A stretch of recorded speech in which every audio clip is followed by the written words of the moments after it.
Hello, everyone. Welcome to another episode of Coffee with Sri, or the Champion Chess Tour, the New Chess Classic, which is part of the Meltwater Champion Chess Tour. That was totally not how I planned it, but this is how it comes out when you do it for the first time. So, hello, everyone, and welcome, Soumya. Oh, I loved your description, and I actually just had coffee, so I was feeling like how perfect is this?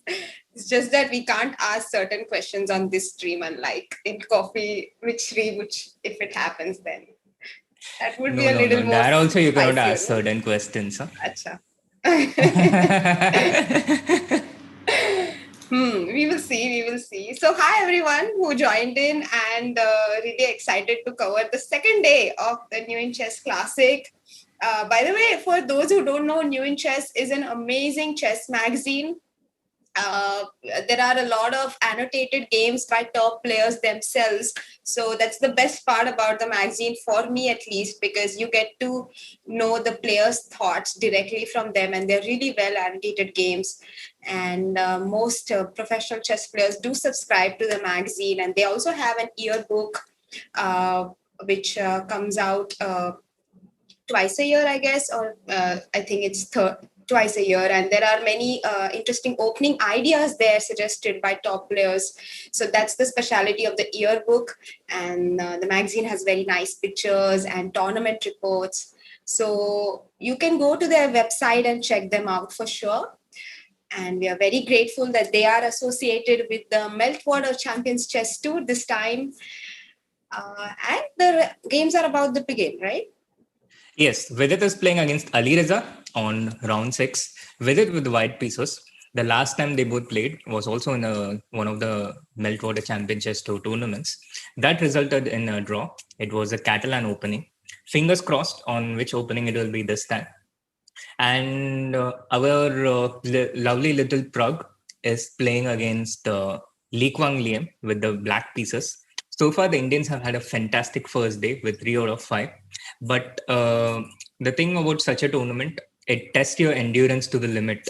And the thing with such a time zone, the first day you can do pretty well, but with each day, it takes more and more out of you because you're outside your natural time zone, and it's always difficult to sustain that effort. You can do it once with a lot of willpower, but not at all easy to constantly do it every single day. Hello, But we are again, about to start. we have two of our fantastic champions.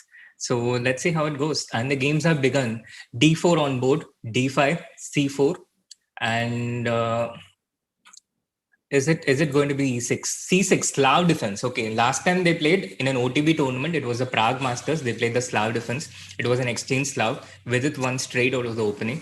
Let's see what Vidit does this time. And meanwhile, Prague continuing on with his Vienna against Lee Kwang Liam. And Lee Kwang has played an innocuous variation. So we'll get there while we let's see what Vidit is pondering, how much time he is going to take here, and he has repeated the exchange variation with Bishop F4. So, what improvement might Alireza probably be having over their previous encounter?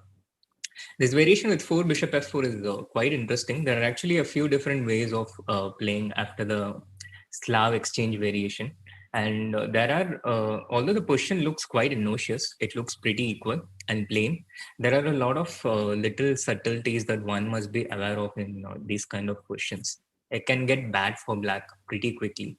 For with it, this is a very, very safe variation, the kind of position that he likes to enter into, a position where he can try to win without giving opponent much chances to get counterplay. So this is how the opening stage has been set. Bishop f4, e3, bishop f5, getting that bishop out first. And how do you think Vidit will continue here? Probably maybe knight c3, or maybe the knight goes to, yes, knight c3 on board, and e6 also on board. So next black would like to get bishop d6, trade this bishop. And if you see the Slav structures and the Karakan structures kind of similar, although it comes from different first moves. They're kind of similar in terms of the structure. As such, here white doesn't mind the exchange of the dark square bishop, and black doesn't mind the exchange of his light square bishop. White has this one extra tempo because he's white. He makes the first move, and this extra tempo, it makes a lot of difference. Meanwhile, in the Prague game, this has been the opening so far. Prague with the black pieces against Vietnamese number one Lee Kwang, and this started with the Vienna variation where Lee Kwang went for 5e3. 5e4 is the more critical line where b5 is what Prague is playing these days. After 5e3, this is a much more harmless line, a6, with the idea of meeting bishop into c4 with b5. So black gets comfortable development of this light square bishop. A4, and now that the b4 square has been weakened, now black goes c5. b6 is also another move here. But yeah, c5, bishop into c4, knight c6, short castle, bishop e7, and now queen c2. And here black can actually just take this pawn. So curious what Prague is thinking about. But yeah, black can take this pawn, and let's see how the games continue. Yes, c into d4, rook d1. This is all theory. And here black goes e5, I think. E5, e into d4, e into d4. It goes into something like this. Do you remember this song? Yeah. No, actually, I play. No, I don't remember this one in particular because I don't think I play A4 itself. So A4, C5, bishop C4, knight C6, short castle, bishop E7. That's what I was trying to check in the database. That what exactly is the line here. Give me a couple of seconds. I'll just check it and get back to you. Sure. Because it's interesting and also I think useful to know what exactly is the variation here. Yeah, I vaguely remember there's some line with e5, and after e5, e into d4, e into d4. He just goes d3.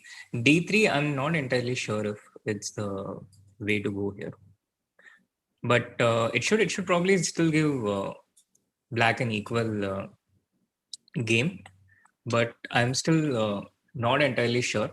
So this is a pretty interesting line.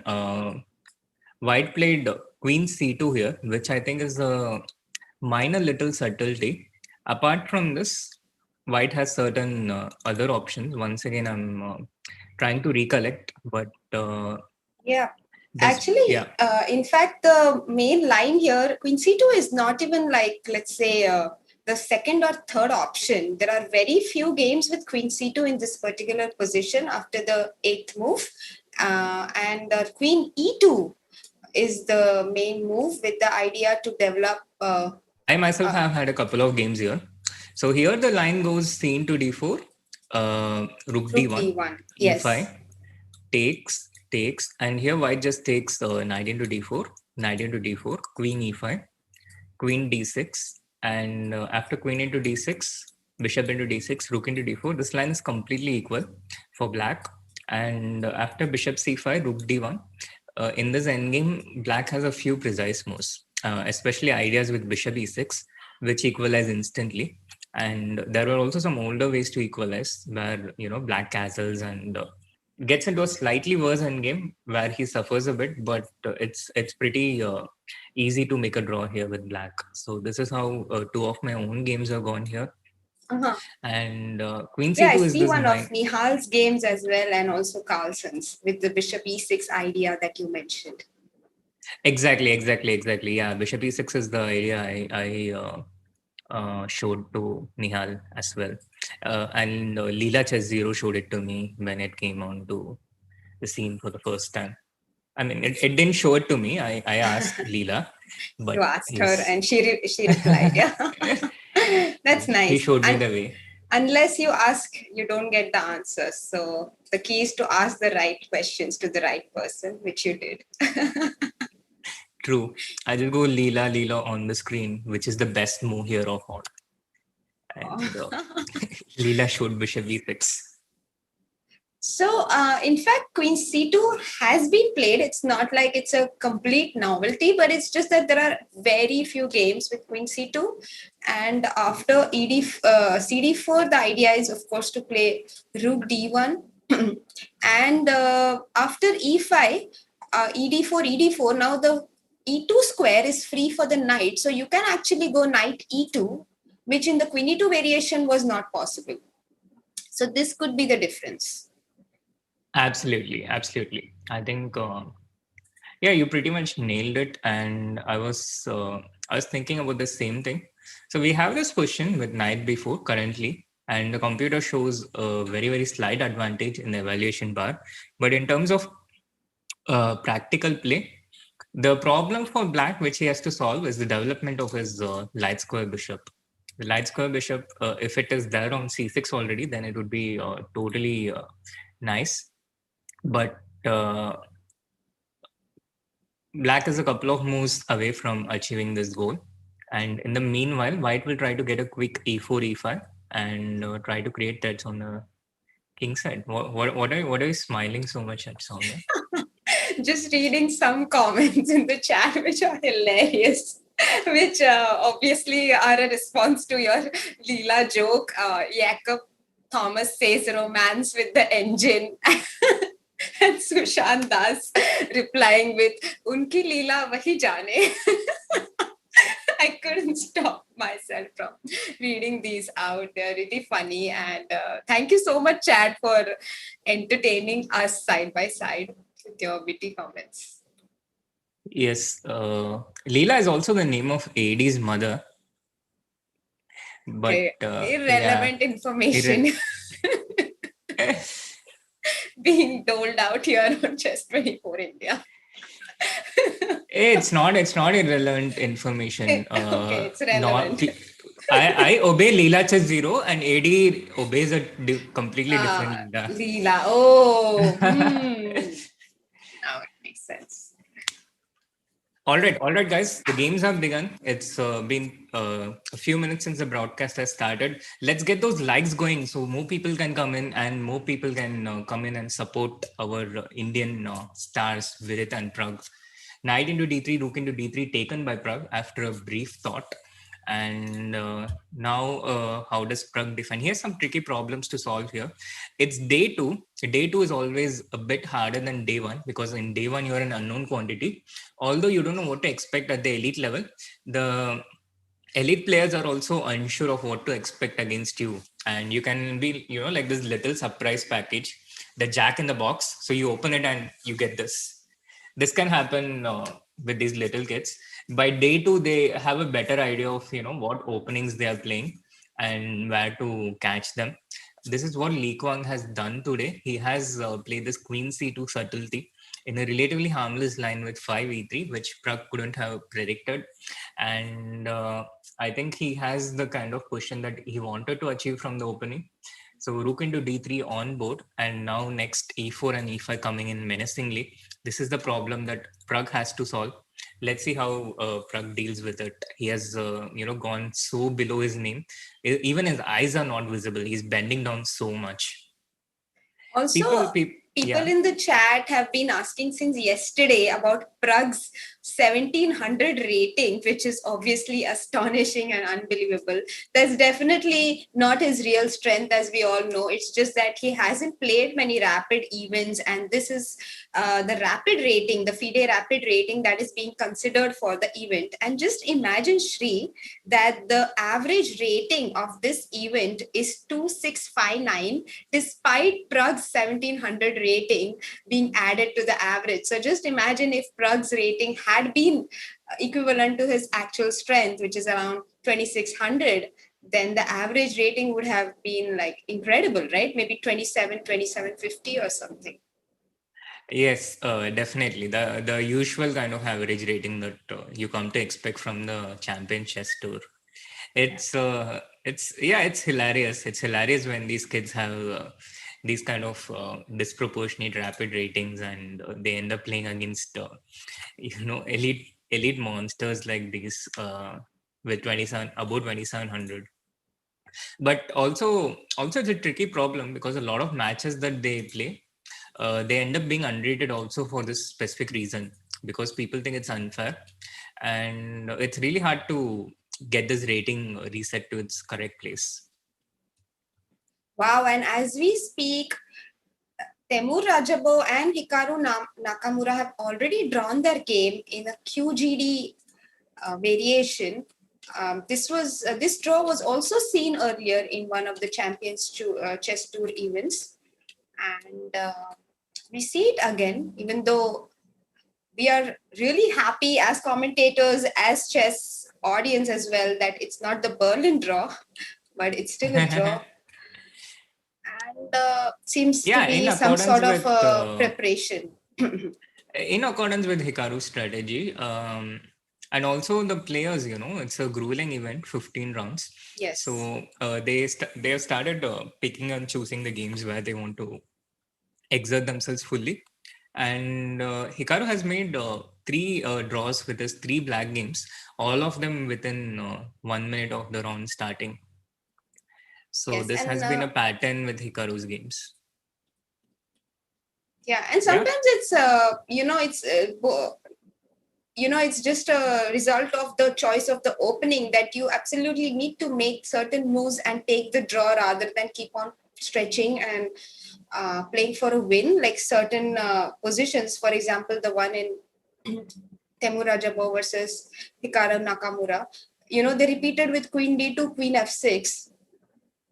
And it's really hard to suggest other moves for white at the same time in this position, right? Because Yeah, knight but okay, e4 is coming in, and Raja can always choose to deviate much earlier. Yeah, I think he was pretty clear that if he plays this, Hikaru would repeat, and it was a pretty conscious decision to make a draw and conserve save the energy. energy, yes, for the Yeah, next yeah, yeah, rounds. yeah, yeah, yeah. And Hikaru, So if you see his pairings for the day, he plays Aryan Tari with white, and he plays Johann Sebastian Christiansen with white, and then Gawain Jones and Prague. So he's probably going to look to score off these games. Okay, so these 4 games with white, he'll look to score off these. With black, he's absolutely happy to make draw in any games that he gets against all strong players like yeah, Levan Aronian, Magnus Carlsen, and Duda. These are the Wesley So. These are the players has as black. And if you basically don't lose and win 3 or 4 games, you're likely to easily qualify into the top 8. So this is basically Hikaru's strategy here, and it's actually a pretty uh, practical yeah. strategy, pragmatic strategy by him. Yeah, definitely. And I think you do need to have some sort of strategy in place, because it's a really strong tournament. It's a very long event as well. It is energy draining. It is going to be a test of survival of the fittest. So it does make sense to conserve some of your energy. It does make sense to have some strategy in place as to how are you going to come into the top 8 and qualify for the knockouts. So every player here must be having a strategy of their own, and making draws with black or taking a draw when you're leading the tournament and conserving your energy for the rest of the games is a very practical decision. So I Yes, and wouldn't. also I think it's a prerogative of white to try and create something as black. If white wants to draw, I mean, if white is happy with draw, with black, it's not really your responsibility to try and create something, in my opinion. That's true as well, but I'm just like thinking on behalf of both the players, actually, not just Hikaru, that even Raja, he's the tournament leader here, and it makes perfect sense for him to keep his chances intact and try in the next games, rather than try and be very fighting chess in every single game, because at the end of the day you have to keep on playing until the finals. Yes, yes, yes, yes. So I think it's more of let's win the war rather than the battle. It's more of that kind of strategy over here by both the Yes. players. But of course, Pragg himself, he has no such strategies. He has unlimited energy. He's only 15 years old, Yes. and he's happy to fight it out till the end in every single game. Guys, when you reach our age, you need to conserve your energy better. You cannot go full exertion in every single game. Bishop And G5 on board. right, Yeah, yeah, Bishop yeah, Soumya. G5. No, maybe we can stick to this game, but let's have a quick look at Vidit's game because that has progressed a lot as well. 15 moves on the board already. And Vidit played the exchange Slav variation from white, which for a really long time, by the way, special trivia for the chat, for a really long time, I used to always consider this variation as something which white plays for draw until I actually studied it. And it seems it's actually, it can be dangerous. Black needs to be careful for sure. And there are many ideas for both the sides to create a game, even though the structure is so symmetrical. Yeah, and again, there has been a bit of history with Vidit and Alireza. The Exchange Slav was the opening of the last OTB classical game that they both played in against each other. And Oh, in that yes. game, Vidit had a very quick and smooth win against Alireza. He caught him right in the opening, and he gave him no chance to get back. In this game, however, Alireza has seemed to have learned his lessons, and he has got a pretty decent position out of the opening. Right now, he has lashed out with Wow. G5. G5 on the board. Um, I wouldn't say it's very unusual in the exchange Slav to for black to create play on the king side. He does do that, and especially with his knights on d6 and c6, they're quite well placed. Um, but knight d2, a very good move by Vidit, covering the e4 square and also making sure that black doesn't get g4 very easily, black doesn't get h5 very easily, because now the bishop on e2 controls both g4 as well as h5. So good move by Vidit, the knight d2. And it remains to be seen. I think one idea is queen f6 and queen g6 here, but the problem is white's position. White's knight is so well placed on c5. White will immediately play knight d7 and knight b6, taking advantage of the hole on the b6 square because of the pawn being on a6 already. So Yes, yes, yes. it's actually not so easy to suggest a great plan for black. Black plays bishop g6. Maybe he wants to play f5, f4. That Yes, could be an idea. Alireza has a huge wealth of practical experience by playing lots of online chess. So he's played maybe more than 100,000 chess games just online. When you play so many games, the one thing that you become good at is to just create play for yourself. Just you develop this ability to make these moves which makes sense, basically, which keeps the game going and doesn't harm your position too much. So when you play a lot of games, when you get a lot of practice, especially in online blitz where you have to make decisions within a few seconds, you start developing this ability to make these kind of moves. And Alireza has just played something like bishop g6 with possible idea of h5 and also perhaps f5. And h5 f5 g4 is one way of doing this thing, but in general bishop g6 just it moves away the bishop right now and throws the gauntlet back to Vidit, who has to think and make a decision. Meanwhile, Alireza, it's a pretty non-committal move for now. He has played g5 and bishop g6. So far he has an easy game. Easy game in the sense that he doesn't have to struggle too much to find his moves. Also, an interesting idea for black to play something like king g7, h5, g4, and open up the h file. So these are the things that Vidit has to contend against. He does that by trying to double his rooks on the c file and try and exert pressure on the c6 point, creates tactics like knight into b7 or knight into a6.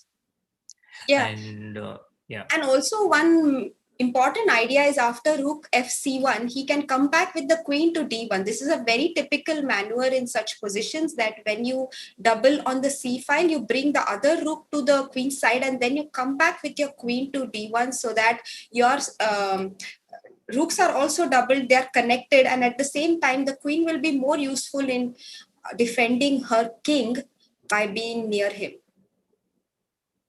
Yes, yes, yes.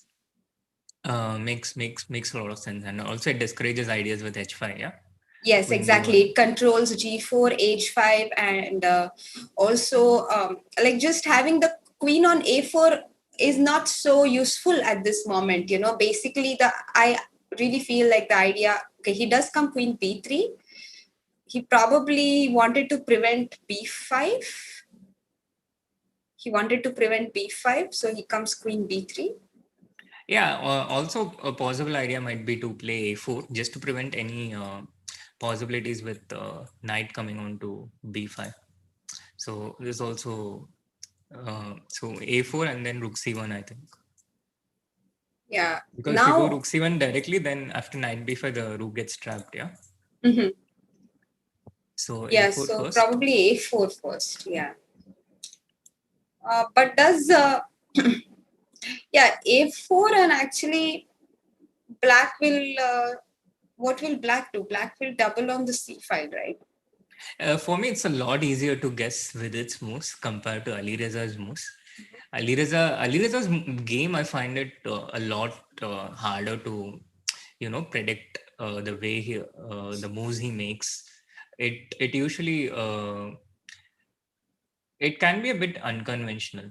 Okay, with it goes knight a4. He just neutralizes this and tries to maybe get his knight to b6. And also, I think he's happy to allow rook into c3 and take with the pawn. You think he's going to take with the pawn? Yeah, I think so because taking But with the I'm very knight a. surprised. The other option is to take with the knight or the queen. No, what do you think? I thought maybe he can take it with the queen and then go queen a3 for rook c8. But then you play rook c2 and my pieces are very loose on Shaky. the Yeah, yeah, yeah, second yeah, ranks. yeah. So that's why he has to take with the pawn. I'm actually a Yeah. little surprised with this Otherwise knight decision. a4 wouldn't make sense. Yeah. Right. But was there a clear problem for rook fc1 instead of knight a4? Yeah, knight Rook f3 b5 and there was is the knight issue. b5. Yeah, Knight yeah, b5 was yeah. the issue. So he had only two options. First was to go a4 and the other one was to play knight a4. Yes. I think at least those were the options that I saw. And knight a4 takes. I think it's also a fair idea because he wants to put this knight to b6 and then try to get the c4 break. If white is able to achieve his strategic objectives, then white has a clear edge because this knight sits on b6, which is a very important and useful square. And getting the c4 break is also beneficial for white. Meanwhile, So I Prague's think game black is has to going play a something little. like b5. Sorry, I No, interrupted you. But please continue, Shri. Please continue. yeah, So yeah, yeah. No, black I thought has to black should play. play b5 at some point, Mhm. but he played rook c8, and I think we can conclude that Vidit has a slight edge here, and he can press a bit. Right. And So we must have a look at Prague's game quickly because his queen on h6 definitely feeling very uncomfortable. This could be huge trouble for Prague with rook coming to g5 and the queen on h6 feeling so suffocated there, having almost nowhere to go. Absolutely. Prague is in a world of trouble, and this was actually a pretty smart rook maneuver by Li Kuang with rook g3, not your conventional rook maneuver. And then after knight he played knight to h3, so the queen got into a wrench, and queen went out, and after f4 and rook f1, rook g5, all white's pieces playing. You remember when we last looked at the game, I was mentioning about the problem of developing this bishop, Yes. and it turned out to be the exact long term problem. So black doesn't have enough time to bring out and mobilize his pieces, and if you are not able to get your pieces out and develop them in good places, your position becomes bad. Yeah. Now And I'm thinking knight really f2. really inspiring play by Lei Kwang Liam in the opening, I must say, because he found this very subtle idea of going queen c2 instead of queen e2, and then the rook lift, giving up the light squared bishop for activity, and bringing his other rook as well into the game. So if you look at the position just logically, without even calculating variations, you see that in White's case, all of his pieces are very well placed, developed already, and ready to go forward, whereas black still is yet to castle. and his queen is out of place. So even visually, this position is definitely more appealing for white. Yes, Let's but of course he has to finish it off concretely, yeah, which is never an easy thing, right. especially against Prague. But against all of these kids, they defend to their death, and they don't get too depressed about how bad their position is. All they try to do is, try to defend, and they find a lot of these devilish tricks. So again, with Prague, I would never ever write him off saying that he's losing here. Mhm. So let's try to calculate some ideas for white here. One idea is definitely e5 and knight e4, but it also allows black to place his knight on f5. But we can always kick him off with g4 at some point. Of course, we need to be careful and not blunder the h3 knight away. But I quite Yes. like e5 here, you know. I would The I would prefer problem to start with something like knight f2. Yeah, the problem with e5 could be that black simply castles and ignores white's threats. Yeah, and with e5 you're kind of weakening a lot of squares. Yeah, the f5 square, this diagonal, and in return with white you're getting the control of d6 square. But for now, it doesn't look like a priority to me to put that on d6. I would rather try to make use of the time that white has in order to make things more awkward for black to cause more misery based on this lack of space and the awkward positioning of the queen, Mhm. and try not to open avenues for black's pieces. So the idea with knight f2 is if black castles short, then we can go knight g4, queen h4, and rook h5. After queen Oh, h5, we have knight nice. f6 check, gf6, and queen into h5. So this is a cute trap, and actually, Quanglian could go for this. He has, but he has very less time, by the way. You know, both the players have only less than 5 minutes left. So actually, it's not so easy to find something in such less time. On the other hand, Adiban is in the chat. Maybe Adi, you can suggest what Lei Liam is going to do over here. Hello, Adi. How have you been? AD is here, and AD is talking about his wedding plans in the chat, I see. Oh, wow. Why am I not invited? Rook Uh, h5 here, by the way, is a very concrete way to play. Just wanted to mention that rook h5 with the idea that queen f6 we go f5, but we go e5, sorry, but he does go knight f2. He does go knight f2. So yeah, knight f2 is I think pretty natural. Something like e5, I would be a bit hesitant to commit unless there are good short-term gains for white, because again you see the thing is this makes things difficult for black. Yeah, one is it gives him immediate problems to solve, and let's say black goes something like queen f6. Here I was not sure how I want to continue as white, but something like e5 and knight e4, it looks like it's going to trap the queen. No, now e5, queen into f4, knight e4, and now after rook h5 the queen is trapped. So what move would you play as black? It suffocates you, yeah? You feel suffocated. no, I actually really like knight f2. I mean, I also liked rook h5, queen f6, e5, and I felt like the queen would still be very uncomfortable there. You know, even after queen g6, she actually doesn't have anywhere to go. I mean, none of the squares are available. So True. for example, even here we can play rook g5, queen h6, and knight f2. But the direct knight f2 is also very strong, I feel, and it's not easy to find moves for Yeah, black. it's a very pleasant position for white. And that is the reason why uh, white has spoiled for So he plays options. e5. White So he has. plays e5, which makes sense. And this is exactly why I wanted to play e5 myself, not allow any of this e5 stuff. But okay, e5, let's calculate. Rook into e5. Queen f4 doesn't work because of rook into e7. So that's a free pawn. and rook e5, he plays f6. But now can we play... Oh, we have a lot of options here. We can even play rook e7, no? Yeah, Prague's E5 move is literally gasping for breath, His position is under fire, so he's opening the window and people are jumping out because it's just suffocating. And after F6, as you said, rook d7 is attractive. It's one option. Other option is to uh, maybe it's not that simple, yes, because black wants to take queen into f4 now if you move the rook. And if you take rook into e7 yourself, then at least Prague has some more material. So he has something to fight with.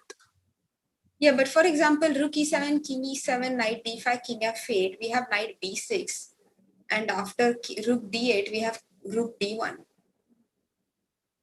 I actually don't see a difference. Yes.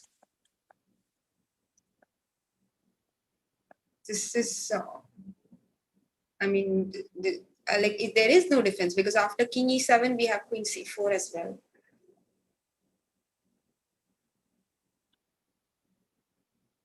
Yeah.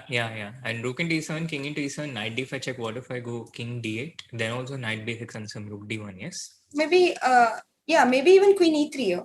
But queen e3, you have f5. Queen e3, you have f5. So yeah, maybe knight maybe b6 just rook is d1. stronger. Even knight b6, both the moves are good. Yeah. I'm sure there will be more than one way to finish it off here. Rook c5 played by Li Kuang. So he doesn't want to, force his way through. He's happy to give a non-concrete touch. And now what happens after queen into f4, Soumya? c5, queen f4. Yeah. So queen into f4 and he played e5. So this is the point. He did. Gets This is in the direct game. access to the king. Yeah. Right. Without sacrificing anything. It's always better to sacrifice your opponent's pieces, So that's what Li Kuang is doing. It's true. Queen f4, e5, and yeah, looks very tough for Prague over here. Yes. The tough day too. And AD in the chat, he's asking, what is the question again, Soumya ka? Oh, that was at the point where we were discussing whether we want to play rook h5, whether we want to, or knight f2, and I wanted Adi to suggest Okay. an idea, but the moment already passed. So AD, the moment has passed, you heard her. But for some things, the moments never pass, yeah, like the publication of courses or books. So knight e4, queen h6, ef6. This looks very, very bad for Prague. Maybe we can have a quick look at Vidit's game now because this game, Prague versus Lekangliam, seems very difficult to hold. Yes. Let's have a look Baptism by We are in the Vidit Alireza game. And Vidit is a pawn up. He's a clear pawn up in this endgame. But is the a4 pawn hanging after queen b7, bishop b7, rook a2, bishop c6, and bishop c2? Yes, it certainly is hanging for sure. But Right. yeah, I think the position is going towards a pretty equal and peaceful conclusion. Right. So Black takes this pawn. Then white possibly tries to create some e4, d5 in the future, or just put the rook on c1 and c5. The endgame with 5 versus 5.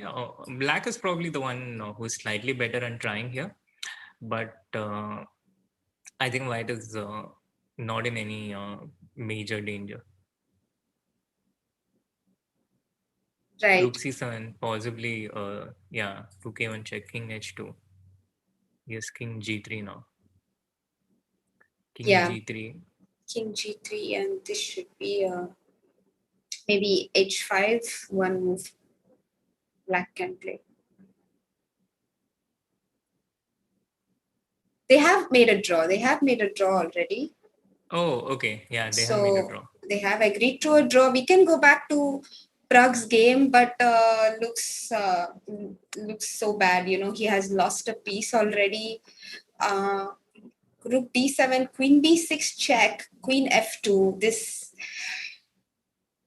subtlety was probably missed, but anyway, even King h1 worked, I think, because after fe4 you have Rook into e7. Yeah. So So here, looks like yeah. resignation will be coming Yes, in Prag soon has on this game. resigned. He looks a bit sad. Yeah, A because bit sad. he definitely got outplayed in this game, and he must. It doesn't feel very good to get outplayed. I mean, losing is one thing, but to be completely outplayed without having any chances whatsoever in a game is very tough to take. But he is very strong as a player, and also he's mentally strong. The other day we had RB Ramesh, his mentor, on the stream after he won the Challengers Chess Tour, and he spoke about how Prague is very detached from the result, from the what he can gain, what he can lose, all these things, all these materialistic things that we always look forward to, and he only cares about playing chess. So that's a great attitude to have, especially in this situation. True, true. Meanwhile, which is the next game that we hop on to? Janta and Soumya. I'll let you Let's have tell a look me. at Magnus' game, shall we? Because he's playing his country mate Aryan Tari, and he's black and looks like a very interesting position. Lots of things happening, lots of pieces still on the board, with both of them having less than 2 minutes on the clock. Yes, Magnus strategically better with his knight on f5, lording over the white bishop on f2. And you see there's the bishop on f2 and all these pawns on the dark squares, uh, limiting the bishop's mobility as well as doing the same job as the bishop. There's no proper delegation of work within the white kingdom, and both of them are being a bit superfluous in terms of the work they're doing. The h4 pawn very well protected, controlling important squares, and with queen a6, Magnus is threatening to invade into the undefended light squares like queen f1, for example, and maybe even most like g5 in the future. Yes, queen f1 played, and perhaps g5 in the Wow. future. Queen f1 Or is such a cool move to play, a very long ranged move, which is easy to miss as well with white. yes, and with queen d2, Aryan is trying to hold things together, but it's not sustainable long term for white to be doing this. G5 is no longer possible, but I might even seriously consider something like rook into c3, but it seems overkill for this position, and instead maybe something like rook a8 is a strong move. No, even bishop Or e7 and rook h8 comes to mind actually. Oh, rook a8 is also good, right? I was even thinking of bishop e7 and rook h8 with the idea to play knight g3 on the next move. Bishop g3, hg3, bishop h4.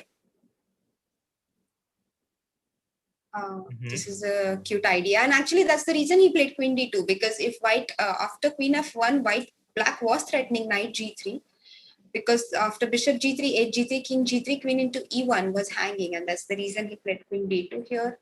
Yeah, rook a8 also looks completely crushing. So rook b1 on the board now. Yeah, rook b1 quickly played, but right now white cannot free himself. He cannot move the knight because the rook on b1 is undefended. Gives Magnus one more move. He plays rook a3. Next, he will go queen c4, I think. Or even Aryan might play b5. something like rook c1. Or even b5 and bishop a5 is an Yeah, idea. yeah, but after rook c1, the threat will be to play knight d3. So black has to go back, and Right. then b5 and bishop a5 will be the idea. So he plays Knight knight c2. c2. Oh, was this missed? No, I don't think so. I don't think the endgame is completely hopeless for white Yeah, because this bishop on f2. Yeah, you can simply play queen b3, b5, bishop a5 and target the c3 pawn. yeah, and the complete deficiency of control within the light squares Yeah, queen e4 was the move that I was thinking about, putting the queen in dominant place, and then black's pieces start entering. If black can get g5 at one point, then after bishop into g5, bishop f4, um, everything comes in. Yeah, it's like the water entering the ship. Yeah, some quick moves by Aryan.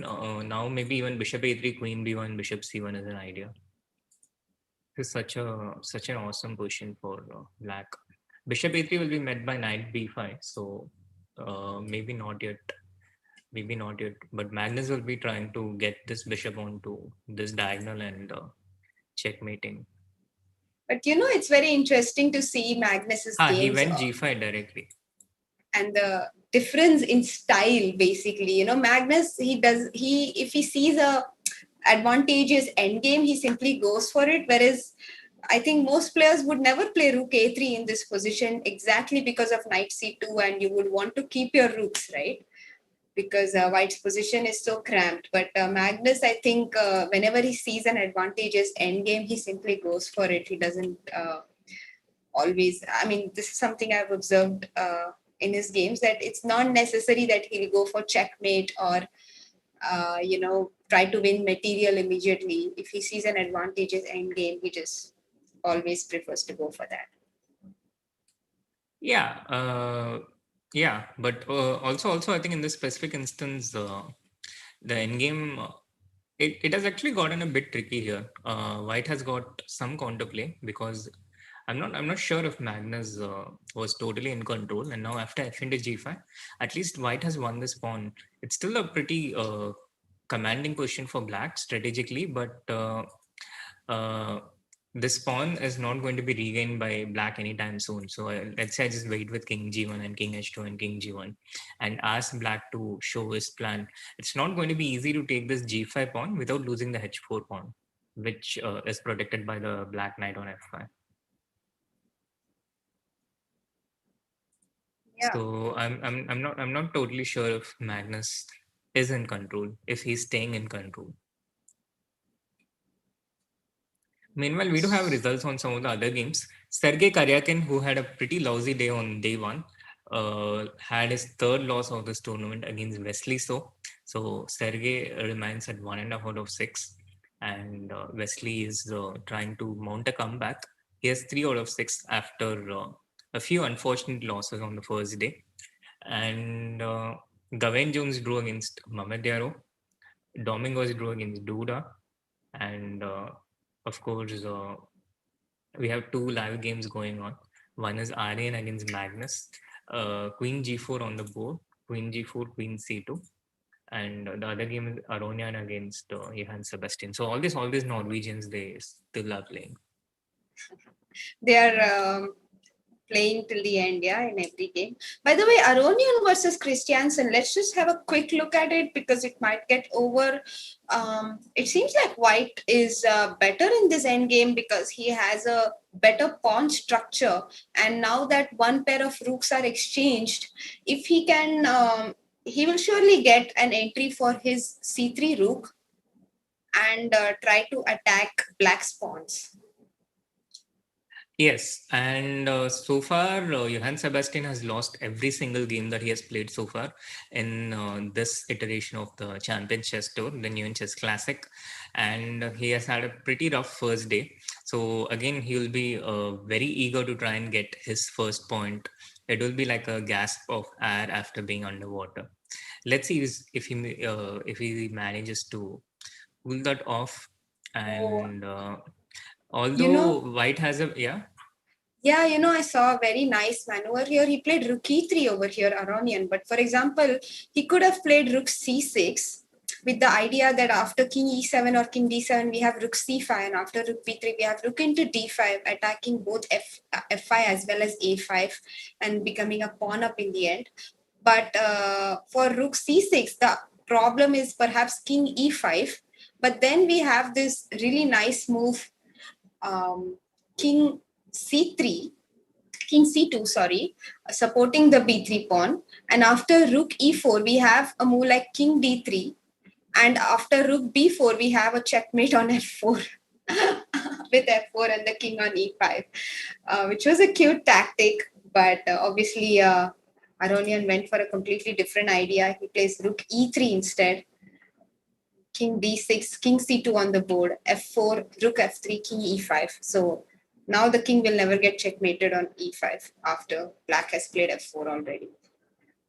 Yeah, and black is not doing too bad actually, because although his pawn structure was poorer, he has this piece activity to compensate even in the endgame. And with rook into f4, Aronian is going into the pawn endgame. Does he have does he intend b4 here, so that the black king is too far away? This is certainly his intention, yes. I actually Rook really into like this f4. idea with f4, I thought it was very strong. So Yeah, rook but f4 has been I think played. black simply shouldn't take the he Yeah, shouldn't take the rook. Instead, yeah. d4. And despite being a pawn down, black actually has a lot of activity. So it's not that easy for white to make any progress here. So he plays rook b8. I thought I was expecting f5 over there, but rook b8 also is equally good, I guess. And now maybe f5. Yeah, Pawn f5, to and then f5. just maintain this position. Hold this. And the rook is sort of stuck on f3. Just look at the rook. It has nowhere to go. So Yeah, because of this pawn on d4. yeah, and if the white king, the only idea is to put your king on b2 and free your rook, but then black always have a move like king e4, so that when the rook moves, you have d3. So actually, white is the one playing for draw in this position. I'm not sure if white wants, he can just repeat like this. Yeah, like black is never going to win this, but I Yeah, think but it's just an even position. but I think black is the one pushing over here. No, but how is black pushing? White can just make a draw, no? Yeah, with rook f4 Yeah, and rook. so that's exactly what I'm saying. Like white is the one who will have to make the draw here, no? No, Or but you Aronian is playing on, yeah. He played rook d3, and now after rook you'll play c6, f3 here. yeah, You'll play f3. f3, and after king e5. After king e5, maybe he has to. No, white has to just king d1, king d2, repeat something, I think, around this point. Because it's too dangerous to play b4. Then uh, black will have two passes, and breaking with g4 has a similar problem. In the absence of pawn breaks, without being able to move the rook, I think white has to just repeat king d1, king d2. Black also has to repeat with king d5, king e5 maybe. Yeah, black can play like rook c7, rook c8, rook c5. Black has many moves here actually. Black can even play rook g6 Yeah. So he after goes king f3. e2 and So he goes king e2, and now maybe rook c2 check, or rook c1 yeah, even. Even rook c1 is a move. yeah. Maybe this f3 was not at all necessary. Yeah, I But the thing actually like is, this position for black now. I mean, it's so dangerous for white. I think white will play something like rook d2 here, and after rook c3, he goes rook d3. He is hanging he by a can thread. maintain the defensive pose. King e1 or rook c2 now. Yeah, rook c2, maybe rook d2, and then rook c3, because now you don't have rook d3 anymore. Yes, smart. After rook c2 is white in some kind of zugzwang, because Yeah, where do you go? he will lose the g3 pawn for sure, and when he pushes f4, black has king e4. Yeah, So f4 will lose for sure. He has to play, I think, king f1. he has to play king f1. And Yeah. now maybe rook b2, rook Yes. b2, Rook black, g2, he or has to maybe play just king move your g1, king. Yeah. king Yeah, maybe c5. just move your king. Yeah. Because now you also keep the option of rook c3 open. Yeah, you have rook c3 after king g1.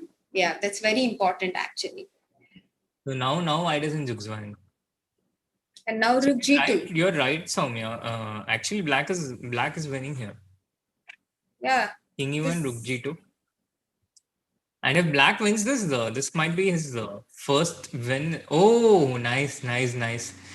Is he on? Oh, this is a draw. No, King no, G2, Rook into H4. King oh, G3, Rook. Oh, no, no, no. H1. King No, G2, he Rook into plays Rook H4. H1.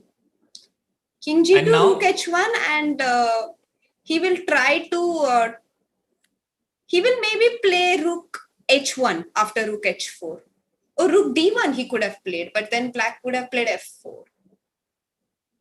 hmm.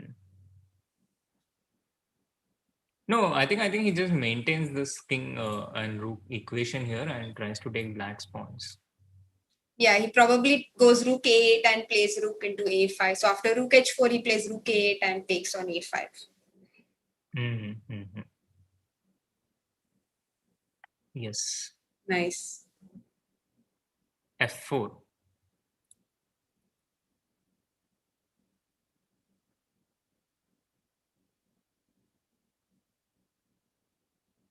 Very interesting endgame here.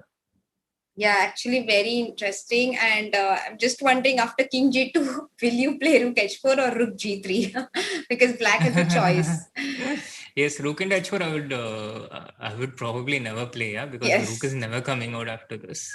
exactly. So I think Black will definitely play Rook G3 and after King F2 just Rook H3. D3 doesn't work because of Rook D8 check, unfortunately, and you lose the D3 pawn. So he has played Rook B8, but now maybe Rook H2.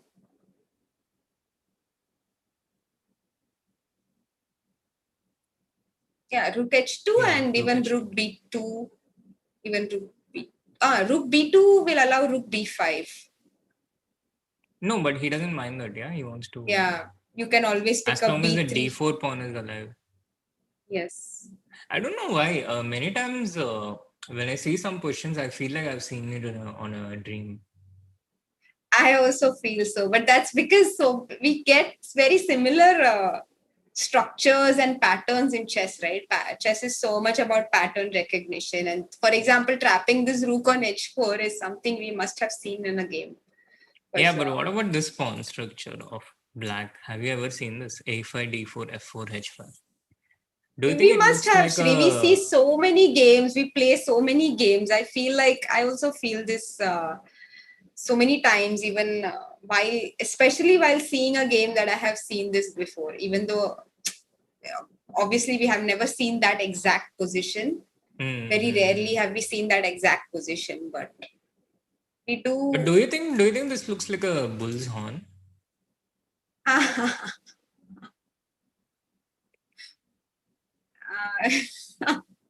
What should I say? Oh God. Yeah, Yeah, now okay, that they're you making a mention draw finally. it does look like a bull's horn. So yes, white is not risking it, black is not risking it. It's like a confrontation between an actual bull and a rhinoceros. So they back away and make a draw. We don't actually see them going head on. There's no collation, guys, and that sums up round 6. A relatively faster round. The players are starting to tire just a little bit. It's already day 2. Vidit with 3.5 out of 6, Pragg with 3 out of 6. Vidit drew against the Iranian super kid Ali Reza Firoja. Pragg lost against the Vietnamese number 1 Lee Kwang Liem.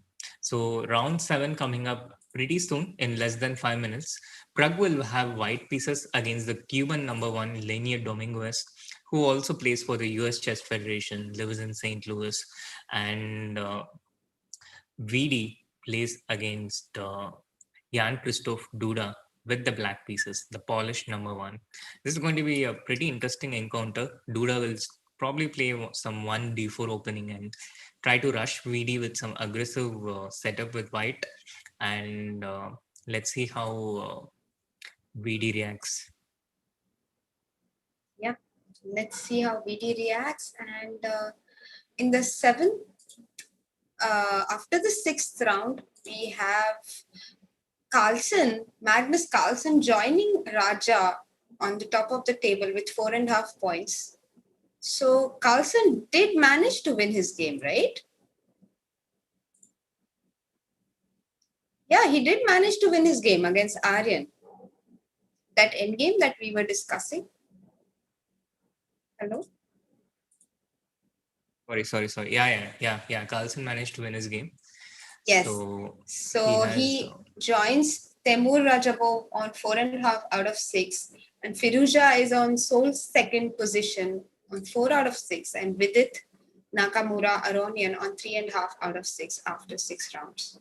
Prague is on So 3 far, out of things 6. going to plan for with it. Yes, he has defeated Johann Sebastian, and he has made a draw against some pretty strong players. So he has stayed undefeated in his first 6 games. He Yeah. has a white game against Prague in round 8, and that will be a game that he will try to look and cash in. Meanwhile, he has blacks against Duda and Wesley So, and Wesley So and Duda are two of Vidit's opponents who has posed him quite a bit of problems in the past. So I think he'll be quite happy to stay undefeated in those games and try to cash in on his games against Prague as well as Mamadjaro with the white pieces. Yeah, for sure. Even I think his game against Mamedero will also be a very critical one, especially because of Mamedaro's style of play as well. You know, he always plays very tricky, aggressive chess, so it gives chances for all three results to happen on the board. So I'm expecting a result on that game as well, and yeah, against Prague as well. He's definitely going to try and take his chances. Yes, and some of the other games to look forward to in the next round, Alireza will be white against Raja in a matchup against the two of them at the top of the table. And Magnus Carlsen will play against Levon Aronian. So that's also going to be an interesting game. And Wesley So against Lee Kwan. Of course, all the matchups are interesting. Hikaru with the white pieces against Aryan Tari. He will try and start cashing in after staying undefeated in the first 6 games. Hikaru will, he'll start rolling. He'll start setting the ball in motion. I don't know what I'm saying. No, that's fine. What you said was okay. By the way, Yeah, Johan Christiansen and Aronian drew their game, so it is actually Johan's first half point in the tournament. So he has started the second day with a plus score. That is something to be happy about, and he will be looking to get some points in the next game. But his opposition obviously remains as strong as ever, so that's not going to be easy, but at least it is definitely very encouraging to start your day with a plus score. yes, definitely. So yes, the game was set to start at any point. Alireza Raja has started with 1 d4, and Prague's game against Domingos has also started. Prague starting with d4. It's a Queen's Gambit accepted. Here will Prague follow my repertoire or Strankland's repertoire? He has gone e3, 3 e3. So still not clear on whose repertoire he's going to follow. It will continue with knight f3 and short castle, and black will play a6 and c5. But Domingos is also second of Fabiano Caruana, and you're probably not going to get anything against him by following well-known repertoires which has already been published. You need to come up with something new in order to get something against a player of this caliber. I thought his idea was to repeat what Le Quang Liem played against him after short castle a6 and a4, the same line, but Dominguez deviated with knight c6. No, the opening itself was quite different. Yeah, that was the Vienna. This is the QGA, and the position is a bit different. A6 knight f3. Is this the same position with a6 a4? No, I don't think this is the same position. No, they had this exact position. No, like just a moment and come to Prague's game. Yeah, so It has this position with a4, knight c3 has already been committed. Yeah, and here it's not committed, so it's slightly different. This is the QGA mainline. sorry, And here, without knight c3 being committed early, if black plays b5, black can possibly get into trouble. So because white gets an early a4. But whereas with the knight already committed on c3, black will be able to respond with b4. So this position which Pragg had earlier, that is quite different. Here b5 is effective because the knight is committed to c3. But in this QGA position, it is different. And after c5, short castle, black has two main moves, either knight c6 or a6. And knight c6 is slightly less solid, but it's also an option. And this endgame, it tends to be slightly better for white, very very slightly more pleasant for white, but also I expect Dominguez to be quite deeply prepared in this endgame. Right. Dominguez, by the way, Cuban grandmaster who recently shifted his federation to USA. So USA now has a very, very strong chess team. It always had a very strong chess team, but in the recent years, it's become even stronger with Wesley and Dominguez and now Aronian being added to the team. Yes. They have built the A team, literally. A very strong team, but okay. I'm hoping that our indigenous youngsters, will catch up by about 4 or 5 years. The 2024 Olympiad will, match them point to point with our young kids combined with our experienced seasoned 2700s. Right. And let's have a look at Vidit's game, shall we? Vidit is playing Duda with the black pieces, and it was a London system which Vidit replied with c5 on the third move. So concrete stuff here. Queen b6, rook b1. Yeah, interesting. Yesterday, Duda started with Queen b6 right here against Wesley So. Exactly. And this allowed white to play this knight c3, which is quite strong. So instead, VD, who is always well prepared, he started with e6, and then only after white played knight bd2, only after that he played queen b6. So this is a much improved version. And white plays rook b1 here, which is already so if a white bit has awkward, to play something like exactly. If white has to play something like rook b1, then it's already a disruption which has been successfully caused. Yeah, and bishop d6 takes. Bishop d3, knight bd7. This is the present position we have. Yeah, very fresh position in the London system for sure. Usually you get, what happens usually is white plays c3 first. So after queen b6, you have a move like queen c2 or queen b3. So basically after knight bd2 and queen b6, the b2 pawn is now hanging, and there are only like two ways to defend it properly. One is queen c1 and one is rook b1, both of which are a bit awkward to play. So this is a very fresh position. True. And in the present position, Vidit is having this threat of e5 and e4, trying to win a piece. So Duda played b4, queen c7, bishop into d6, queen into d6, and now c4. Vidit has equalized comfortably, but again, he has this typical structural problem to solve, the development of his light square bishop. But compared to the last game of Prague, here Vidit has a lot more time to solve this problem. So also, I don't see how how white stops e5. For example, just short castle and e5 on the next move should be okay. e5, you have to be maybe a bit careful, because let's say I take c into d5. How do you intend to continue?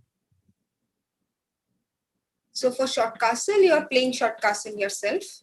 Mm-hmm. Okay, he played b6, by the way, so our analysis can be thrown out of the window. But let's see. c4, short castle, e5, you wanted to take on d5, and after queen d5, you wanted to play bishop c4, is it? Queen c5, queen d5, I thought I'll just play queen c2. Queen c2. And I mean, I'm yet to understand. So, right. So basically, you want to tell me that after knight b6, you can play something like rook d1. Yeah, yeah. In general, a move like e5, it can be a bit committal early on. Mm-hmm. It can lead to uh, becoming a weakness and being attacked. That is why usually in a position like this, they black would probably prefer to develop a bishop from b6, which is a safer way, so that the d5 remains more protected. Right. You don't want to push your pawns too early in this position when you're a little underdeveloped. Yes, with this knight already developed on d7. But whereas if the knight was on c6, for example, and if the bishop is coming out immediately, then it would be a different story. Yeah, makes sense now. Yeah, so b6 on board, c into d5, knight into d5. And I think Vidit is a couple of moves away from very safely and completely equalizing. So maybe knight e4 or knight c4, followed by white would like to casual shot, but he has to watch out for this knight c3 threat, which is coming on the next move. Yeah. So I think knight c4 and queen d2 is white's top candidate move. Knight c4. Yeah, he has to get knight c4 and queen d2. So here also, white has some threads combined with this, related to this ideas with knight d6. So white casual shot tries to get some rook c1, and these kind of symmetrical positions, it can go bad for black pretty quickly and pretty easily, because it only takes a very small inaccuracy for that to happen, and it's not easy to realize that because it all looks so symmetrical. So knight c4 on board, and yeah, it depends on where the black queen goes, but uh, white has to guard against this knight c3 threat. Yeah, So I was expecting queen e7 as well, because on c7 the queen looks so vulnerable on the c file, and with it usually places his pieces away from attack. That's something I've observed about him. So queen d2 on the board after queen e7, and maybe bishop b7 now. But yeah, then you here, allow yeah, e4. e4. Yeah. Exactly. This is So the problem that Vidit has to solve here. The little problem. E4 and E5 and this knight coming to D6. It's not easy to solve. yeah, don't you think like this b6 idea was a little slow, or it's fine to play like this in the opening? Uh, no, I think B6 looked natural at that point. It certainly looked natural. Um, and even now, I think black should be able to equalize. Because if you don't play B6, what else would you play at that point? That's true as well. And he has played short castle after queen d2 and e4. So now maybe just now basically the problem is for the chat that after knight f6, white can play e5 and open his bishop up. And after knight d5, luckily white can't play knight d6 yet because of knight into e5. But knight d6 is always looming in the air. So maybe white just castle shots and tries to create an attack on the king side. So Yes. black plays knight c7, not allowing e5 with a tempo. Quite smart. What happens for e5 now? Can we play bishop b7? We could play bishop b7 for e5, I guess. Yeah, yeah, yeah. So here, I think white has to try and come up with something. White has to try and come up with something accurate. I'm not sure what that would be. Yeah, queen f4 was what I was thinking. I was wondering if e5 would be possible, but e5 is not possible. So queen f4 attacks the knight on c7 and takes control of this d6 square as well. And how can black respond here? It's not easy. Yeah, it's not easy. after queen f4. But maybe let's say knight f6. Knight f6 and try to get this rook to d8 in order to protect d6. It's all about d6 square.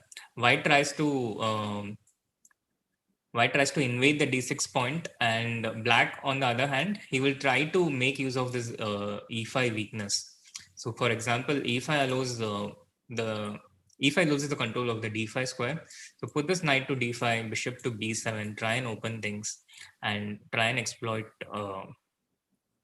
the weaknesses committed by a move like e5. So, knight c7 has the knight c7, queen f4. This is the present position. Can black play e5 here, Sri? I wanted to ask. The idea that after you take on e5, we have knight e6, because suddenly I realized that it's black who is a slightly better developed here because white's king is in the center. I would be surprised if this works for black. For example, two things to consider. Yeah, one is the queen moving, and another is to play knight c6 as a counter attack. But knight c6, you may have some queen b4 check. Queen b4, so, wow, yeah, we do have queen b4. That's very well spotted. Queen b4 is strong and cute at the same time. Yeah. So maybe not knight c6. Maybe the queen moves, but where does she move?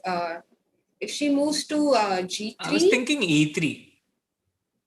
E3 keeping the d4 square under control. So can I play knight e5 here? Yeah, knight into e5. Knight e5 and queen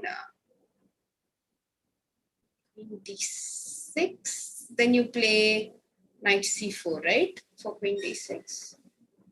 Yeah. But here, white is just a pawn up, no? And he castles and everything. No, I'll play queen f6. Queen f6. I'll play queen f6 here. Yeah, but let's say I just make a move like knight f3, and after knight f4, castle shot maybe, because black cannot really move the queen. The f4 knight is hanging.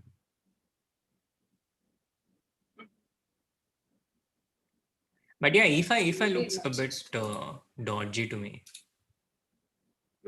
I would be surprised if it works.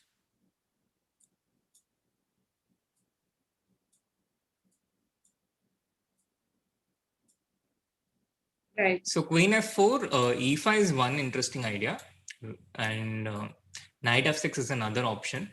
How is Vidit's body language? Vidit's mouth has gone below his name, and he looks intense. There are some folds on his forehead.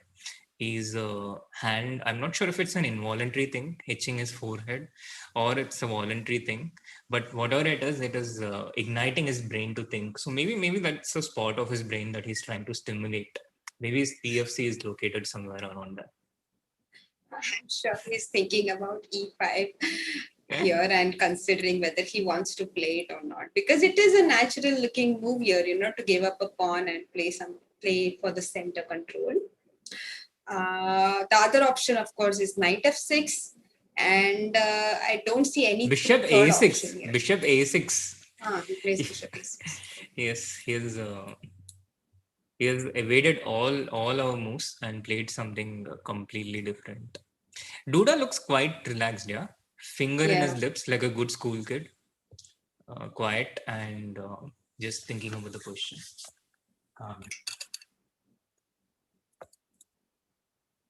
VD has this intense look, yeah. I've seen this look staring across me several times throughout my childhood.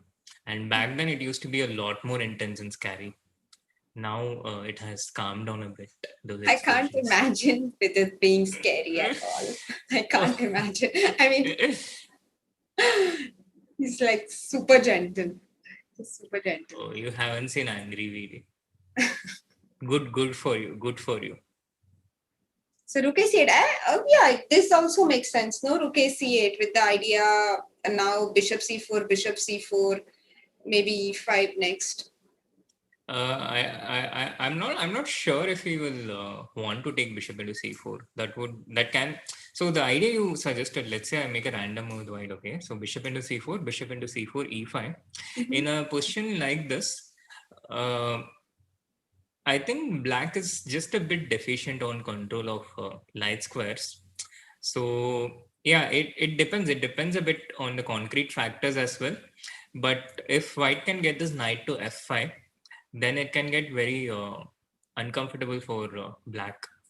So I would just be a bit skeptical about giving up bishop into c4. If it is forced, then yeah, I understand. But if it is not forced, as black again, I think black would try to rook f d1 played by Duda, which is what I thought he would do, defending this d3 point. So yeah, again now if bishop into c4, bishop into c4, e5, and with white makes a move which keeps the e5 under control, so black cannot get knight e6, something like queen g3. These positions can get worse for black pretty quickly with knight h4, knight f5 coming in. It's not No, easy to but get blank why spaces. can't after queen g3? Why can't I play knight e6 because the bishop on c4 is attacked? No, Yeah, true. But here I had seen bishop a6. bishop a6. Yeah, And rook attacking c2. the c8 rook and the e5 pawn. Oh, knight f4. I have knight f4. Do I have knight f4?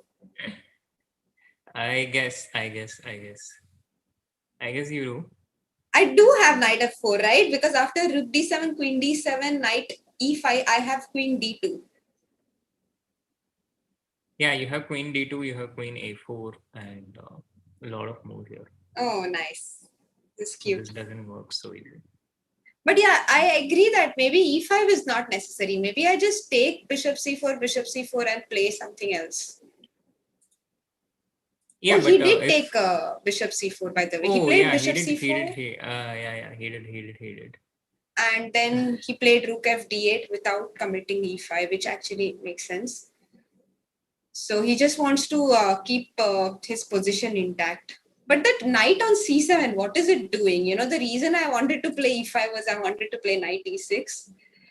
So the knight No, on some things c7 in is life we definitely cannot decide awkward. immediately. Yeah, some things in life we cannot decide immediately, so we just defer that decision and Right, status quo. So right now you want to play e5, but it's strategic. It's concretely not easy, so you kind of defer it. But right. yeah, I think white definitely has some pressure because of the bishop. Yeah, we can conclude that white has some pressure, but black can is quite stable. This position is quite stable for black as well. Let's go to Ali Riza versus Rajabov's game. It's very complicated, I would say, with an artificial castle sort of by black. The king is still on e7, but he can go king f8 anytime. But right now, the rook on d1 with the queen on d6 looks so menacing, and Raja doesn't care. He played rook a c8 without bothering to move his queen. What's happening? What's happening here? Let's say knight I e4. I mean, we definitely knight e4 needs to be considered. And after no knight. Can I just take queen into d1? queen into d1, rook d1, and rook into c4. Rook into d1, yeah, nice move. No, I have to. Black has to play knight into e4 because rook into c4 there is queen e3 check, which is deadly. King e8, knight d6 check wins the Oh game. yeah, queen a3 is very powerful, right? So after queen d1, rook d1, you have to play knight into e4. But then I would have a rook and a piece only for a queen, which is definitely not enough. Uh, yeah, but I think there is some compensation here. It won't be easy for In terms of white piece to play, win. you mean? Like for example, let's say I Yeah, play let's say I play queen a3 here. yeah, queen e3. I was thinking knight c5 initially, but king e8 should also be okay, I guess. To Right, and keep the some idea options is open. after bishop e2, you have bishop b5. No, you don't, because bishop No, b5 is a knight check. c3.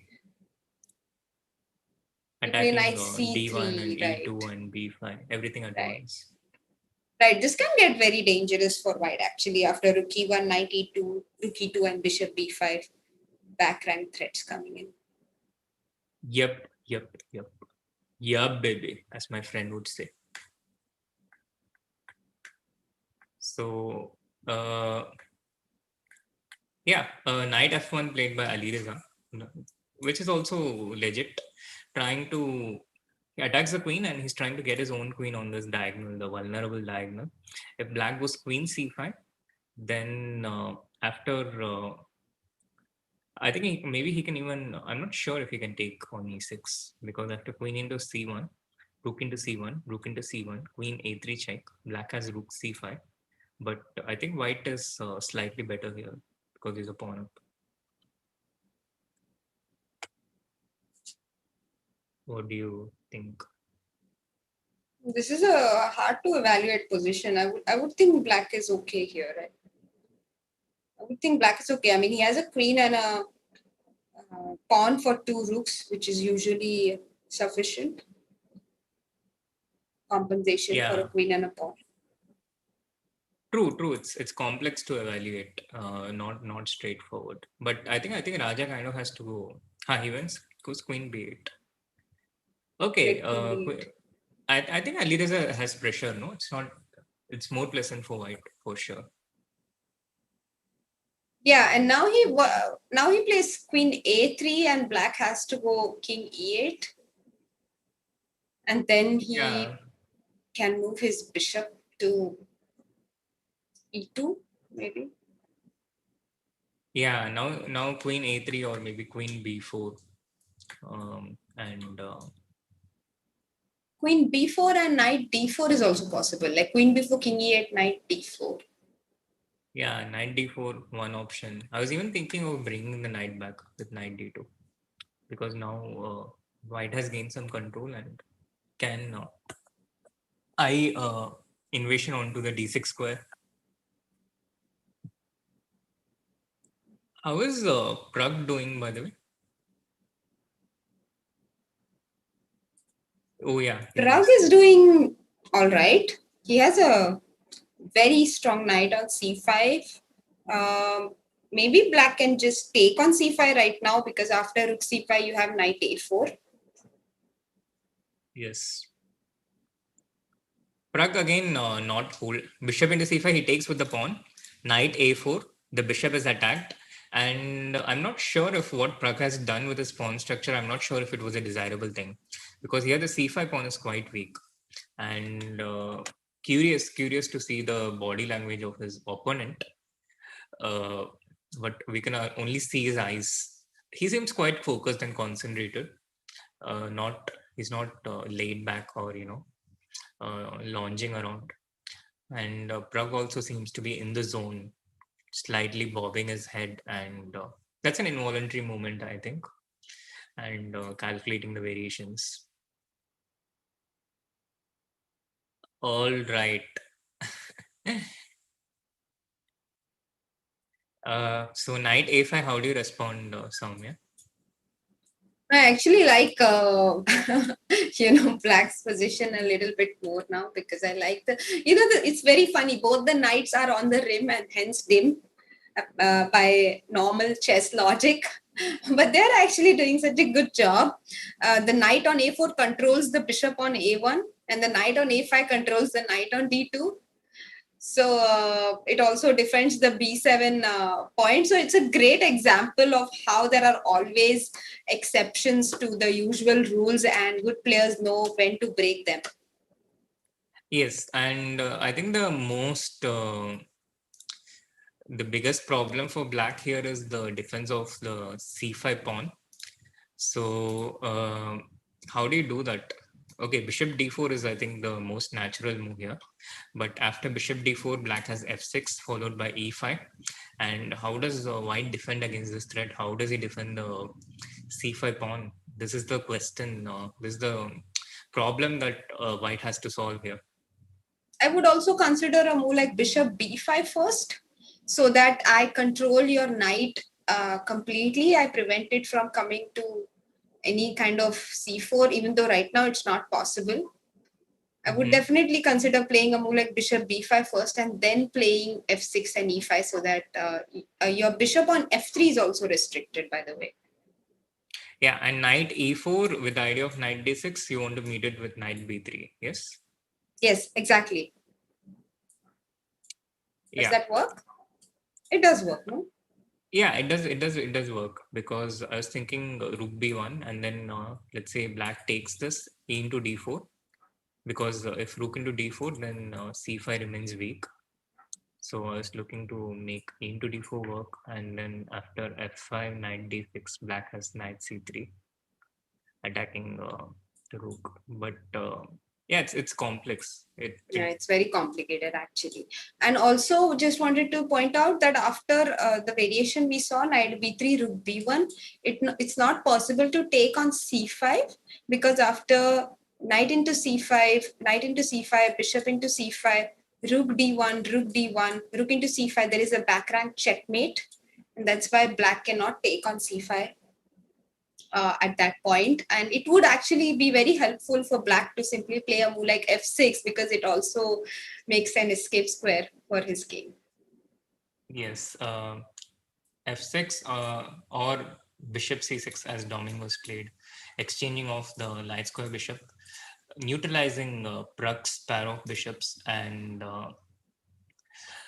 also creating a way to put pressure on the d4 point, so that after bishop into c6 knight into c6, if the bishop moves away, the bishop is attacked after bishop into c6 and knight into c6, and here also there's a threat of e5. If the bishop moves away, the c5 pawn becomes vulnerable. So this is not desirable for white to take on c6. But without taking on c6, what move can Prague make to improve his position?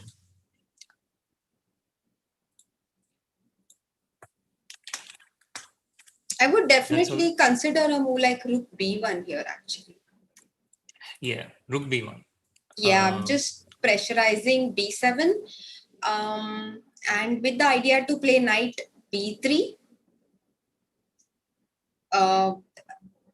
I'm not sure if it's good though, because even after, imagine white gets knight b3, even then black can simply play knight to c4. So that's a bit of an annoyance. Yeah, but how do you deal with knight? Oh, the back rank again, yeah? Knight into f3, knight into c5, and you just take bishop into c5. Yeah, exactly. So I just take advantage of the fact that black is yet to make an escape square for his king, and Smart. I can play around a bit. Smart. What are the other options for white here?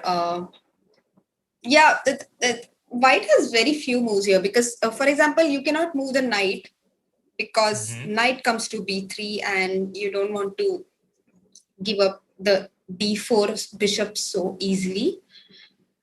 Or maybe you do it anyway, because let's say knight e4, knight b3, rook to c4 maybe. No, rook c4. No. For example, there's bishop into e4 and knight b2. Yeah, exactly. No, rook c4, there is bishop e4, e5 also.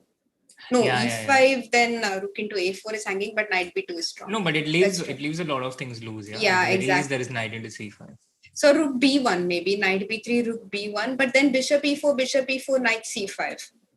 Yeah, the c5 pawn is really vulnerable. This is the source of the problems for white. And yeah, so white, for this reason, it's not easy to make moves as white. Yeah, that's why Prague was having a long think, and he has finally played bishop e2, declining the exchange very politely, saying, "Sure, thank you, but no thanks." And he wants to play knight c4 himself at some point if it is possible, but be careful not to allow knight b3. So maybe he will play rook b1 and knight c4. Yeah, but that. Again, he has to be careful with the c5 pawn. So as black, maybe once again, I was thinking of f6. F6 is one option. Yeah. Bishop d5 is nice. No, f6 is certainly very tempting here. And also it's very logical because this bishop, in this position, these kind of positions, it's very natural to block the bishop, dark squared bishop by putting a pawn on f6 first and then a pawn on e5 if possible. So you completely block the bishop's diagonal and neutralize it. Yeah. So, but Dominguez goes for bishop d5 instead. So he has different plans in mind. Yeah, also a nice strategic idea. I guess he just doesn't want to commit this f6, and maximum he's trying to play with his pieces in a strategic way, putting them on good squares. Knight can go to c6, or the c5 is more vulnerable now, and bishop d5 really restricts his knight on d2. So that is True. perhaps one of its most useful functions. So bishop d5 on board. Meanwhile, do you want to have a look at VD's game? We haven't checked it in a while. Yes, just wanted to show a small tactic in this game before we move on. After something like e4, which I thought was desirable because after e4, bishop c6, we can go bishop e3. But the problem is after e4, black can play bishop b3 and the d4 bishop is suddenly hanging. And after knight b3, knight into b3, still the d4 bishop hangs. And after rook c4, we can we? Yeah, I think we can even take on c5 now. Yeah, take on c5. Or we can even play b5 actually. Nice. Because if white... Oh, but that's actually not clear, no? Because c into b5, b6, rook c4, bishop c4, knight d4, and b7. Knight f3 check. There is knight f3 check. I was only looking at knight e2. Knight f3 is very cool. Knight f3 check, g into f3, rook d1. What a nice line. King g2 and rook b1. Pretty stuff here. Pretty stuff here. This is Soumya's wonderland, yeah. Very things like this. Pragg has continued with f4, cementing the bishop. Pragg has really improved his strategic understanding. He's really, really improved by a very, very big margin. Yeah, so VD's game, VD has actually got himself a nice position. He has managed to get his knights out. He has managed to repel the bishop, and his pieces are starting to advance. So this is good news for VD fans and good news for the Indian fans as well. VD on the march. Yeah, queen on c3 looks so dominating and ready to swipe up all the queenside pawns. Yeah, it's actually not clear how white defends the a3 pawn, because if you play queen a2, then the d3 bishop is of course hanging, and if you play something like a4, then the b4 pawn is hanging. So it's not a clear and straightforward decision for Duda to make. How is he going to defend this pawn on a3? He has played king g2. So the idea is after queen a3, he wants to take knight into e5. But he'll be a pawn down anyway after queen into b4. Exactly. And maybe he wants to try and get some compensation with e5, some activity with his bishop. But this is clearly not a sacrifice out of choice. And the compact VD, he just plays rook e8 and looks to take the pawn on e3. So VD is going to be a pawn up. And after that, I think VD is the one who is going to press against white. VD looking in fantastic shape. He's looking in great shape. He has looked really compact. He has looked really safe. And the level of his chess has been remarkably high for a pretty long time during this tournament. This is the 7th round and he hasn't lost a single game. He has not been in danger of losing any of the games except for the first round against Aryan Tari, where he was in the last position. And he has also been... his win against Johann Sebastian was pretty convincing, and who knows, this might be the second win. So fingers crossed, and let's see. Rook e8 played by Vidit, and Duda has absolutely no way to defend against the threat of queen into a3. So Duda has to accept that he's going to be a pawn down, and he's not going to get any good compensation. Not an easy thing to accept, and that is the reason why he's spending a really long time here, because he has no good easy choice. He goes rook b1, and after queen into a3, maybe he'll play b5 in order to make it difficult for black to create a passer on the queen side. because with the pawn on b5, yeah, he has played b5. So there is no clear break. And if black plays something like a5, then white has this on pass on with b into a6. So it's not easy to create a passed pawn. But the drawback of this, so many white pawns, the same color as the bishop. So black has all these dark squares, which has been left deficient by white, and he can use his pieces on these dark squares to park themselves. Knight b7, knight c5, knight d7, knight c5, and protect the e5 pawn and bring the rook also into the game. So he goes queen c3, protecting the e5 pawn. So Vidit really in a comfortable spot. He has also a 2-minute advantage on time, and rook b2. I wonder if this allows some knight into e4, because after bishop into e4, knight into e4, queen into e4, queen into b2 falls. But Yeah. after knight into e4, Duda is probably intending something else. Yeah. Maybe no, but knight e4 actually I think works. No, knight f e4, for example, not knight d e4. Knight f e4, rook c2, and we have queen b4. No. Yeah, it looks to be working, but the computer is not showing a big plus for black. So I think there should be a defense for white. But what could be the difference? Because let's say knight d e4 might not work because of rook c4, queen b4, and rook c4, and now the e4 knight is vulnerable. So that's why I thought we can play knight f e4, and let's say we play rook c2, then we have queen b4 defending the e4 knight. I honestly don't see how. Oh, yeah, I really don't see how black defends it. Maybe he doesn't. Okay, Maybe he plays bishop e4. Like, do you start with bishop into e4, but then after knight into e4, rook c2? Yeah, you start with bishop into e4. So now after queen b4, there's rook c4 again. So this is a trick.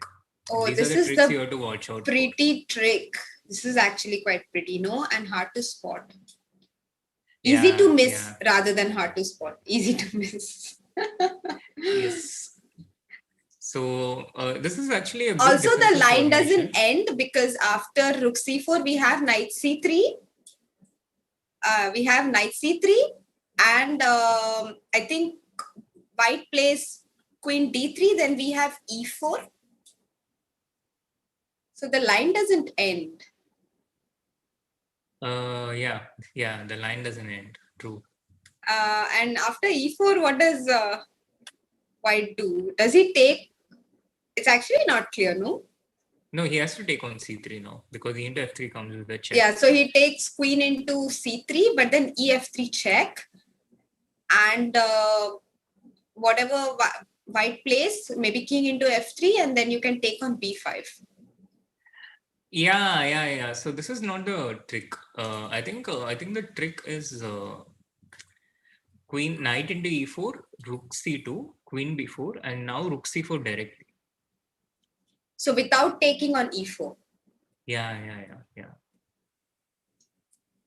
Oh, So and now if you because the take knight into is c4, pinned. Oh no. Queen e4, and after rook c8, you can take knight e5 maybe. Yeah. This works. So Ouch. this is why our greedy VD couldn't take another pawn. But yeah, instead he defends everything. He gets his knight to c5, the dark squares. This is very unpleasant to defend as white.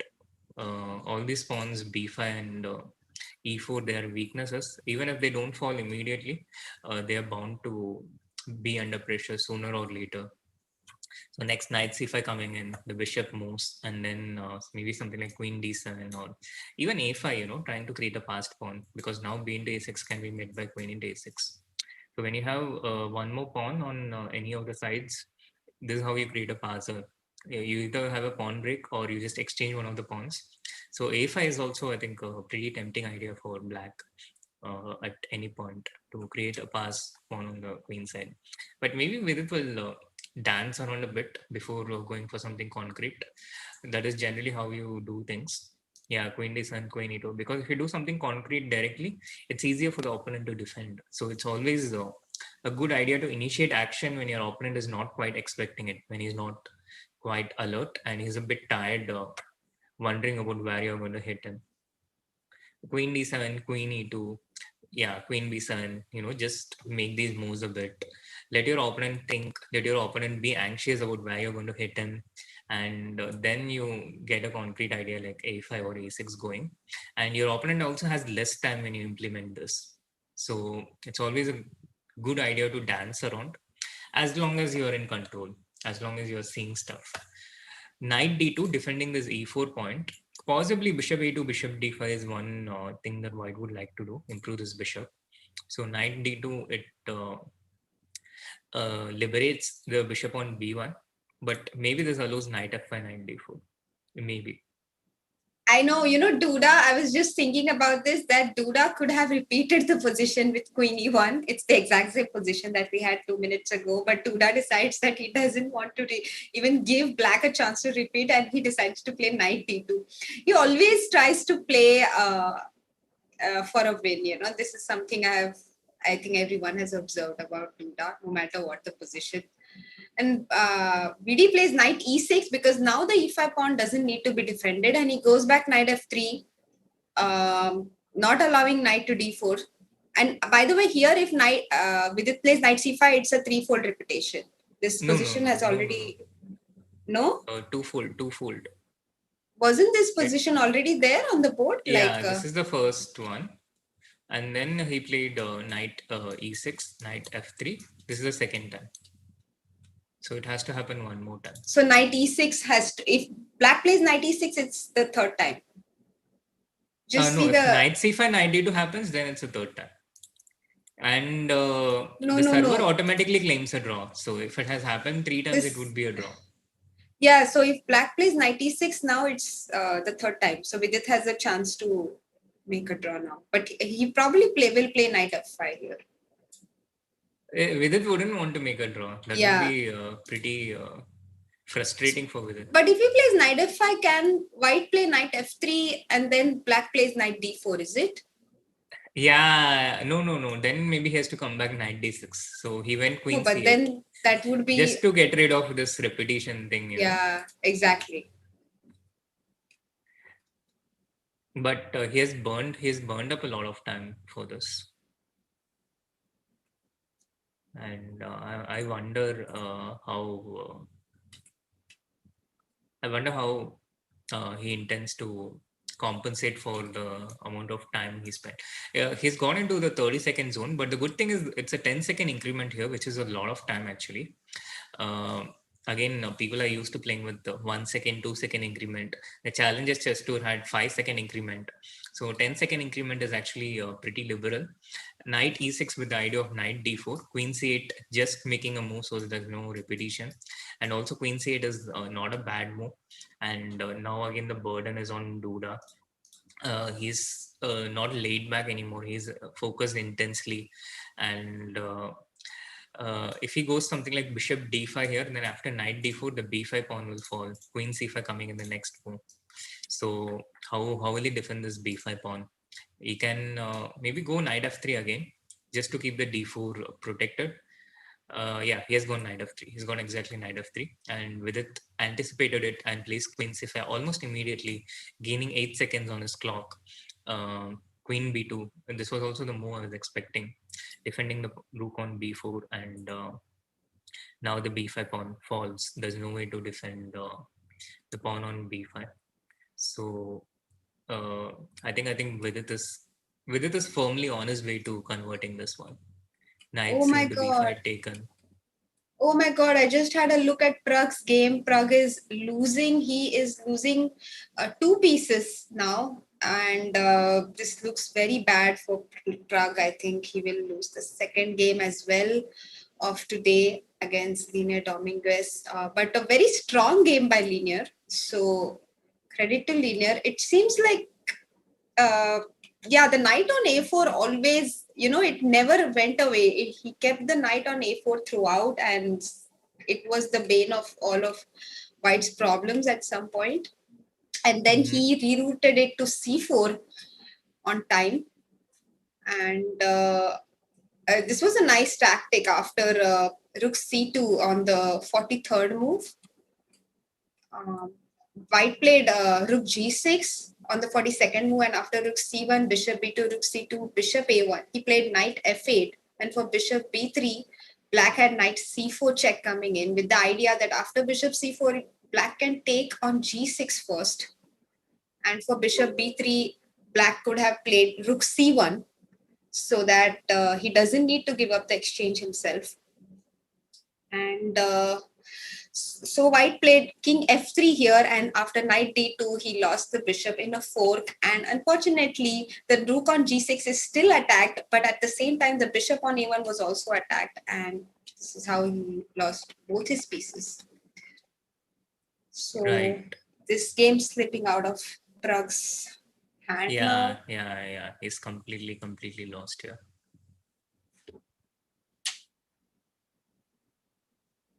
And but yeah, no, not just bad news for the Indians.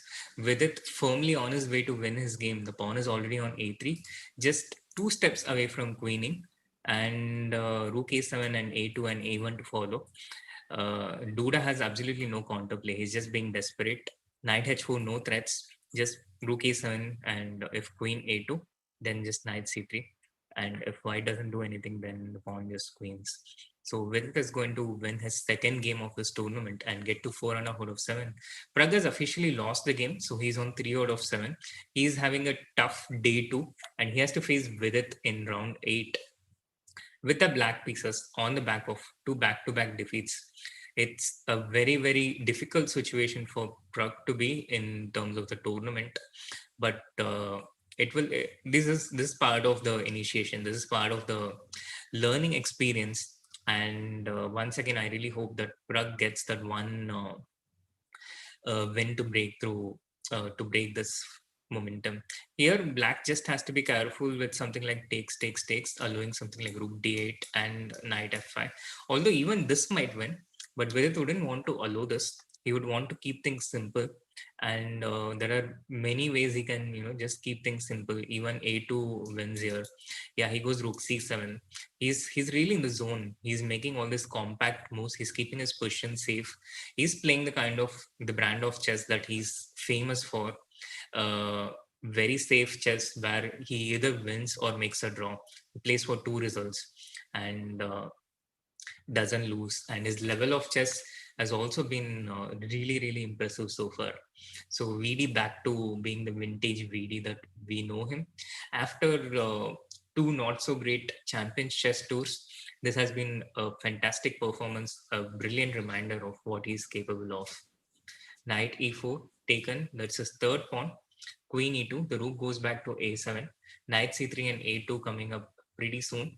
And yeah, rook f3, and here maybe knight c3 is possible, or yeah, knight f6 as played by Vidit, just defending everything. The queen can go to c6, the pawn can go to e4, or yeah, queen c6 maybe, and then this pawn will roll. So guys, be ready to hit VDOP and get those likes going and subscribe to the channel if you haven't, so more people can come in, more people can cheer for our Indian superstars. The next round is going to be between VD and Pragg himself, the round that I was really looking forward to throughout this tournament. And let's see how it goes. Yeah, incredibly strong game by Vidit over here, and especially loved his maneuver knight e6, knight c7, and taking the b5 pawn and then rolling his a pawn all over to a3, winning the e4 pawn, completely in control here with it. It's definitely. Now he just goes knight e4. He can go knight e4, but he can also maintain the queens, no? No, but he will want to exchange the queen and be safe. You're so good at predicting what he wants to do. So he plays knight e4, and after queen c6, knight d2, the bishop on b3 is also attacked. So the b6 pawn is not hanging. And after bishop a2, black can simply play something like b5 even, and then b4 and b3 as well. So yeah. So now Vidit is completely safe. He doesn't even have to calculate. He can switch off a part of his brain and win from here. Rook c7, rook c2 probably wins. Maybe knight c7. No, knight e4 is also strong. Yeah, no, knight e4, nice. Rook b5, knight c3, and take on e2. So doesn't work. And anyway, f2 is attacked. So knight c3 and knight f2 are 2 very strong threats, and you can't really defend against both. Yeah, knight e4, knight c3. It's deadly and there's no defense. So Duda maybe resigns here. So that's two losses against Duda with two white pieces against both our Indian players here. Duda is not going to be happy against the Indians, yeah? It's 2 out of Yeah, 2. We Duda have completely definitely ruined this tournament. struggle. Oh, he's so frustrated. Just look at him. He's very angry with himself. Yeah, I expect he's not too impressed with the way he has conducted this game because he had a really nice position. He was the one who was pressing slightly, and then he completely lost controls. And he has actually had a pretty decent result otherwise. He beat Wesley So in just 20 moves with the black pieces, and he also defeated Lee Kwang. But he has lost against both our Indian players. It's painful. Yeah, he is very angry with himself, and yeah, definitely this game is in with its bag. It's just a matter of time, matter of technique. Yeah, as I said, here VD, even if a part of his brain is hibernating, he will still win from here. He will take the pawn on h5. He can win these. Like if you wake him up from sleep after he has not eaten for 3-4 days, he'll still win from here. Oh, he's so It's such a frustrated. winning position. Yes, completely winning position for Vidit and a very frustrating game for Duda, as can be seen clearly from his camera. He's probably Yeah, taking but his credit to time. Vedit, I think full credit to Vedit because he really played accurately and took his chances as he received them. He played accurately. He didn't give Duda chances. He defended really well. He played at a very high quality. The better player won. It's as simple as that. Again, it's not like Vidit got lucky or his opponent blundered or overpressed or anything like that. He just played better moves, higher quality, and he won fair and square. And I'm as a friend of VD and as someone who has worked with VD in the past, I'm really really happy to see Vidit playing this brand of chess. It feels like vintage VD, as I pointed out a bit earlier. With it you can be safe. You know that you're unlikely to lose on that board. And so far in this tournament, except for that first round, which was a bit of a warm up, he has been completely safe in such a way that he has not even been losing in any of the games. He has been so much in control. So in cricket, for a batsman, there is something called control percentage, which means when the ball beats your edge or when the ball, when you miss the ball, you lose control. And if we had something like control percentage for Vidit here, I think it would be well above 90%. He has stayed in control so far. 4.5 out of 7. He has had 2 wins and 5 draws, and with that, Vidit moves into the joint second position. Magnus and Raja in joint lead with 5 out of 7. Vidit, Ali Reza, and Hikaru who won his game against Aryan Tari, as I predicted. And do you know which opening it was, Soumya? Sorry, I was just having a look at the standings actually, and Aryan Tari versus. No, I don't. Please tell me. Chat. What opening is this called? What opening? Come on, chat. Okay. Yeah, the standings. Yeah. So come Yeah, on, chat. so What the opening is this? standings, do we have? Yeah, let's have first ask the chat which opening is this, and then move on to the standings. The Meanwhile, I chat can has been. just Yeah. read out the standings. By on the side, Magnus and Raja lead the tournament after the seventh round with 5 out of 7 points. Vidit, Firuja, and Nakamura on 4.5 out of 7. Shariar, Arore, and Aronian on 4 out of 7 points. Wesley, Lekwang Liam, Dominguez on 3.5 out of 7. Dominguez just played an excellent game against Prague. Prague on 3 out of 7. Gawain Jones, Duda as well on 3 out of 7. Aryan Tari on 2.5 out of 7. Karyakin having a very tough time. Karyakin lost his second game of the day as well. He's on 1.5 out of 7. He lost against So Wesley in this He lost against Mamedov Shariar, his very good friend actually. They even worked together. He lost against him in the 8th round. And Christiansen Hansen managed to make a draw in the 7th round against Gawain Jones. So he moves to 1 out of 7. Those are the standings for now. And the next round will begin soon. We will have Vidit versus Praggnanandhaa. Yes, Which is Vidit the was main game. the game we all have Want been to watch looking out forward for. to. Meanwhile, the chat knows this opening very well and they have answered. Catalan it is. Catalan it is. Yes. Amazing chat. Well-educated chat. They have been very well taught about all the different openings, yeah, and the good openings, the bad openings, which one they should go for, the do's and don'ts of chess openings. Yeah, chat being very participative today. And So, chat, next what are your round predictions for pairings. VD Prague? Yeah, Soumya. Yeah, let's just have a look at the next round pairings. So Vidit is of course playing against Praggnanandhaa on board 4. Vidit will be white. We have Raja versus Duda here. Raja will be white as well. Duda, as we saw, was quite frustrated with his last round game. And let's see what happens in this one. There is Magnus versus Christiansen Johansson. They both are playing from the Meltwater office actually, from the same place. And Magnus is black against Christiansen Johansson. Let's see if Magnus can get this point or Johansson manages to hold his, Johann Sebastian manages to hold his own. Then Nakamura is playing against Aronian. He will be black. We can definitely expect a very fighting game on this one. Mamedov playing against Lei Kwang Liam with black. Sergei Karyakin playing black against Gawain Jones.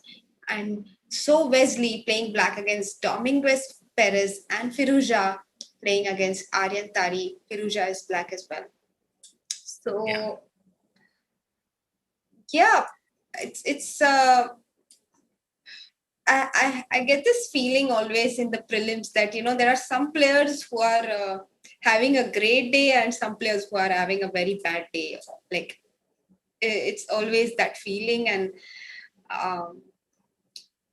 we are in the middle of the tournament, actually. 8 rounds are over.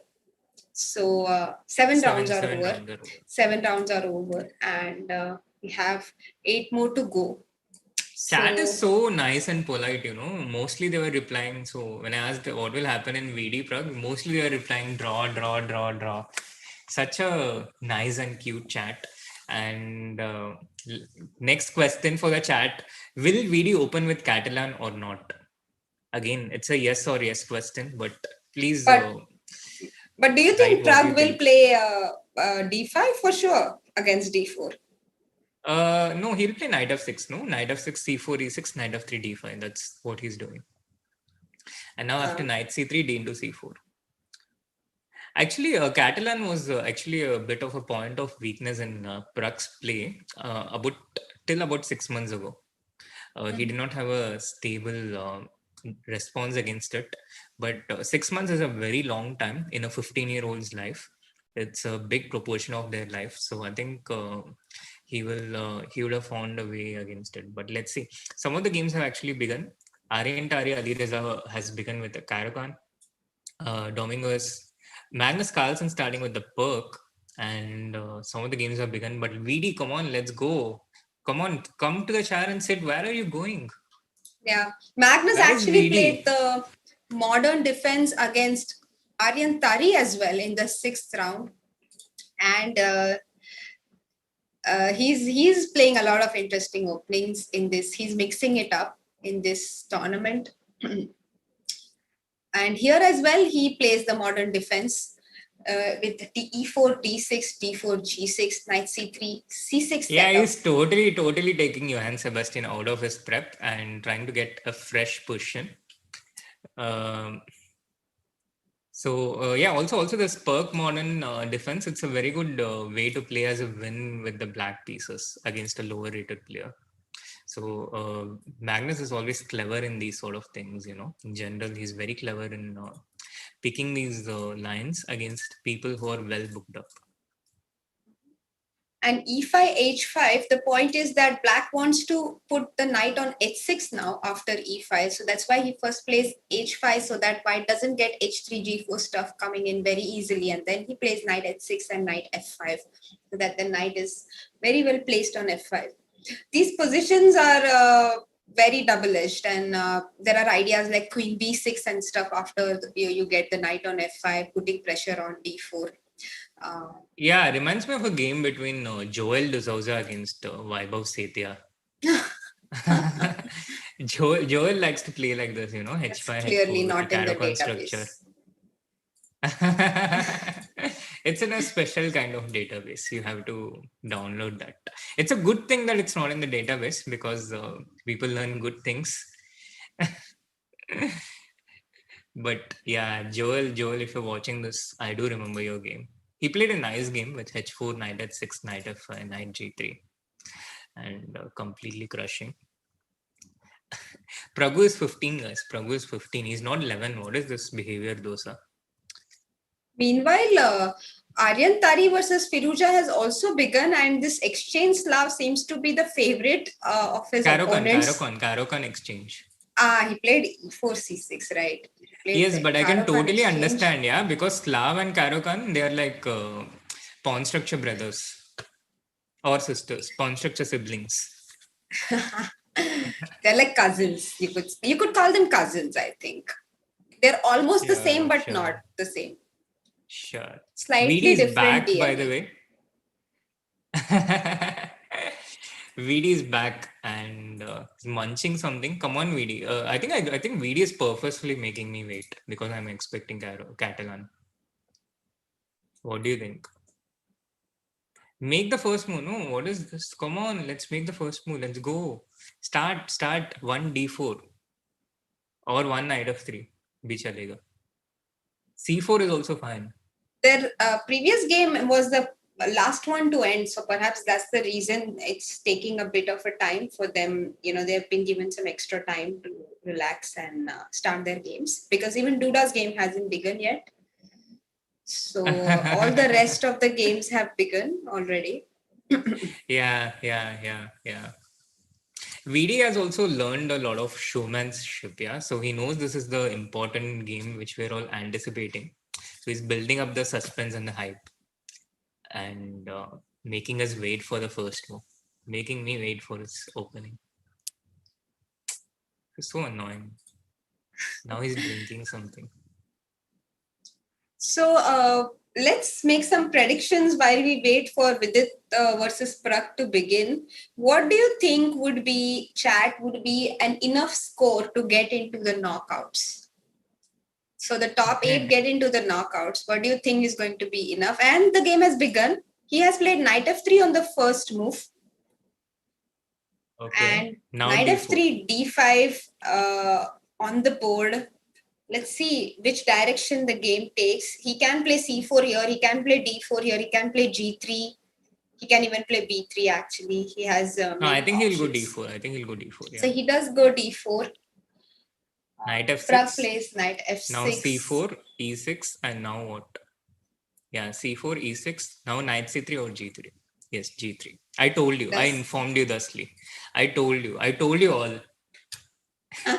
So the same variation, dc, bishop g2, c5. We saw this in a few games already in this tournament. In this very tournament, he plays knight c6, d into c5, rook d1, queen d1. This was Prague's game against Aronian, right? No, Vidit's game against Vidit's game against Aronian, yes. So that he went knight fd2. Here he went knight bd2. Knight bd2. This is the other line. Allowing c3. Yeah. Yeah, knight fd4, bishop d7. All this is theory.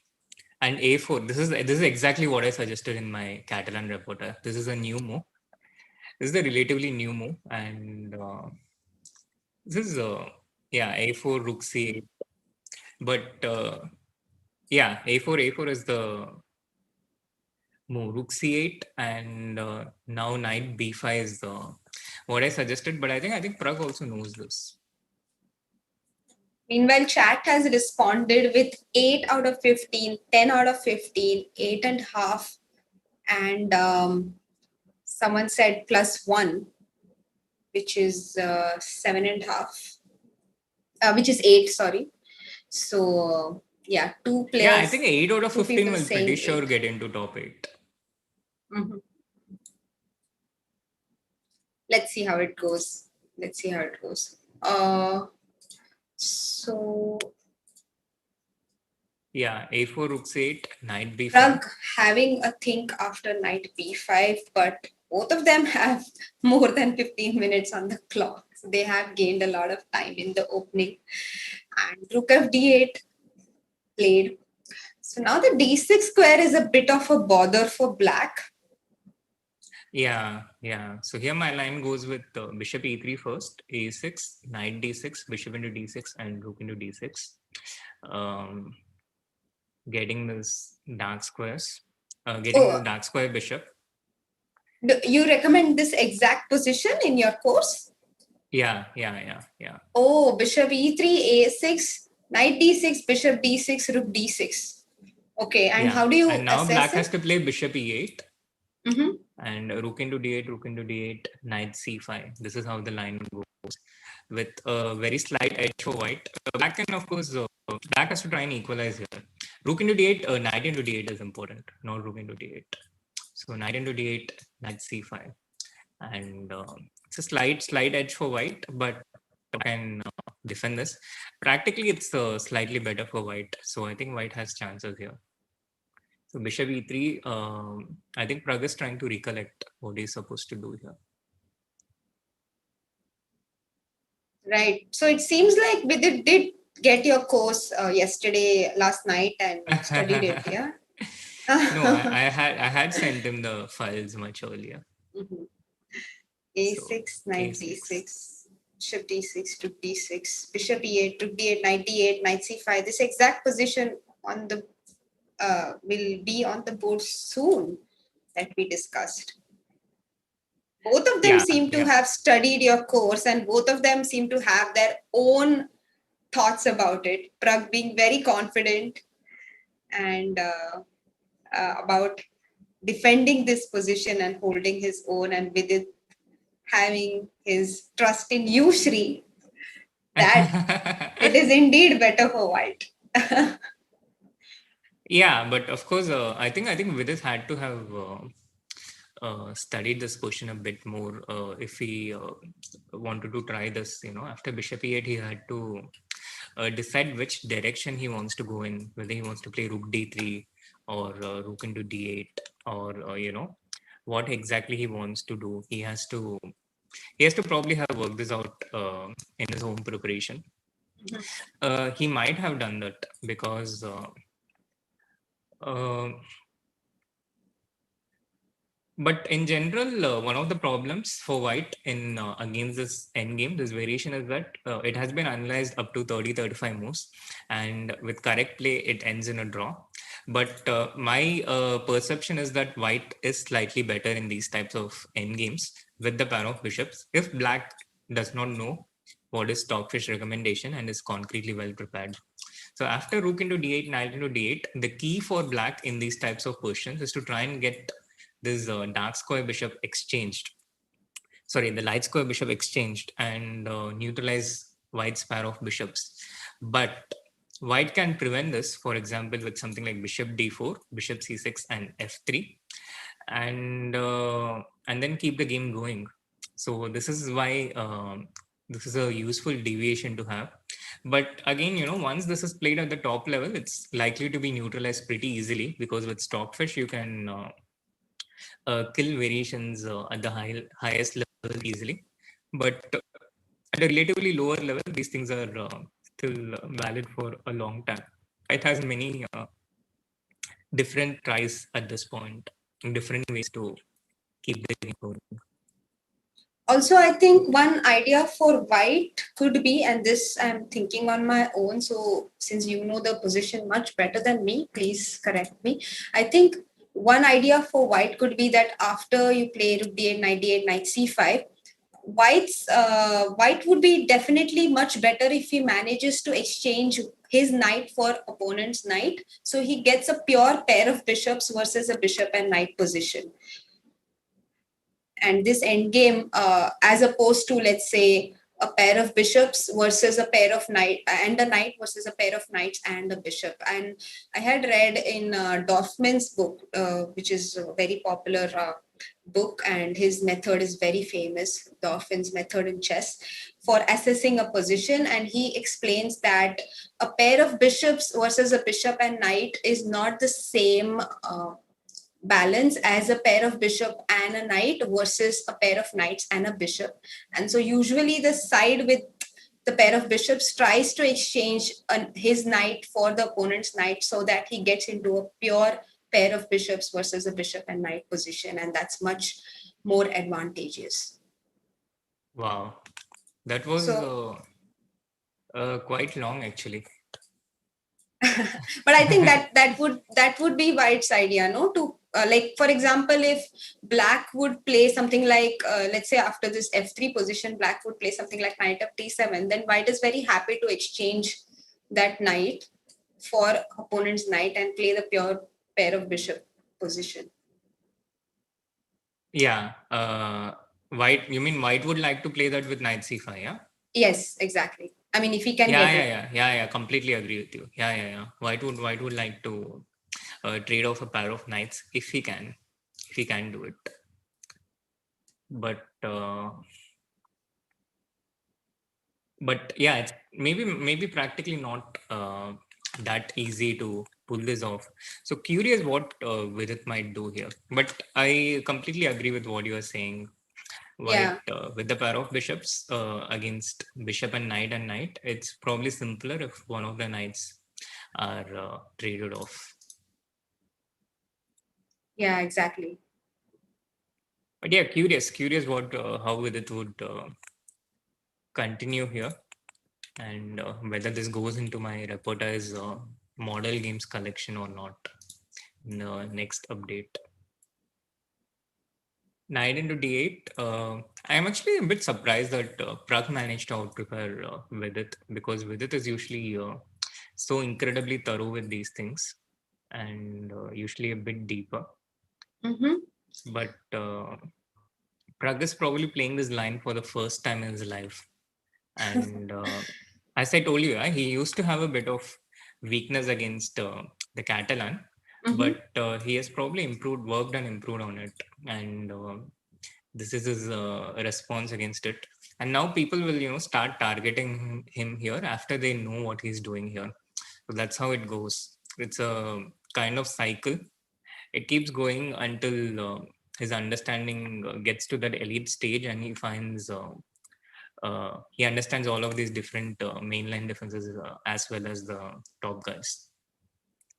By the way, I don't So understand this move bishop b6. Isn't c3 hanging, or he wants to play knight a5 yeah, I think he in wants to play knight response? a5. Yeah, so rook into c3, it leaves d8 end price, but it also attacks the b3 knight. Right. But he can continue with knight a5, attacking the d8 knight and the b7 pawn. So if you, for example, go back with rook c8, and if I, let's say, take bishop into d8, rook into d8, and knight into b7, with possible ideas of a5 and knight c5. Even this position with 5 versus 5, it can be slightly better for white, because white has this knight and access to squares like d6 and c5, and this pawn on a6 is really weak.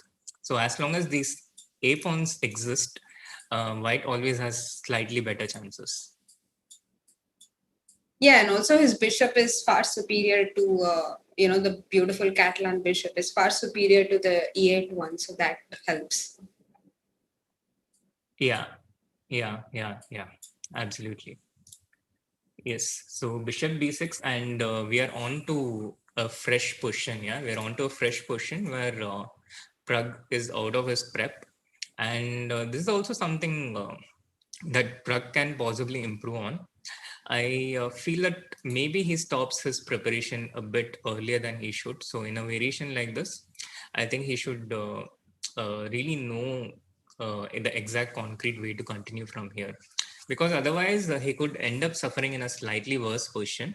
And if you give people at this level this kind of slightly worse positions, then out of 5 games, you're going to maybe lose like 2 games and maybe draw 3 games with uh, exact defense, with very concrete defense. So in positions, there are a lot of positions in opening preparation where you're concretely equalizing with black, but maybe not in the most strategically compact way. And when someone is going for these kind of things with the black pieces, if it is strategically not sound, then it's important to know till the very end until how you make a draw, or until the position is neutralized completely. Otherwise, it can be a bit of suffering. Right. Can we move to Raja's game for a minute, since we have discussed this game at length and we are waiting for Pragg to make his move? Maybe we can have a look at the other games. Raja is playing Sure. Duda with white. Mm-hmm. And, yeah, Raja hasn't castled yet, which is surprising. I mean, 17 moves into the game and he hasn't castled yet. And what's going on in this position? DC, Queen C6. He's definitely thinking whether he should play Rook D6 here and get rid of that queen on that diagonal once and for all. Because Rook D6, Queen C7. yeah, and then play short castle, no? But then you just lose the C5 pawn, no? Knight into C5. But you will lose the C5 pawn anyway, no? Or you want to keep it? Yeah, you can take C into B6. You right? wanted to keep it. Okay. I didn't consider keeping it. Yeah. I thought maybe, like exactly what happened in the game. I thought if you keep it and we reach this position, black can simply come Rook C8 and take on C3. No, the C3 pawn is very vulnerable, I thought. Yeah, true. But on the other hand, if black takes knight into C5, then also I think black is fine. Pretty close to equalizing. Yeah. Mm-hmm. Yeah. Right. So probably it's just an equal game position after knight b6. White will play short castle, and after rook c8, white can try to keep it with rook c1. No, White can try to maintain the pawn. White has a slight. Yeah, white has something really slight, and black is trying to equalize. But generally, these positions, black should be able to objectively equalize. But if black is not, it's a 2-result position with white. Yeah, either white wins or it's a draw. Right. Yeah. So yeah, I think Raja having one of his typical safe positions. Meanwhile, bishop c6 and bishop into d8 played in the Vidit game. And now it's really important to for Pragg to make the right move. So chat, what would you play here? Will you take bishop into g2 or will you take rook into d8?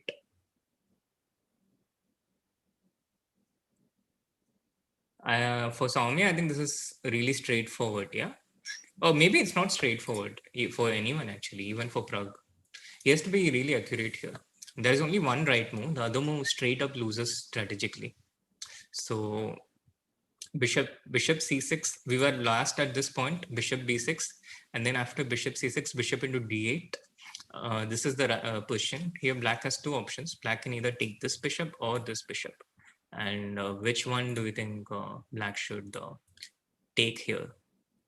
Or chat? This is a question for everyone actually. No, actually, it's not at all easy to make this decision, because let's say we take bishop g2, he will obviously take f6.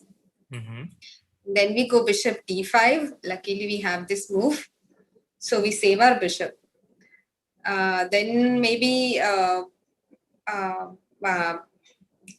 white plays knight to rook b1 maybe. Maybe white plays rook b1, pawn into g6, and No, rook b1. Now you lose the c3 pawn. Yeah, this gets dangerous. You have to keep this bishop alive, because if you go into a so position you with are this going to knight keep the against, bishop. Okay. yeah. If But you go then into a that's position with this knight against this bishop with pawns on c3 and a4, but then that's um, just equal, no? Like after bishop d4, bishop b3, like black has absolutely no problems. yeah, this is just equal, but white has to accept it, because Huh. otherwise white gets worse. So bishop into g2 is the right way to go, because rook into d8, bishop into c6, b into c6. This position can get directly worse for black. With Yeah, because the a5, knight pawns c5. are very weak, a6 and c6. Yeah. A6 mainly, actually, knight coming to c5 and So with it just took king causing into a lot of g2. havoc. He just took king into g2, rook into d8, knight c5. This is the present position, but this looks completely dead to me. I think we will see a draw pretty soon. So Bragg has neutralized Yeah, with its opening his opening attempt. yeah, even like rook c8 is possible here, no? Knight b7, rook into c3, and that would be Yeah, completely yeah, equal. yeah. As long as the pawns on a4 and a6 exist, there is just a minute chance, a sliver of chance. Mhm. But uh, yeah, yeah. So this is the thing about playing the lines recommended in the course in the elite level. The thing is, your opponent has also seen it and they are prepared against it. So they lose a bit of potency there, because it's already something which can be expected. But this is only at the highest level. At a relatively lower level, a lot of these things, they just work and people can just go and win a point directly. So yeah, I think that's basically the reality. And that's also the point about things which are published. As a professional, you have to keep them up to date, not just because you will be playing it, but your opponents are also likely to play it, and if they do that, then you need to be prepared against them. So that's also a reason why it's really important to stay up to date with whatever has been published in the chess world at the elite level, which is what Anish was also making earlier in one of the earlier streams. So yeah, Right. rook c8 played, knight into b7, rook into c3. All this will come on the board, and I'm not sure how quickly they're going to make this draw. Okay, Prague just goes king f8, just to get rid of the back rank weakness. And after rook b1, he can even go knight d5, preventing rook b6. And also from the c3 point, the knight can also take the a4 pawn. So yeah, I think this is going to be a draw. Raja's game is also set to be a draw. Yeah, it's a Yeah, draw already. it's a draw already. And actually, Aryan Tari versus Ali Reza Firuza is heating up like anything. Just look at the position. Firuza has again played g5, bishop h6, this setup. But what is it? Like the bishop on h6 looks so awkward, defending the pawn on g5. And if, the bishop on d3 is so happy to be where he is, and maybe white can set up a battery with bishop d3, queen c2, bishop c2, queen d3 coming in. Yeah. No, it's just a bad position for Ali Reza for sure. Yeah. Just a bad position. But of course, Ali Reza is a master of creating complexities. So let's see how he tries to fight against it. Vidit, meanwhile, he has played rook b1. So this has happened on the board. And maybe Pragg might play knight d5. Let's see. Knight d5 is one way. I'm pretty sure it will be a draw in this game, but it will still be interesting to see whether it actually happens or not. And I also think it will probably be a draw relatively quickly. And if that happens, we have a lot of time to check out all the other exciting games of this round, yeah, which usually doesn't happen because we have two Indians playing and the games end relatively late. So knight d5 on the board, and actually white has some chances to. White can keep playing, you know. For example, let's say I play knight d6 here. Then what do you do?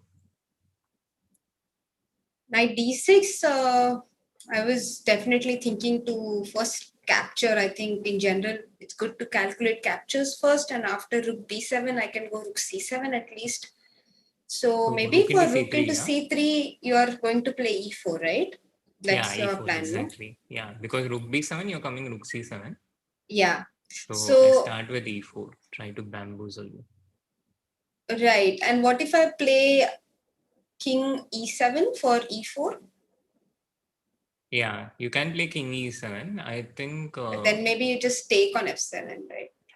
that's one option. Yes, take on f7 and then try to win the a6 pawn at the end. Very, very thin edge, not easy to make anything out of it. He has played knight d6, yeah, as expected. And probably, I'm not entirely sure if Pragg will immediately take rook into c3, because after e4, he does have some difficult problems to solve, no? If rook into c3, e4, maybe it's not straightforward anymore. After this knight into f7, this exact thing we were talking about, king into f7, e into d5, e into d5, rook b6.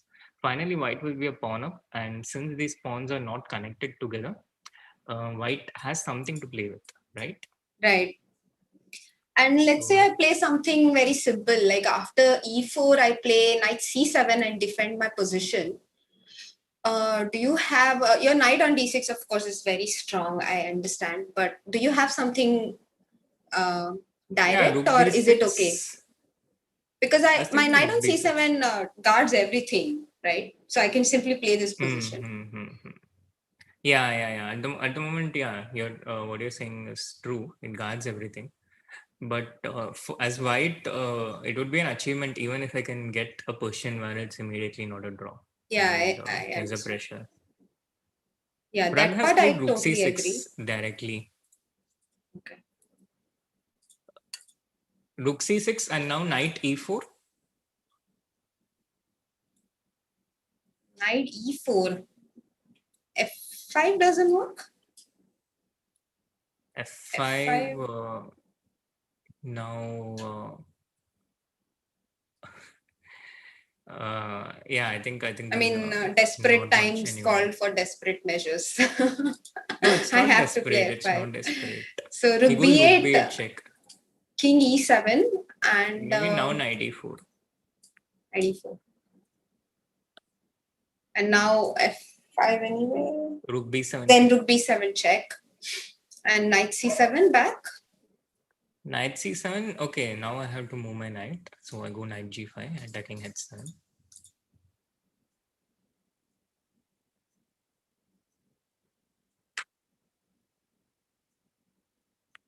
Yeah, this looks like it. No, I think this is what will happen. F5. Or Yeah, does he have unless there is a, yeah. some trick here? But I don't see any tricks. Like after knight c3, there is rook b7 check. That's annoying because after rook b7, king d8, I can take knight c3, rook c3, and rook b6, and I'll be a pawn up, right? Yeah, this can be dangerous. Yeah, the 5 versus 4 Yeah, is dangerous. 4 versus 3 is just a draw. yeah. 5 versus 4 is dangerous. So So little problems to solve for little Pragg, but he's so good at solving these kind of concrete things. So f5 knight, f5 rook b7 check. Yeah. f5, rook b7, knight c7 for sure. Yeah. But do you have to play knight c7? Can't you just play king f8? I don't want to put my king on the back rank, you know. But also with knight into c3, you take it in a better way, no? That's true. Suppose rook He c4. plays rook c4. But now if I play rook b7 check, then knight c7, yeah. But yeah, I mean, rook e4. But you're not threatening anything after rook b7, knight c7. There is no threat because the knight on c7 is also hanging. So you are not threatening rook e4 right now. White has one move. Yeah, true. But how do you make use of that? Um, Yeah, how do I make use of it is a good question. And a4 is also hanging. Maybe I can't. Yes. Rook b7 check, knight c7 on the board, and I think yeah, there will be some. So let's say I play rook b4 now.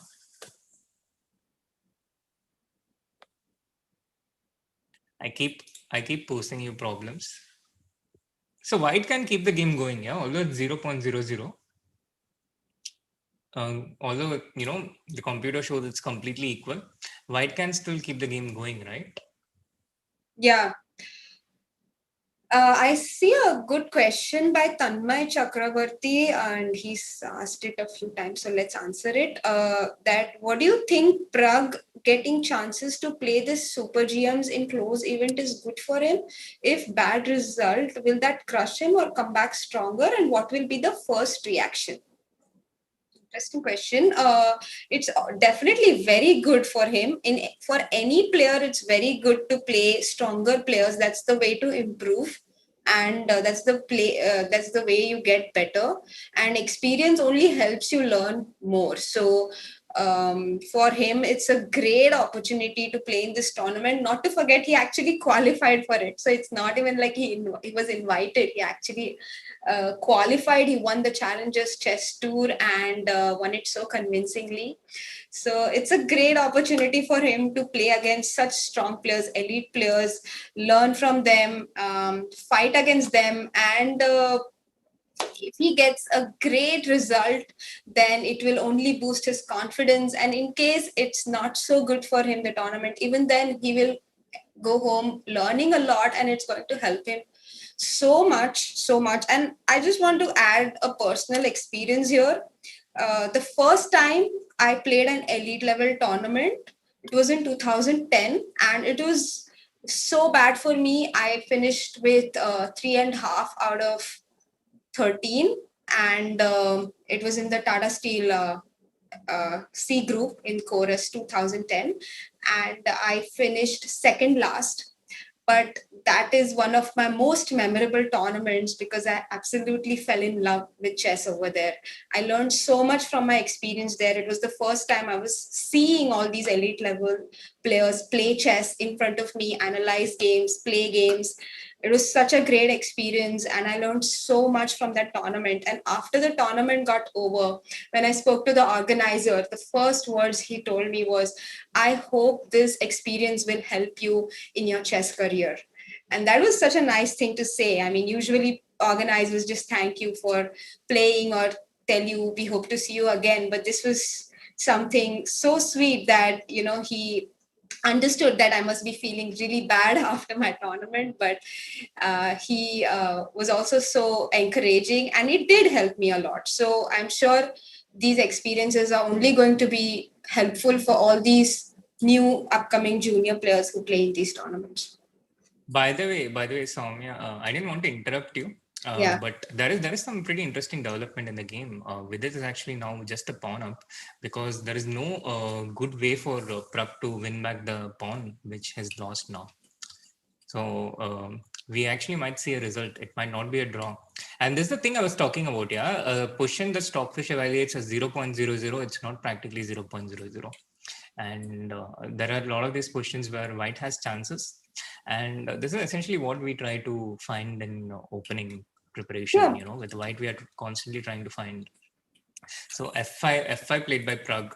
And now, how does Vidit maintain this b5 pawn?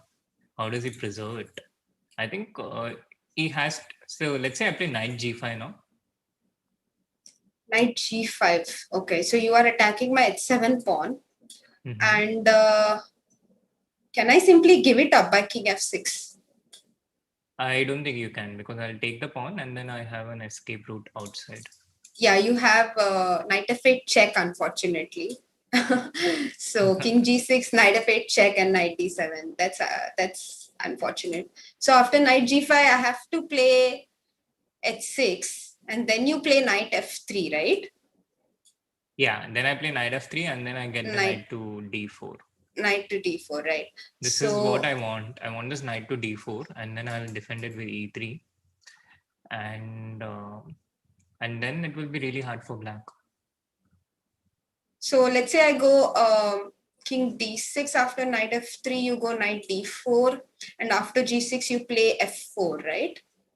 Yeah, after g6, f4 is an option. True. And you also want to push b6 after I move my knight. So for example, let's say I play knight f6, you play b6. Maybe, yeah. I could.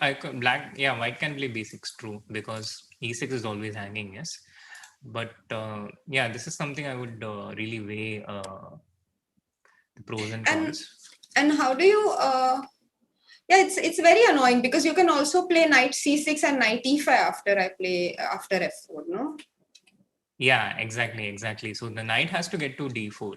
This is the first part of the setup of this endgame. And the knight takes 3 moves to get there. But knight g5 I think is the most forcing way, because after h6 knight g5 attacks the pawn, and after he goes knight c5. Okay, knight c5 also gets the knight to d4, but I'm not sure. Probably he's not going for his idea with knight d4 with knight c5. It's not easy to see as well in a practical setting. Knight c5. Yeah, knight c5. Yeah, knight c5 with the idea to King play knight d6. b3 and knight d4. So king d6. No, but now Knight there's a difference, yes, because if b3, you go knight b3, black can go e5. e5, right? And So I think can white I, needed this tempo. Yeah. yeah, now after king f3, you can even play e4, is it? You can Yeah, even maybe, play e4. maybe. Yeah, maybe. Or maybe you can just play knight c3 and b6 and king c6. Is that possible? No, maybe not, because knight a5 check I have, and after king b6 I have knight c4 check. Yes, So but then, also not totally clear if this 4 versus 3 is winning for white, because of pawns being relatively compact. So yeah, I think this can be another turning point in this game. The earlier turning point was when Prague took rook into b4, c into b4, and here also I think it's knight c5. I'm not sure if it was accurate. Knight g5 was, I think, more accurate because it gains a tempo. But knight g5 is also not easy to play, yeah, because the knight is going somewhere yeah, else. knight g5 is something I wouldn't have considered. And I mean, I actually gave it a thought because you suggested it. Otherwise, because you're intuitively thinking of keeping your knight in the center or around the center, and knight g5 is so away. Yes. So unless you calculate it concretely, you wouldn't go for it. Yeah. But as you mentioned, the idea is to put the knight on d4, and once you understand it, you also realize that black can prevent it, so you try to do it with tempo. Yeah, exactly. Yeah. Knight c5 and knight a4 also pretty logical. As long as you keep this b6, b5 on the board, as long as you keep it uh, away from Alive. getting captured. Yes, white is always in with a chance because this b5 pawn is an outside passer, and yeah, Prague plays g5 with the idea of g4 now, but this is not how Prague. So I told you, yeah, it's suffering. So when you suffer like this in 5 games, you might lose 2 games. It's a percentage thing, and maybe some games you will manage to make a draw with some concrete jugad, but the other games you lose as a probability thing. So it's always I think it's really important that if you're going for something like this as black, you have to completely work out the details until the point of draw. 20 moves is a bit too early to stop here. Oh, really? Wow. Yeah, I mean at this level That's very valuable advice. 20 moves is too early to stop in the opening. Yeah, but some openings, yes. I remember even Prague's game in the Challengers Chess Tour, which he lost against Abdu, I think. Was it? Yeah, exactly. Yeah. The He end didn't game against Kamer, Vincent Kamer. against Vincent Kiemer with this, he had this Rook D8 idea, and he had to know it till the end, even though he had worked on that opening. They basically entered the end game from the opening itself, and he hadn't studied the opening till draw, basically. So he had to work it out on the board, and it was not so easy. Yeah, and now b6 has been played with the idea of b7. If black goes king c6, white has knight c5. I think Pragg is losing this position because he might lose a second pawn here. No, but this is exactly why I didn't like g5. I was wondering why not e5 and just get rid of these knight c5 ideas. He missed this. He missed this idea of b6, knight c5, I think. Oh, okay. And it's also a bit psychological, Pragg is maybe regretting that why he got into this position from the opening. That's a very natural reaction when you get into something undesirable. It takes a bit of experience for you to understand that you don't regret your life choices no matter what. But until then, it's pretty easy to blame yourself. Yeah, my dad once gave me great advice.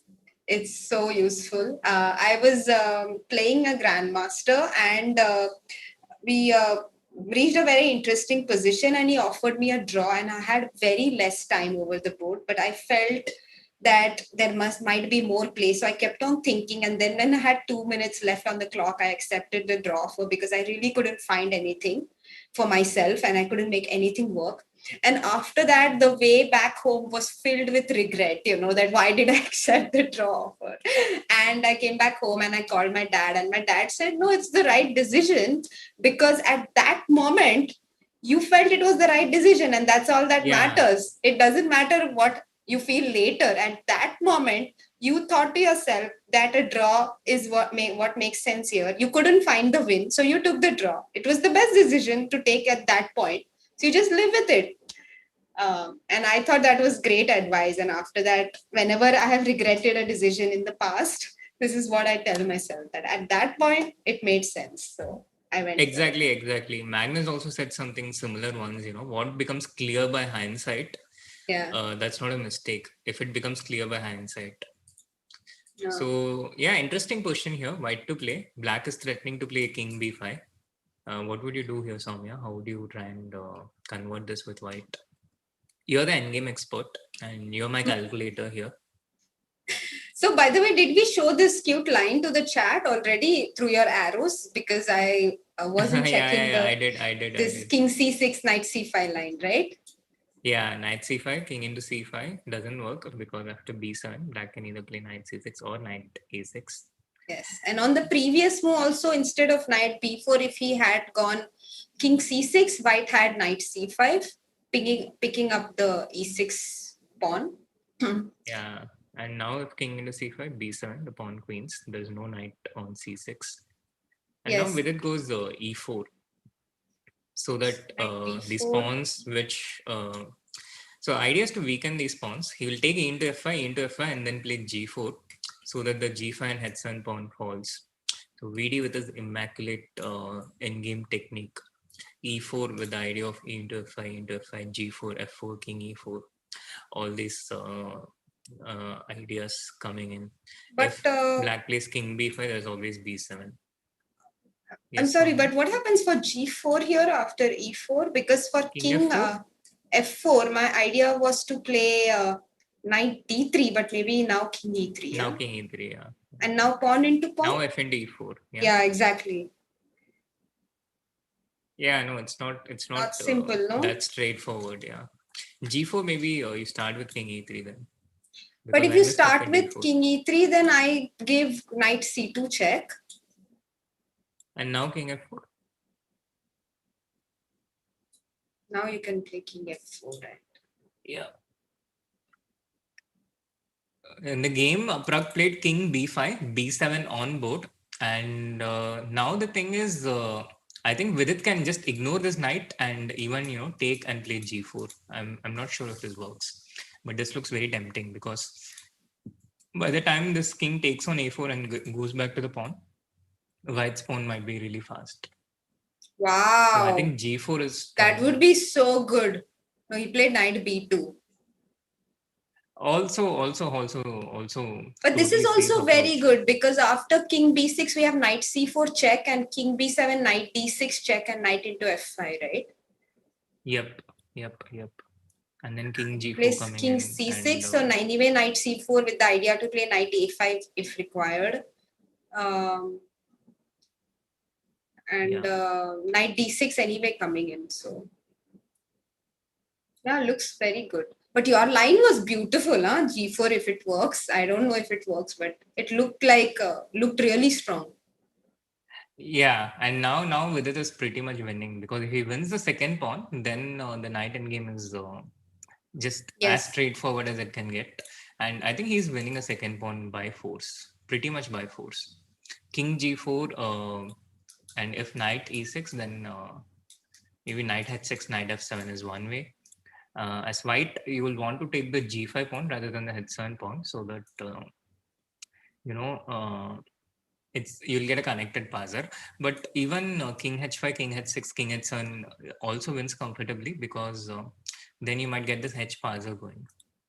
Knight d3 played by Prague, and you do have to be a bit wary about some last minute trick by Prague. He's uh, he's notorious for those things. But I think you can take king into g5 and after knight into f2 play h4, king h6, king into h7. This is one way. Yeah, king g5, knight f2, h4 is so safe because the g3 pawn is also supported with your f5 knight. But the problem is maybe king d5, yeah? King g5, knight f2, h4, king d5, king h6, and I have king e5. Yeah, you have to be a little careful. But I'll play king f6. You'll play king f6.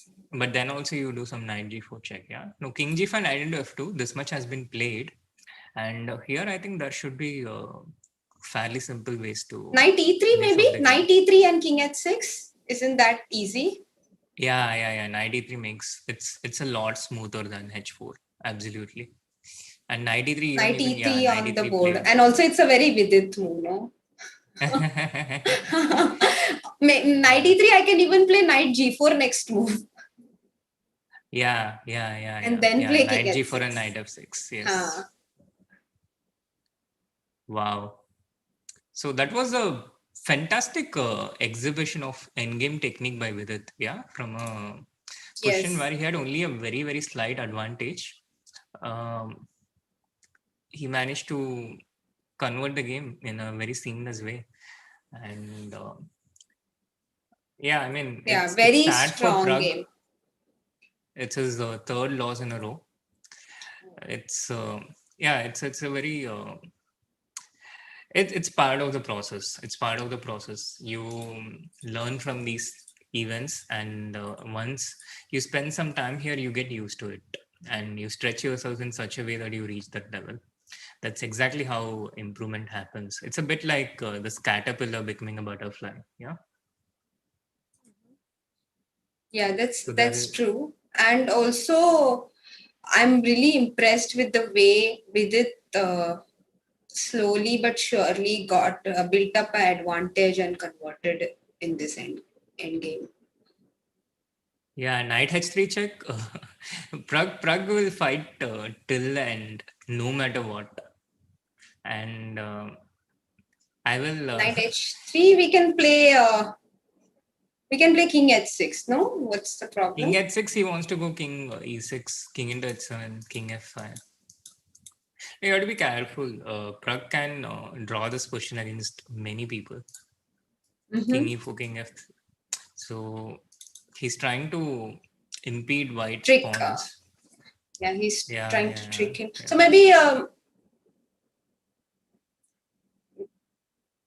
king f5 here. Like, is there a trick after king f5?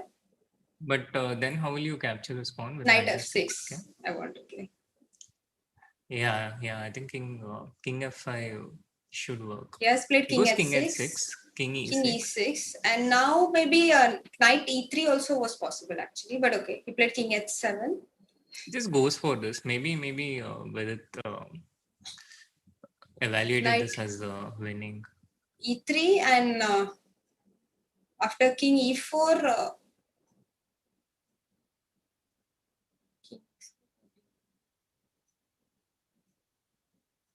after King E4, Yeah, what do you do? the idea of King F3, King G2. Yes. Right. Uh, I'm not sure actually King E4. what Vidit has in mind. Sorry, this is now not so But I'm clear. pretty sure he's worked his way through. Yeah, but how? Like, it's not at all obvious, because see, knight G4 we play King F3, and knight moves we play King G2, and if knight comes back knight G4 we come back King F3. So that's that. We played Oh, knight he plays knight C4, C4 and the evaluation bar drops. This is King Prague. This is F3. oh my god. Has Prague wriggled his way out of this? Because if he just goes, yeah, King F3, King G2, King into H2, it's just a draw. You mean to say instead of Amazing. knight C4 there was a move already here? There was a way to win this? Yes, because the evaluation bar is full white. So wow. This is exactly what I'm talking about Prague, All the time he's so brilliant at finding defenses like this. Knight H3, he never gives up. He keeps fighting till the end. And wow, I'm impressed. I actually, frankly, I didn't think it would work against Vidit, but it works against anyone. It could work against Magnus as well. You need that resilience. You need that refusal to believe that you're lost, and you also need that skill, that calculation skill. In Prague's case, this is a result of a lot of solving that he does. So now just knight g5 check, knight f3, get the king to h4, control g5, and it's a draw. Yeah, I'm this I'm is I'm I'm happy that I mean I'm happy that Prague managed to pull off such a thing, because I know that he has done this thing so many times in training games and other games, but now he is displaying his resilience at the global stage. Pity for Vidit, but yeah. it's sad for one of the players. It's either sad for Prague or sad for Vidit. And in this game, we saw Vidit's technique being exhibited in full display, his impeccable endgame technique, and we also saw Prague's USP, his ability to defend from any situation, his refusal to give up, and also his skills in display, his defensive and resilient skills. So we had everything in display. This is such a show of strength between BD and Prague. Yeah, but it's also like unbelievable, because he was completely winning with it, and I was so sure he's going to convert this. So it must be very frustrating to be in Vidit's place for sure. Yeah, I know. It's also personally, that Catalan did not win, and I was going to add this to my course's model games, but now that it's a draw, it will look a bit less of that sheen, but still, I'm happier for Prague. King G3, knight E2. Yeah, this is this is a Yeah, draw.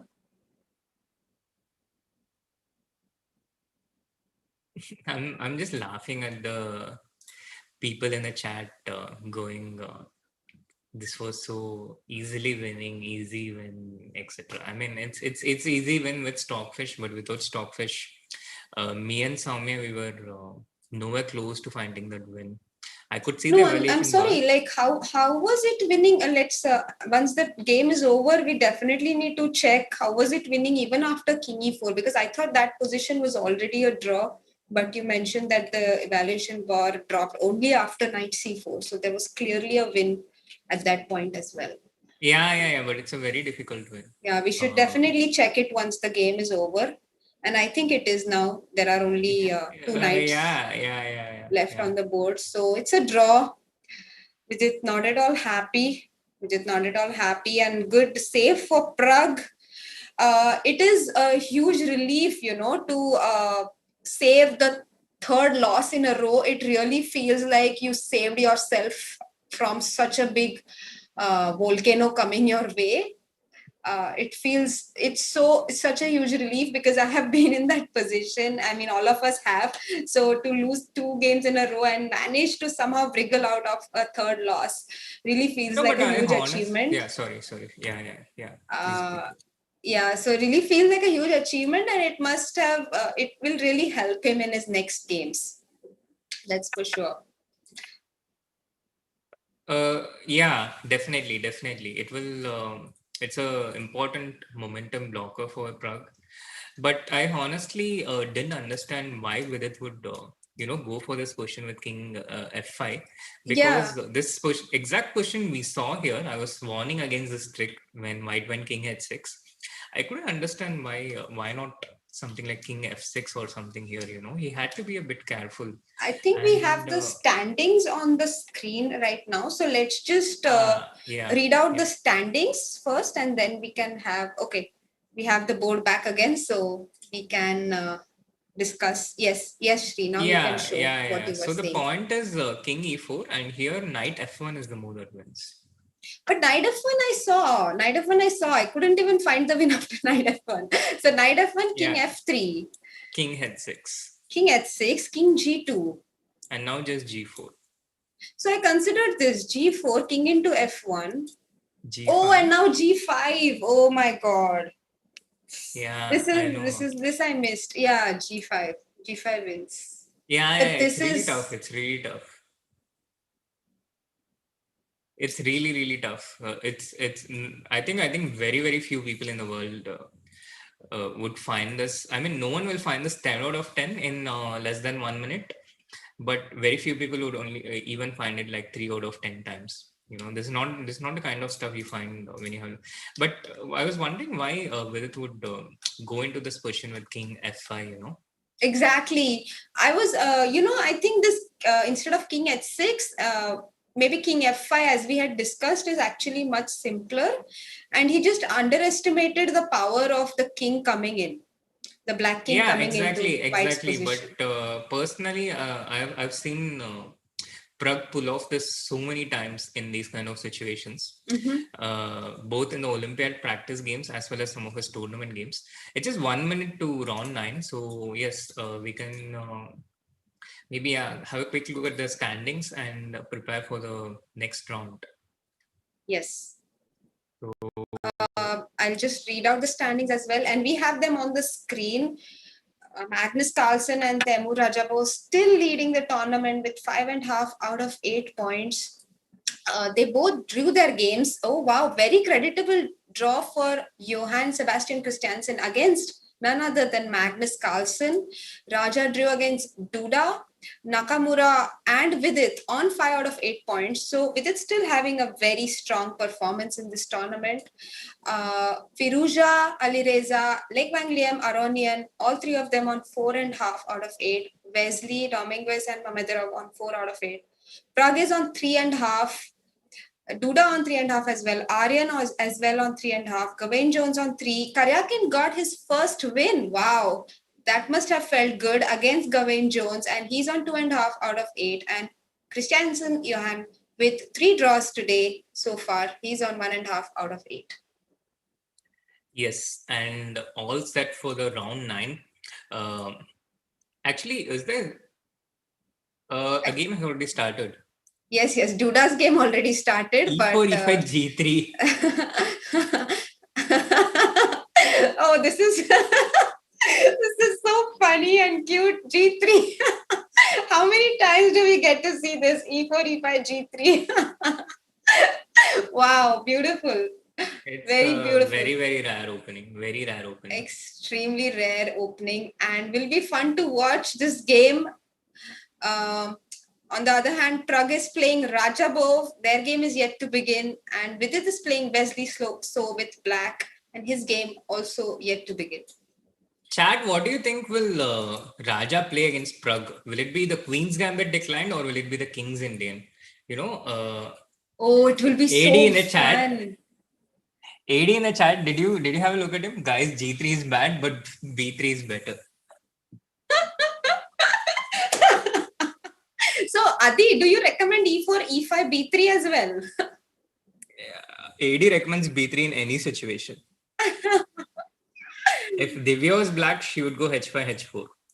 Oh, actually, that's true. She would. That's actually true. True. That's actually true. Hey, Yeah, I'm it rooting depends. for a King's Indian, man. Rahul Srinivas says QGD. I'm rooting for a King's Indian. Come on, let's go. Let's see what Let's happens. go. Yeah. So Prague's game, I think it might take a while to start. Wesley So Vidit is the other Indian encounter that we have, and Ali Reza against Levon Oronian, some London system. The other games haven't yet begun. Hikaru against Johann Sebastian. I think he will try to he will try to exert himself. It's not a guarantee that he would win, but yeah, he drew with black against Levon. So far things going according to the plan for Hikaru. He's drawing his black games. With white, he made some draw against pretty strong players, but he's collecting the wins against the tailenders or the lower rateds. And it's a pretty common strategy. In the Ali Reza Levon game, we have this London system that we saw yesterday between So against Duda. It's the same opening. Queen b6, knight c3 on board. And Aronian, he's a bit better prepared than Duda was, so he goes bishop d7, which is the correct move here. White continues d into c5, queen into c5. The pawn structure is a bit disjointed, but usually white gets some play with knight d4, then possibly knight b5 back, and things like that. The Hikaru Johann Sebastian game has also started, but it's a French defense. It's not such a common opening at the elite level, the French defense, because usually after d4, d5, knight c3, white tends to get objectively slightly better positions. But this requires a lot of preparation as white, and the games can go into some pretty complicated waters with 3 knight c3, a lot of theory. So Hikaru goes e4, e6, f4, d5, e5, e4, e6, f4, so far from the main line. Chess has changed so much. Chess has changed so much in the last few years, but especially after the streaming part took over and a lot of online blitz being played, the kind of openings that's being played, even at the highest level, has also changed. It's almost as if the map of chess has been changed, and e4, e6, f4, it's not the kind of move you would have seen people like Gary or Vishy or Kramnik ever playing in their career, even in online blitz. But Hikaru clearly knowing the system, and I'm not entirely sure if he plays these kind of things, but I mean, I'm not sure if he has played these kind of things in his online blitz. It wouldn't take a lot of time to check, but if I had to guess, then he probably did. He clearly knows something here. Karyak in League One has also started with a more traditional Rilopus. It's good to see that these things still exist in today's times. A classical Rilopus, no Bonkload, no E4, A6, F4, none of this 1B3 nonsense, which hasn't occurred in the chess champion But chess tour, by the way. Let's just go back to Hikaru's game for a second, because I'm so surprised by Johann's response to it. He plays Queen b6, allowing Hikaru's idea of playing d4. Like, wasn't this his idea anyway, to play with the center with e5, f4, and d4? So yeah, d4 I maybe he thought means knight h6. I really expected him to block d4 by playing d4 himself, but he's like, "Chalo, तुमको d4 खेलना है खेल लो," and Hikaru is like, "नहीं, मेरे को नहीं खेलना है, मैं knight a3 खेलूंगा." So both of Yeah, them because not revealing their cards. I'm not sure if d4 works. Mm-hmm. Let's say I go knight h6. Concretely. Yeah, So because yeah. so okay, let's say d4 I play and you play knight h6, yeah. But then I can just play knight a3 even here, no? Like, why not? True. You can play knight a3 or bishop d3 also. So I think I was a bit premature there, but I Bishop thought d3, it maybe shouldn't you be can over. play bishop d7, I thought. Yeah, and here doesn't black win a pawn? Like I take bishop into a3, b into a3, and knight f5. Uh-huh. Maybe you just take it. Yeah, so I think he So was this is the kind of, concrete reason why it doesn't work. yeah. And if I And play, Soumya, I have some bad news for you, by the way. oh, what is it? What is it? It's Queen's Gambit declined. It's not King's Indian. Oh yeah, and he has taken on f4 with this ef4 position. Yeah, yeah, yeah. So it is Queen's Gambit declined. It's this position which is considered to be suffering for black actually. These kind of positions, it's considered to be a lot more comfortable for white. But also it's interesting to see that Raja is giving full respect to Prague, treating him like any other player in this tournament, being very solid with black and inviting Prague to be the one to try. And Prague is going to try, he's not going to take the easy way out in any of the games. He's not going to just go and make a draw with the white pieces. I've also done this quite a bit in my career, especially when I was trying to become a GM. There were a lot of games when I would, just try and make a draw with the white pieces against a grandmaster, because that would help me go towards my GM norm. But in the existing generation that we have with Nihal and Prag and all these kids, they just play chess. They don't try to make a draw. They they just play moves against any of the opponent, and take the game to their logical conclusion. They are not intimidated by their opponents. Even if they are they overcome it by just playing. Yeah. It's a lovely thing about this generation. So queen e2, rook a7 on the board. Actually, it's a very fighting position, this one, for both sides. I have like minute experience with it. I have faced it with white in a rapid online game, and I think black is also quite comfortable. Very fighting position for both sides, I would say. Yeah, but usually, for the uninitiated in the Queen's Gambit declined, these positions can be a lot of suffering for black, because the pawn structure is in such a way there is a lot of tension here.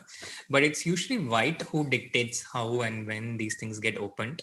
So even if, let's say, you go rook b1 and get a position like this, uh, black usually doesn't get anything going on the a file. It's all well protected, well blocked, all entries seized and closed.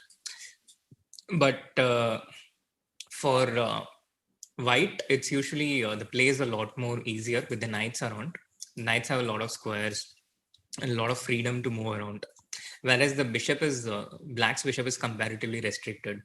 So it takes a lot of skill to, I think, pull this off with black. And Prag is the one who again shows a new direction in this game with f5. So Raja is thinking. Five. Wow, f5 and a into b4 played on the board. So if f into e6, black has bishop pawn into c3. So a into b4 will be replied with a into b4 most probably. And then what happens? I don't know. Raja, who knows what's in Raja's mind? I think. So hard to understand, man. See, a into b4, a into b4, rook into a1 mostly. Rook into Yeah, rook a1. into a1. You probably have to go e5, right? Because you cannot defend e6 otherwise. You have to go e5, but then can I take on b6? And then you take on b6 with the queen, and then b4 is hanging. Yeah. Right, now it makes sense. So, And, yeah, he did. This is on the board actually. So he will play e5 now. Yeah, but is he doing it? Is he under control? Is Raja under control? Is this part of his preparation? Because if d into e5, b into c5, isn't this much nicer for white? Why would you say it's better? Like, I The mean, pawns on f5 and e5, it looks so menacing and nice, no? so b into c5, would you play b5 here? after being to I'm not c5? sure. I'm not sure because b5 can be met with d4. d4, exactly. Yeah, that was the idea. So, but yeah, optically at first sight it looks nice for white. Oh, b5, d4, maybe. I don't know if it works, but maybe I have a move like b6. Wow, what an incredible positional sacrifice. So you want to keep the e5 pawn alive, and you want to give up the b6 pawn, and then put this knight to c4. Yeah. No, I wanted to put it on e4 first, and Yeah, then try e4. to like knight b6, knight e4. Then I want to play f6 next move. So Then you what if have I to play prevent queen it. b8 now? b6 ko queen b8 you'll play. Ah, so smart. Yeah. You won't even take on me. I want This is the very e5 pawn. I don't want this so pawn. smart. Rook a7 can I play? I'll also be Yeah, tricky. rook Chalo. a7. Rook a7 was what I thought. But here though, I'll take your c3 knight into b6, rook into Knight e7. d6, rook e7, and you'll take the pawn on c3, knight on c3. Yeah. Then you're like, अभी मैं इसका passer बनाऊंगा, knight d5 आऊंगा और But it looks very scary with all this f6 and stuff. it does look scary. Maybe e6 also, no? Yeah, e6, f6. Yeah, that's the thing about this f5 and e5 pawns. To me, it looks like, yeah, it looks very scary, like the antlers. These Oh, two pawns. I saw a trick, but it doesn't work, unfortunately. That? e6, f6. I wanted to play knight e5 with the idea to play queen g4, but you'll take queen e5 and queen g4. You have g6. Annoying. Nice. Oh, g6. Can I play queen h4? Sorry. You can. But then you play h5, right? Yeah, You play h5 and I think it stopped. Yeah, the attack is stopped. Yeah. But yeah, Cute stuff. exciting variations. We went so far in the variation. He did play e5, by the way. So Prague does need to take a decision now. Yeah, and look at Prague. Look at Prague's eyes. Look at his focus. Two hands on his hair. Only his eyes visible. Oh, he's leaned back now. Oh, he's gone back from that pose. But yeah, for that few seconds, I was like totally intimidated. I was like caught in a spell. Caught in Prague's spell. Should we look at VD's game a bit? Yes, sure. Let's go to Vidit's game, and Vidit is playing So Wesley with black. Yeah. So Yeah. it's London system once more. And the same opening, knight b8 to queen b6, which he faced against Duda, the same one. And rook b1 again, bishop d6, queen d6, knight e5, knight c6, bb5 castle, bishop into c6. It's all theory actually, but it doesn't. The rook on b1 is an extra move. It happens with the rook on a1. It's all theory. So takes knight b3. All of this, it happens with the rook on a1. This exact position, right? Yeah. And I think black is totally fine here. It's 0.00. And Yeah, I think Vidit also knows this.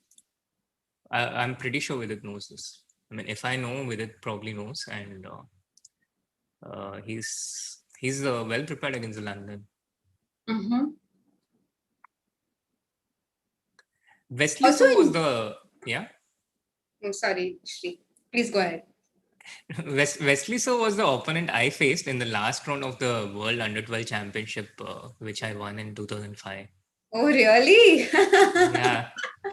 Oh, that's cute. And how did it go? You won the game or drew? What was it? No, I lost that game.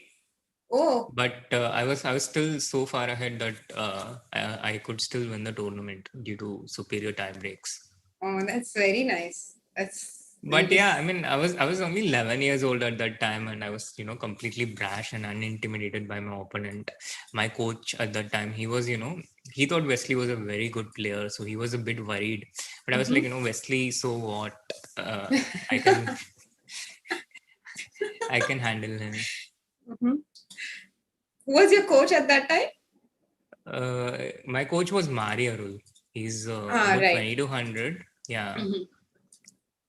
very, very, very strong player for Mhm. that time. He's from Chennai. He works in the Southern Railways. Mhm. A lot of people ardently interested in chess, but they had pretty limited opportunities during that time. Pre-computer, Right. pre-computer, pre-internet, the world was a lot more unequal in terms of information and knowledge. Yeah, for sure. I think internet made us all like each other. We're all the I see same what you now. did there. um, so Bishop A6 and Wesley thinking what to do. But yeah, very comfortable position for Black. He has played Queen E3, gotten out of that pin. But yeah, I mean, Maybe two just way Rook of playing. A8. No. Yeah, rook a8 with the idea of e5. But knight c5, you want to take bishop into d3, yes? Mm-hmm. And then get e5 because now Mm-hmm. the knight is vulnerable. Yeah, yeah. Yeah. Rook a8, I think it's a nice move. I don't like white's position. It looks pretty unharmonious, disharmonious. I don't know what's the correct word. Yeah. Disharmonious, I think. I'm also thinking. Disharmony. Yeah, it's disharmonious. That sounds right.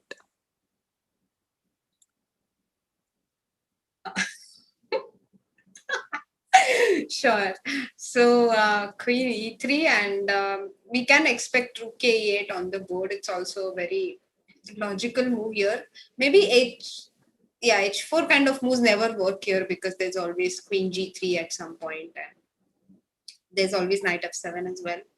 So what Yeah. is Vidit thinking about? He's just confused with by this move maybe, he's like, ye kya move hai? With it, I think he has a paradox of choice. He has many good He choices. played That's H6. What? h6. What is Yeah, H6? I'm also surprised. Why would he have to defend that e5 knight? He I wants to mean, play E5 g5 directly. knight. He wants to play E5 directly without having to play Rook A8, but I wonder why. Yeah. Also, white can play maybe something like knight d5 now. Yeah.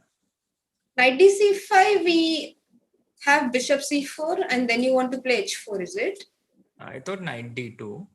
I'm not Oh, sure. Knight D2. H4 anyway might not work because of Knight F7. And that's Yeah, and also I have some ideas with b3 and a4 trapping the bishop.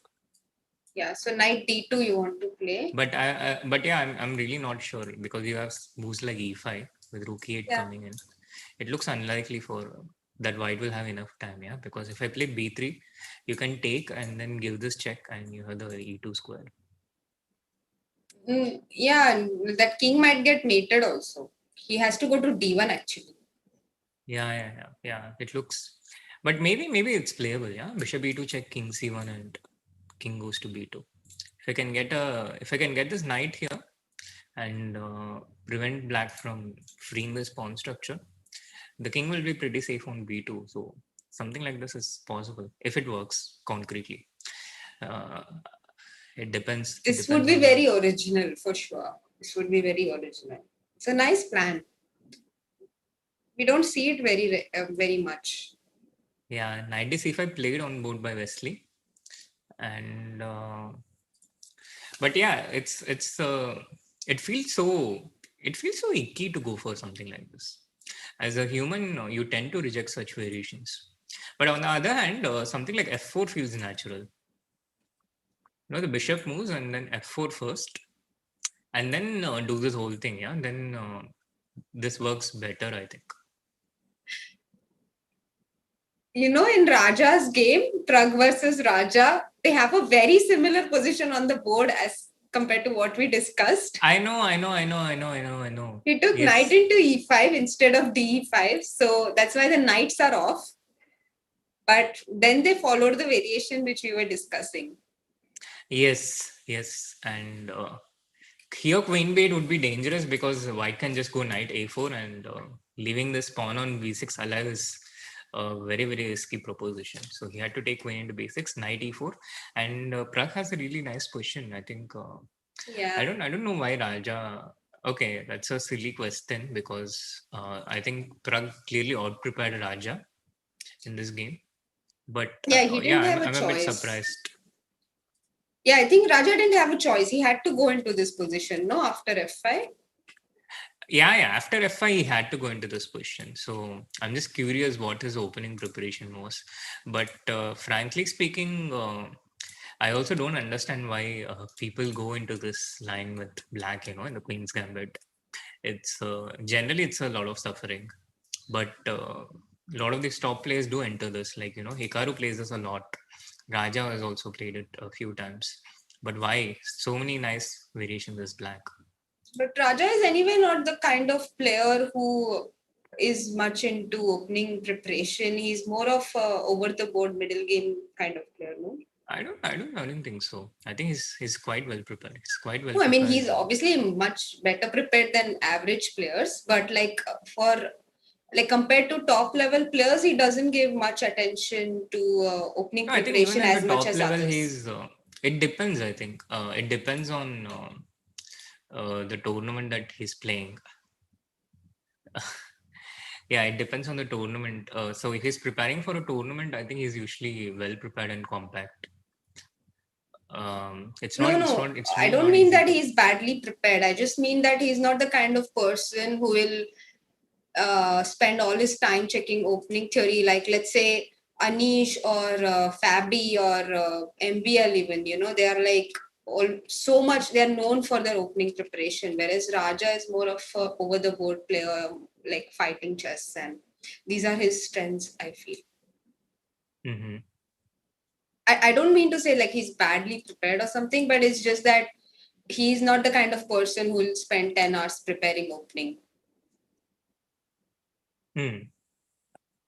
So All he right. would rather face the position on the board and try to find out, like figure it out. Yeah. Yeah.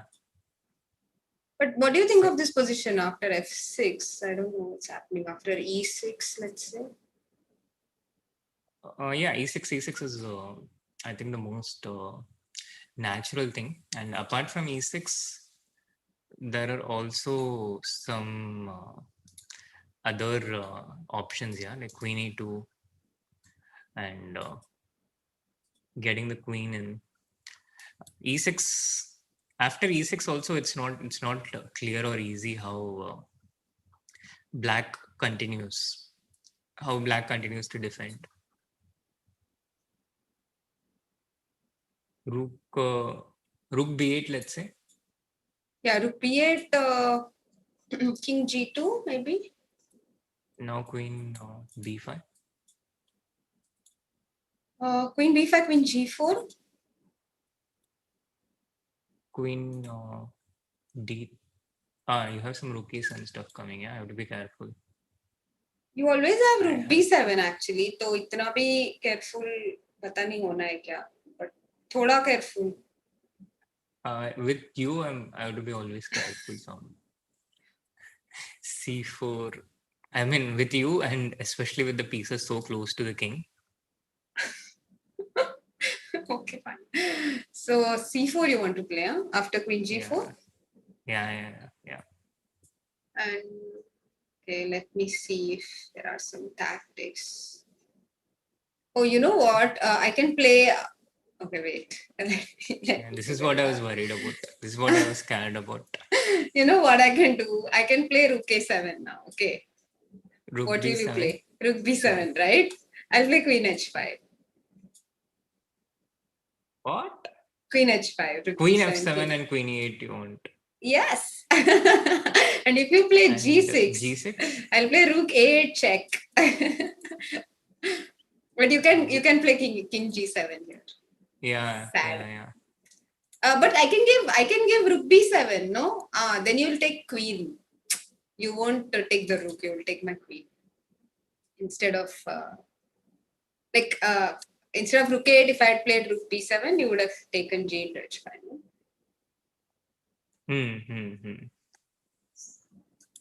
Yeah, let me just put it. So what were you saying? Rook A8?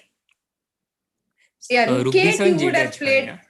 Rook A8 you were playing King G7, and for G6, Rook B7 you're taking G into H5. Yeah.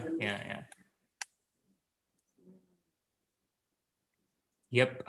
But this Right looks on so target. scary.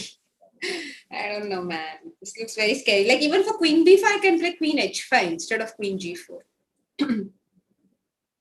When exactly? Like on the 26th move after F6, E6, Rook D8, King G2, Queen B5. Yeah, Queen B5, Queen G4. Queen H5 here instead of Queen G4. I can. Yeah. Yeah, you can. This may be stronger because now Queen F7 is coming. Next, Rook A7 is coming. Yeah, this is the kind of threats that Raja has to face, and he can. I mean, I don't know how Raja is going to defend. I mean, I trust him, but if I was in his place, I would lose this very quickly as black. Yeah, and Srinath, if I were in your place, I would have serious back issues. So can you please not slouch so much? We are commenting for 5 hours, and that please make use of your gaming chair. It's some things in life is involuntary.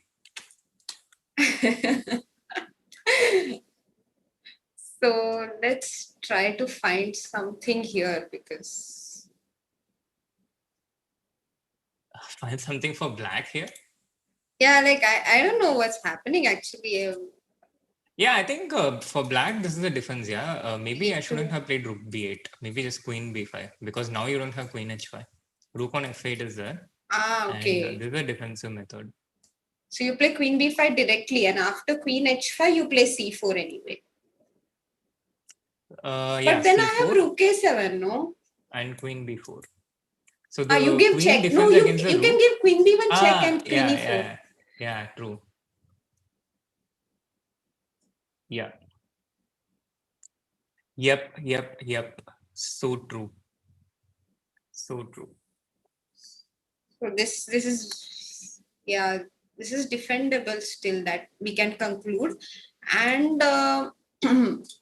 BD on the other hand is his position has changed completely. That knight on G5 has come to C4.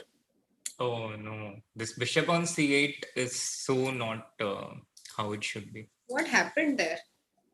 No, I think knight d5 he went bishop c8, but this h6 move, as we saw, it's very, very questionable. I don't know why he did that. Yes, it's interesting to that's it's one of the reasons why it's very interesting to hear post game comments by players or press conferences, because there are some moves which are so mysterious and they are things which only the players can explain. True. Absolutely. In any case, it's very, very interesting to delve into the minds of the players, like see what they've calculated and compare it with what we had seen during the commentary. The players usually always have more insights because they are more concentrated. They are seeing more things. Yeah. Pragg did play e6, by the way. Oh, he did? Yeah. Okay. Both the games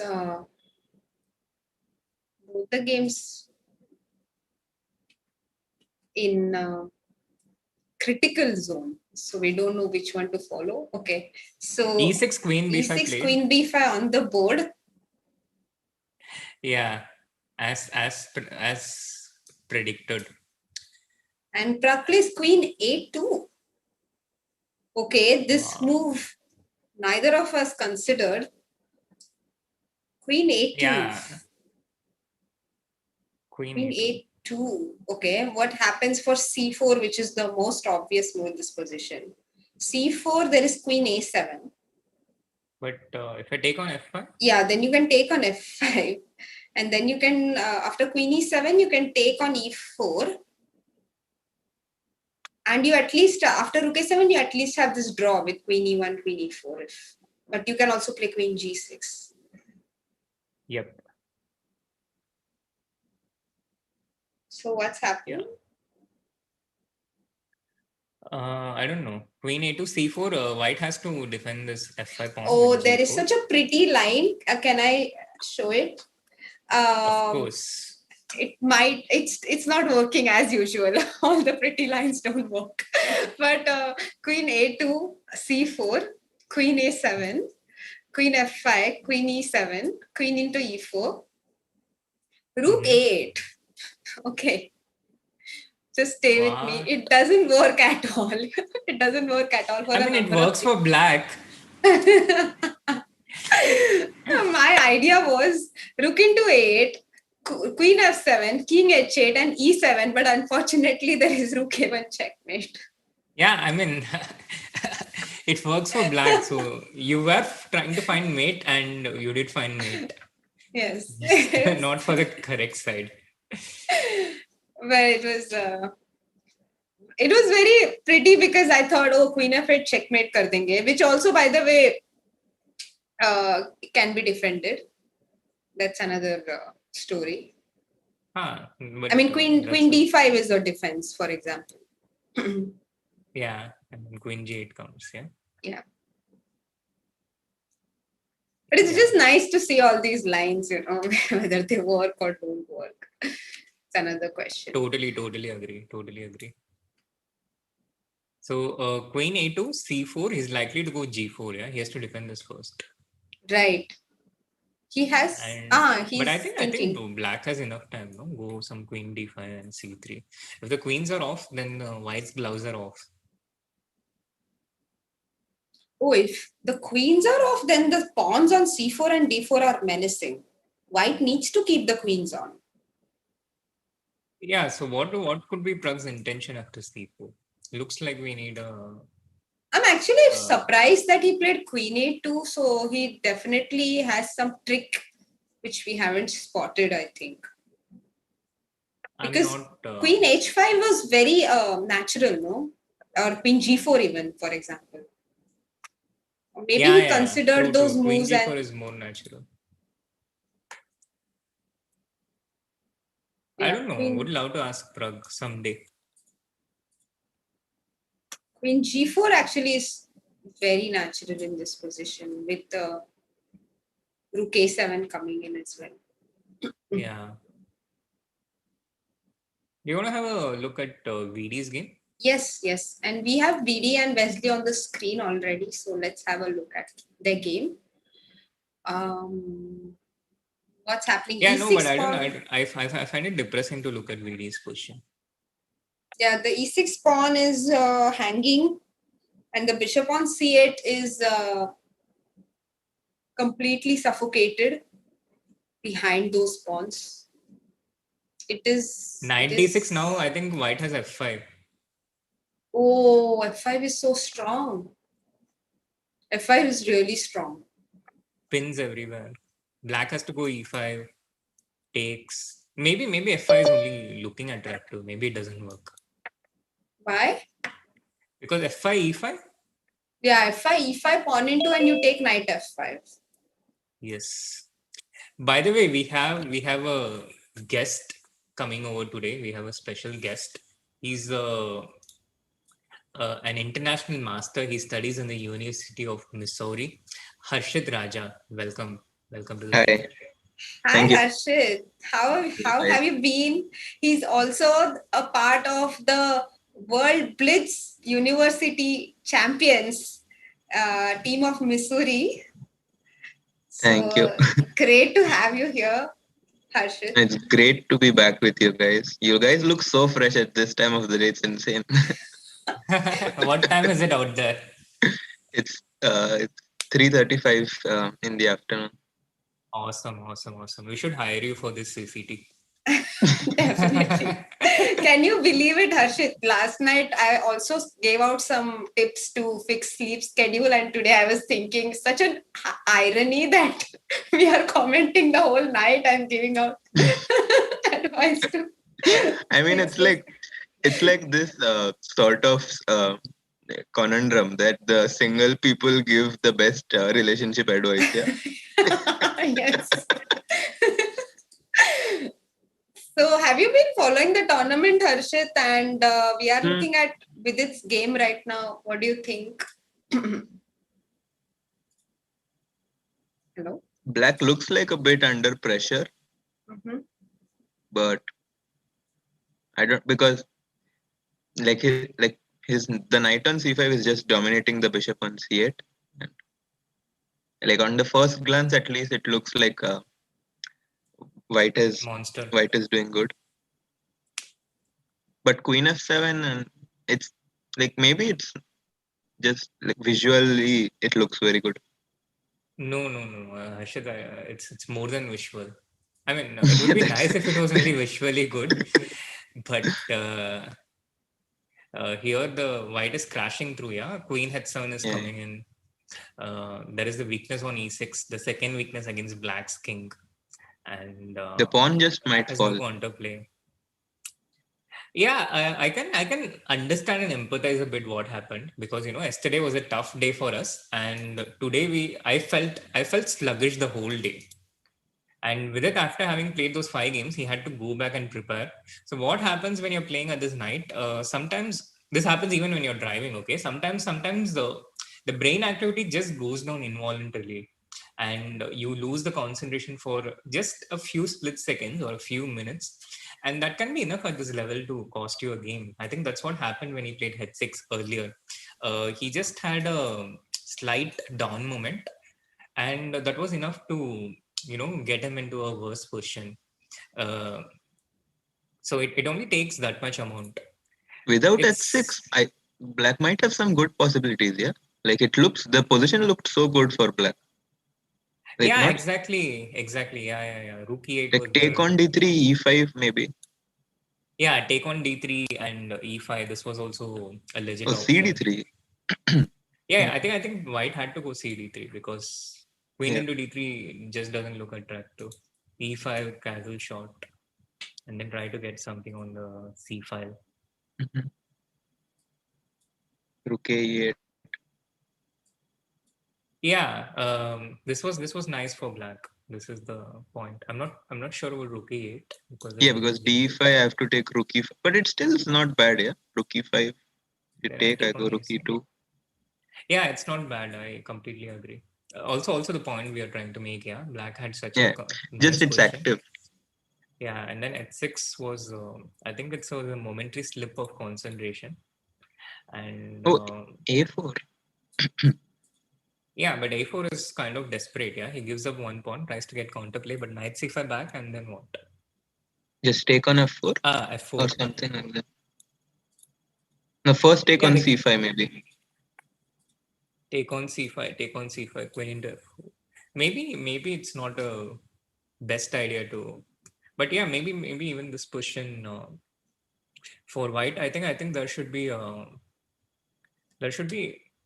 some, maybe just b4 here, yeah, because this knight against this bishop, if I can keep this equation on and get the pawns to a4 a5, I think other But things. maybe I'll go for some like some desperate e5, E5 shouldn't work, because after d into e5, queen g4. yeah, this position Okay. also, I think it's a big advantage for white strategically. Yeah, Rook f2 or just rook e3. king g8, I This, guess. Yeah, yeah, I just keep the rook on e3. yeah, no, the knight is too strong. Yeah, that's kind of the point. Yeah, if he maintains that knight on c5, I think white is better. All other things And the being time. equal. Yeah, the time as well. It's kind of sad. Were you watching the Vidit Prague game? Vidit Prague, I actually didn't watch. That was incredibly interesting. It was a Catalan, And Vidit played a variation right from my course and got a slightly better position. And he was winning for the most part. And he was actually 2 pawns up in the night endgame. But Prague found his incredible defensive resource and managed to draw the game. So it was like, But I photo feel motion. this is sort of like the storyline with Prague Prague with many of his games. Yeah. True. He tricks everyone. He's like the king of tricksters. Like he finds his incredible resources. Yes, and he never gives up. So he has the chess skills and he also has the attitude.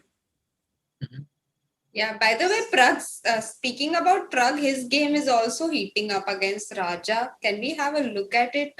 His rook and queen are on the 7th rank. Right now, the G7 point is being defended, but for example, black can already take on white can already bail out with queen c5 any moment he wants. Yeah. White could have actually bailed out and he played h4, but instead of h4, I think if he goes rook a7 also, white can make a draw at any point because I think black has to take this draw. No, but h4 white is of itself course playing for a win. Yeah, exactly. h4 itself is an intention to try for more.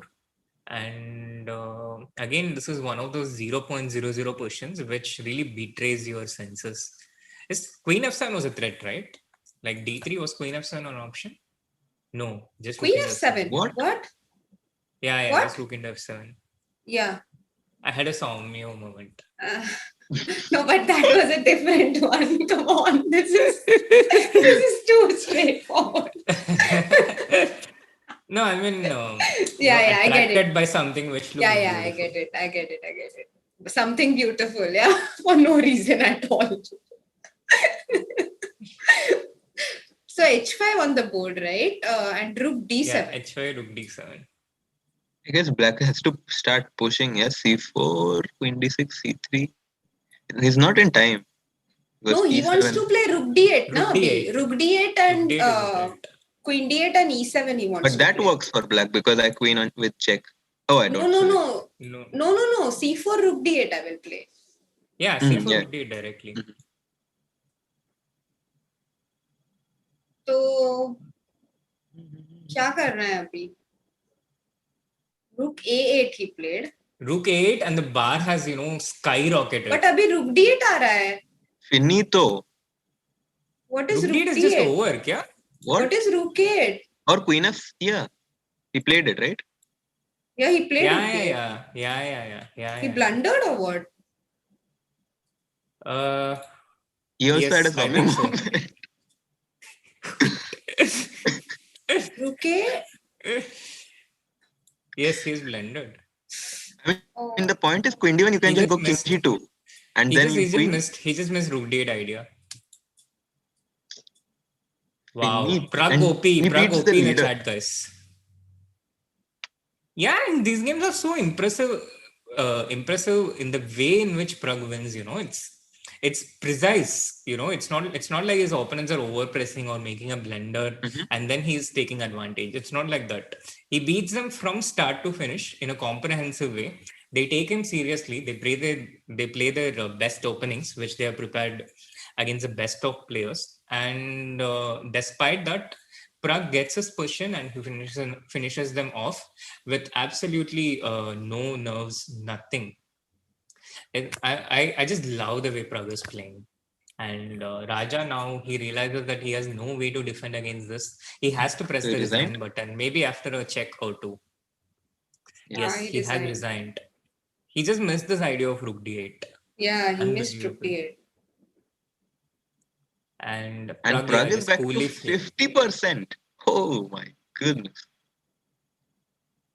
So back to Vidit's game. You want to check? So we can check something after the Vidit game. Yeah? Yes, sure. Back to Vidit's game, it kind of went in the direction of how we were analyzing. Yeah, kind of. So the queens are off, and Vidit is trying to get some counterplay. He has opened up the position. The knight's still on c5, but I think so. How did it go? So it went takes, and instead of d4, Wesley played a4, e5, d into e5, queen into g4, queen into g4, bishop into Exactly, g4. yeah. Yeah, exactly. But I preferred b4 because one reason was I wanted to keep this rook on the e file. So he went rook f2, king f7, b4, h5, and now I like d4, e5. at least Yeah, trying for d4. some.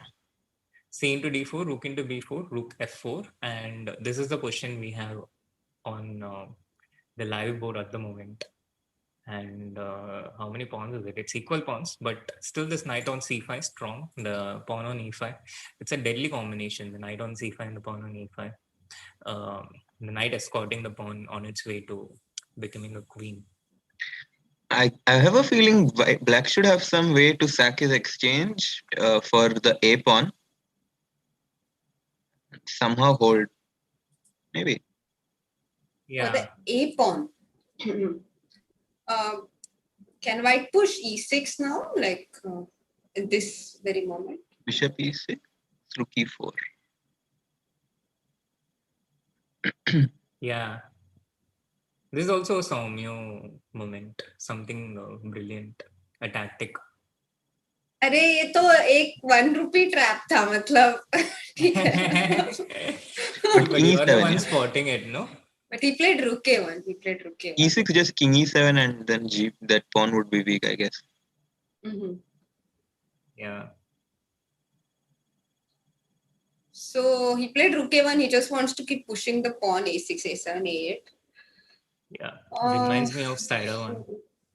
8 here, and now if I play a6, you can play bishop to e2, but then rook f2.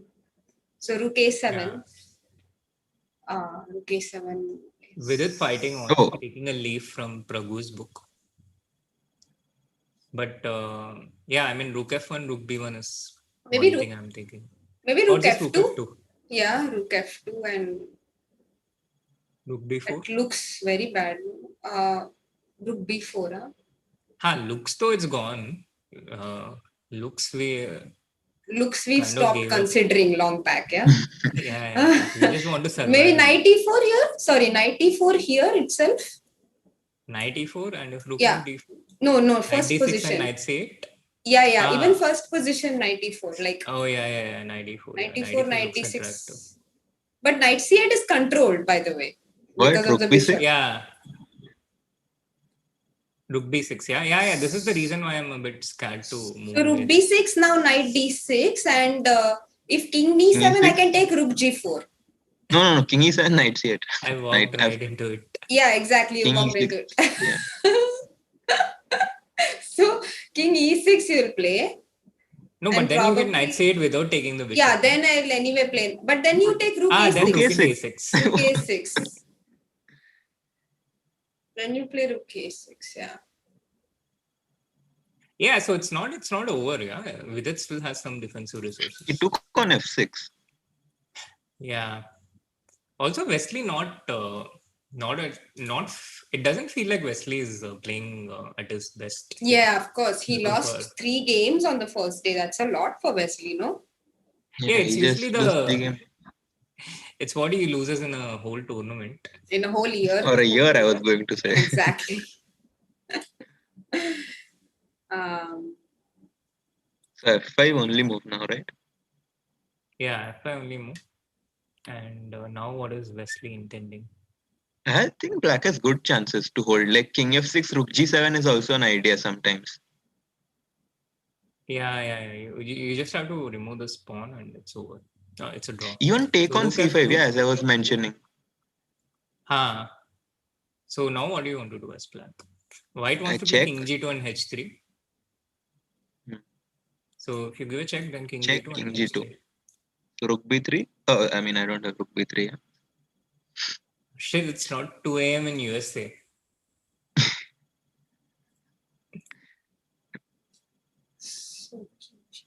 Yeah, this is a tough decision. Yeah, he goes rook b5, the only defensive idea. Yeah, so now king g2. King g2. No, this doesn't. He has played king g2. Yeah. h3. If h3 comes, it's over. No, did he have what was this? It went downhill so quickly. I think F5 was not so great, no? Or it was forced. It was forced. Like it I think it went was from forced. Yeah, it was forced. Yeah, it no, you went just from have to Moldover check to the lost. engine. Yeah. That's the best way to find. Oh man, this I No, don't could he like. have played? That I can't see a single defense after Rook F2 actually. That with its tournament, I think it got messed up by this Prague's defense so much. Yeah, he would have been 5 out of 8 in such a commanding position, and now from there to get to 5 out of 9, and still, it's a nice position to be in. No, but for me, the only concern is that he has to play the last game at 2:30. You know, that's the most difficult part of this. Otherwise, I think he will kind of get to the top 8 pretty comfortably, like 3 out of 5 times, 4 out of 5 times. Rook But now G5 this coming up. position is I mean, it's painful. almost impossible. Yeah. Yeah. It's just mate coming. I mean, almost.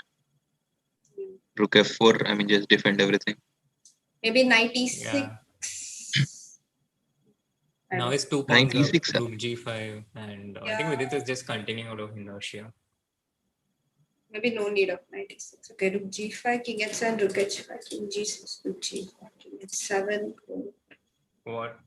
Why is he repeating so many It's times? giving checks. Yeah, Rook F4. Because there was a risk of repetition.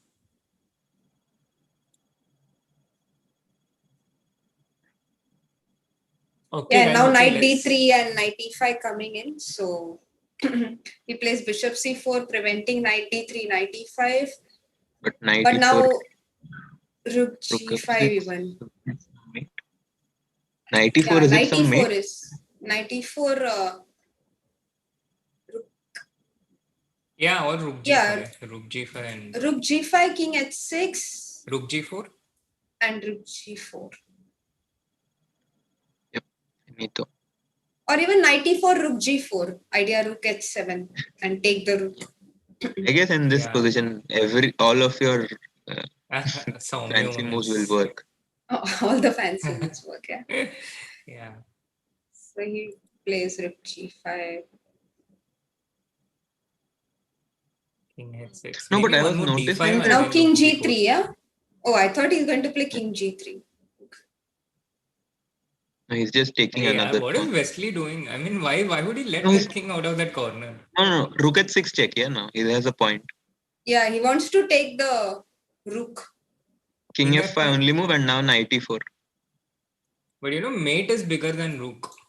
But it's Now mate he'll now. checkmate, no? After Knight E4. Arre? See, he's just giving checks. He's just like playing check. He's not finding... I mean, no, he just wants to enjoy the position, maybe. Yeah, Knight E4. No, sometimes you feel like just let me play.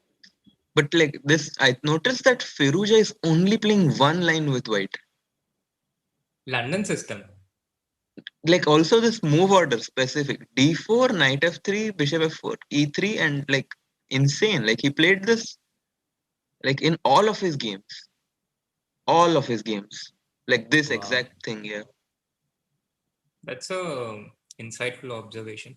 By the way, chat, let's not get dejected. Let's keep the spirit going. Let's keep the cheer going. Vidit OP in the chat. Come on, let's go. Let's get the cheer going. Let's get the support going. Vidit, if he finishes well on day 2, exactly, he's still in the top 8, and if he finishes well today, then day 3, if he can get into a position, good position before the last round, he's going to sail through. So let's get it going. It would be really, really nice if one of the Indian players get into the top 8. That would be a kind of landmark moment for us in the Meltwater Champions Chess Tour. And let's do everything in our capacity to try and make it happen. The positive wishes, the positive environment, it really makes a big difference. We saw it happen during the online Olympiad, and I'm sure it can happen here as well. So spam hearts, spam with it OP, and let's get behind with it. And of course, Prague also no less. Prague has 4.5 out of 9. He's shown incredible resilience after losing 2 games in a row, coming back from the dead against Vidit and playing a seamless game against Rajago. So Yes, guys. Now let's he's go. playing with Aryan Tari. Yeah, Yes, he's Aryan playing Tari is against also. Aryan Tari, and Aryan had a remarkable Run, yeah. last 2 games. He won both the games against Yeah. Firuza and Duda. Yeah. So he's on he's 4.5 out of 9 as well. Mhm. Yeah. So you wanted to show something in any of the games? Yeah, I Either of you? wanted to check Prague versus Raja because it looked like Black was defending and suddenly he lost, right? So I was just curious what happened. Of course, Rukade was a big blunder, but was it defendable or was it just lost that position? Pretty sure it was defendable because the computer was showing something like equal around this point. So we just have to So check even the computer, and it shows Queen D1 check here. This is the drawing line. so this Queen G4 stuff is correct, yeah? After H4, Queen G4 and everything, and he wants to give Queen D1 check after Rook So King D7. G2. Yeah, around this point, it's all 0.00. Queen King D1 G2 check, King back, G2, Queen Queen G4. E2, huh? Oh, Queen wow. G4. No. Queen into G7 is hanging somewhere. Oh, sorry. So Rook D8 and Queen E4 check, huh? Yeah, Rook D8, Queen E4 check. King H2. And Now take is now, forced, no? Take yeah, and yeah. Queen F3. Take King H7, E7, Queen E2 now. Yeah. Yeah. This And now it's no one is going to see from this Yeah. point. It's the Oh, kind you of know, defense you find in classical chess. also, you know, Queen E2 is the only move. Queen F3 doesn't work because of King G1. Yeah. Because the E4 square you don't have. Yeah, Queen D1, King G2 we have. Oh my God, this was so tough. Queen E2, E8 Queen and Queen into F2. But in general, Queen F3 is also a bit illogical, yeah. Yeah, but like it's amazing that like you would think Queen F3 and Queen E2 is the same, no? Yeah. At first glance. Totally. But this defense, it's I think kind of it was too much pressure for Raja. He couldn't have found it in 2 minutes. I think maybe I think it's pretty unlikely for a lot of human beings. Queen G6 is another defense. This might be easier. But what happens after Rook Queen D8? It's the G6 same and idea. Similar Queen idea, I B1 think. check. Queen B1, Queen Yeah, E1. Queen B1 and takes. Queen E1. Sorry. Or no, Queen F1. Queen F5. Sorry. Or Queen F1 doesn't hold? I think Queen F1 holds. Yeah, Queen F1 also should hold, no? Yeah. Even Should be easier. Yeah. Yeah, Queen F1 should also hold. But yeah, if White goes King G2 here. Then Queen King E1. G2, Queen E4 check we have, no? Oh, yeah. Yeah, exactly. Queen E4 check, and we are back to this draw, yeah? And here Queen E2 hold. Wow. It just reminds me of talking about this how when a group of people together have a same purpose or a same wish, and how it helps that wish to come true. Yeah, there's a very nice book called The Magic of Believing. It's by Claude Bristol, and this book just talks about how when you really want to achieve something, and a group, like how all the forces in the world come together to make that wish come true. And it sounds kind of very fictional, but it is true. And So you're talking about how if we all send our positive wishes, it can actually help the players in that context. Yeah, like when that's the only, like, for when just to give a very unrelated example of how when sometimes a patient has been told by the doctor that he no longer has physical capabilities to go on. It's just the prayers and his own psychological power and others' wishes that make him survive, so to speak. Yeah, That's what I think. That's true. And actually, you know, Harshit, I completely agree. But it's also about what you believe in. Like if you believe this is true, it will work out. It's very It's and two-way it's very there. hard to explain to other people who don't believe it. Mhm, It's either you believe it or you don't believe it. That's it. mhm. By the way, we have had a kickoff for some of the games. Mhm. Aryan Tari White against Prague in a close Sicilian. We also have the game between the leaders, Magnus Carlsen against Hikaru Nakamura. And do you believe it? Magnus played e4, e5, and knight f3, not king e2 this time. And yeah, so there's not going to be a bonk cloud draw here, knight f3, knight c6, but maybe a Berlin draw. But did Prague just play f5? Yeah, Prague just played f5. Yeah. But it's not a totally uncommon idea. It's an idea that is seen in the close Sicilian setups where f5 works usually combined with knight h6, but also sometimes just in the structure. But I really like what he's doing. Like he's playing for initiative. Yeah. That is Prague right through and through. He's so So, motivated for this event. so you mean to say that this is a known stuff with knight This is d4 and probably f5? theory. I'm not sure if it happened in this exact position. No games found in this position. But Wow. the idea with knight h6, this exists. I played this f5 idea myself as well with the black pieces. So this idea itself, it's not totally unheard of. Mhm. And yeah, so f5, e5. This is a good thing for Prague. And it's pretty interesting that he has managed to guess his opponent, Aryan Tari's opening direction, and he has out-prepared him. So bishop c4, e6, and maybe a4 now, preventing any kind of b5 stuff. Yeah, a4 is one option. And there are also some ideas with b4 which exist with his knight on d4, just to undermine and get the d4 square under control. Do you ever Even go on move board. d6? Yeah, I think d6 is a legit idea. D6 probably has to happen for black, because if it doesn't happen for too long and if white gets control of the He'll d6 take. square. Yeah, so I was thinking, I'm not sure, but knight h6, knight f7 should be the place for the knight, and castle shot and then break with d6, or just play b6 and bishop b7. This is a decision black can take as late as possible. Oh, But so So you b6, maybe, can. knight d4, cd4, knight e2 could be a problem.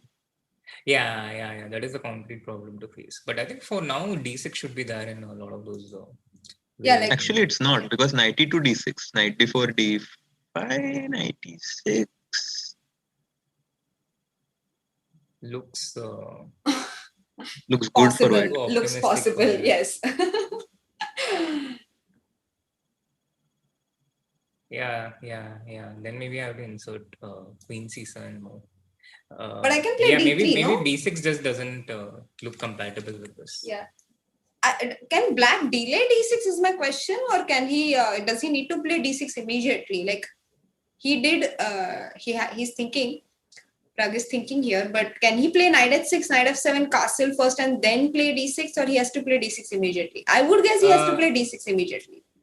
no, yeah, I think you're right. He has to go knight h6 or knight e7 maybe. In this case, because it might be He useful goes to. d6. Oh, he goes d6. Yeah, he goes d6 because after. I mean, it's a bit uncomfortable, no? Like, let's say knight h6, knight f7, we go and play castle and we delay d6, then white could put some pressure on the e6 pawn, right? After rook e1. Maybe he Yeah, wants that's d6, cd6, knight h6. knight h6, knight f7. What are you saying? No. In the previous position, yeah. After this, a4, knight h6. I was wondering, like, let's say rook e1 here. Mm-hmm. And after knight f7, maybe just something like d3. Hmm. And whenever you play d6, there is pressure on the e6 point. Yeah. D6 I is agree. always well defended, no? E6. Yeah, it is. Okay, it's a lot harder to agree when there are two people Uh, with conflicting opinions.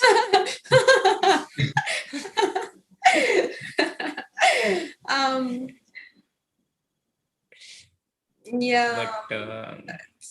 But yeah, I think White has some pressure here on e6. White may be having some pressure here on Yeah, e6. I would feel uncomfortable to delay d6, frankly. Like, I understand the decision to play d6 immediately. Yeah, I also feel it's pretty human thing to do. Because ED6 you can go knight h6 anyway. Yeah. Meanwhile, we do have a draw in one of the games.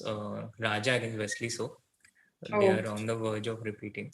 So this is the draw. Oh, they actually had this draw in one of the earlier Meltwater Champions Chess Tour as well. Yeah. Yeah. The same opponents, actually. Yes. And Vidit's game has begun, by the way. He started with d4. His opponent played knight f6 against Mohammad Yaro. c4, e6, knight f3, d5. Now knight c3 or g3. Knight c3 or g3. G3. Knight c3 or g3. Knight c3. Ah. He's almost praying knight c3 or g3, knight c3. And he plays knight c3. Against Mohammad, I didn't think he would go g3. So he Queen played B3, knight he'll c3, play a6, cd, ed, bishop g5, bishop b6, bishop f6, queen f6, queen b3. Rook Yeah, a7. this is known stuff. Is known stuff.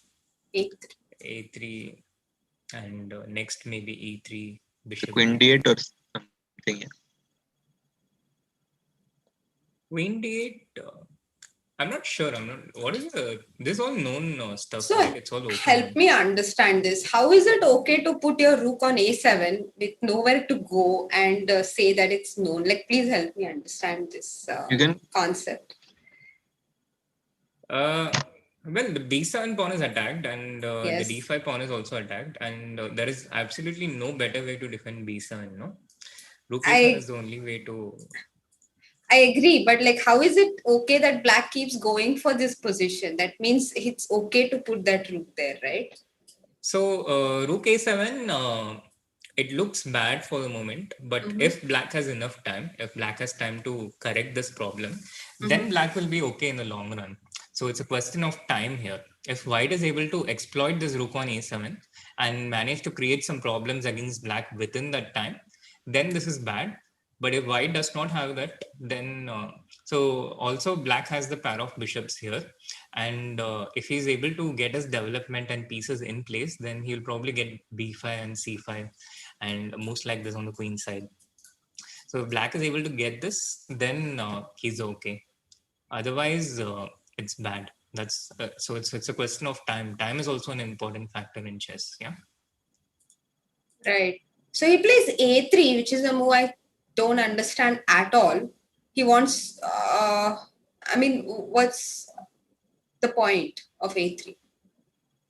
He wants to play b4. I think knight into d5 is a threat now. And because probably if you took knight into d5 earlier, yeah. I don't. Queen d8. Yeah, queen d8, e4, c6. Maybe a3 is not related to this. No, you have queen d6. You have queen d6. And then take bishop b. Yeah. Take bishop b4 and king d1. So still not. Does black have enough? Yeah. Doesn't seem like it.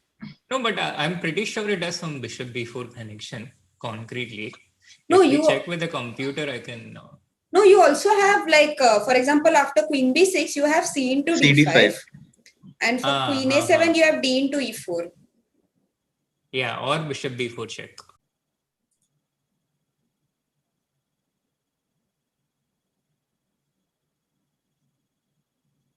All right.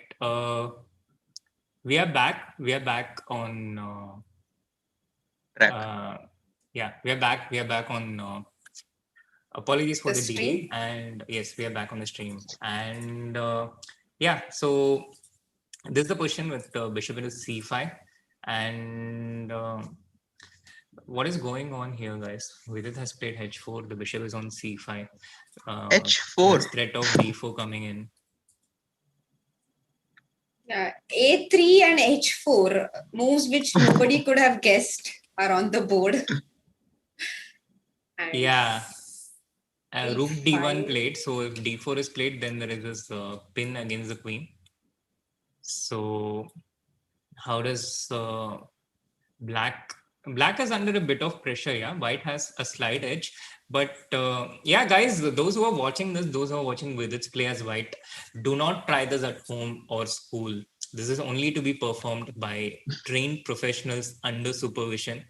You don't play without developing pieces, without castling. Don't make loose like rook a7. It's not for you to understand. Yes, and what happens for a move like d4 here is I guess just queen c2. maybe queen a4 check. Acha, queen c2 kya? Queen c2 And then I thought knight a4. or knight b5. Queen c2 or what? Queen a4. What are you guys going for? I wanted queen c2. So queen because c2. Queen a4, I'll tell you b5, queen c2, and I have rook c7. That's the problem.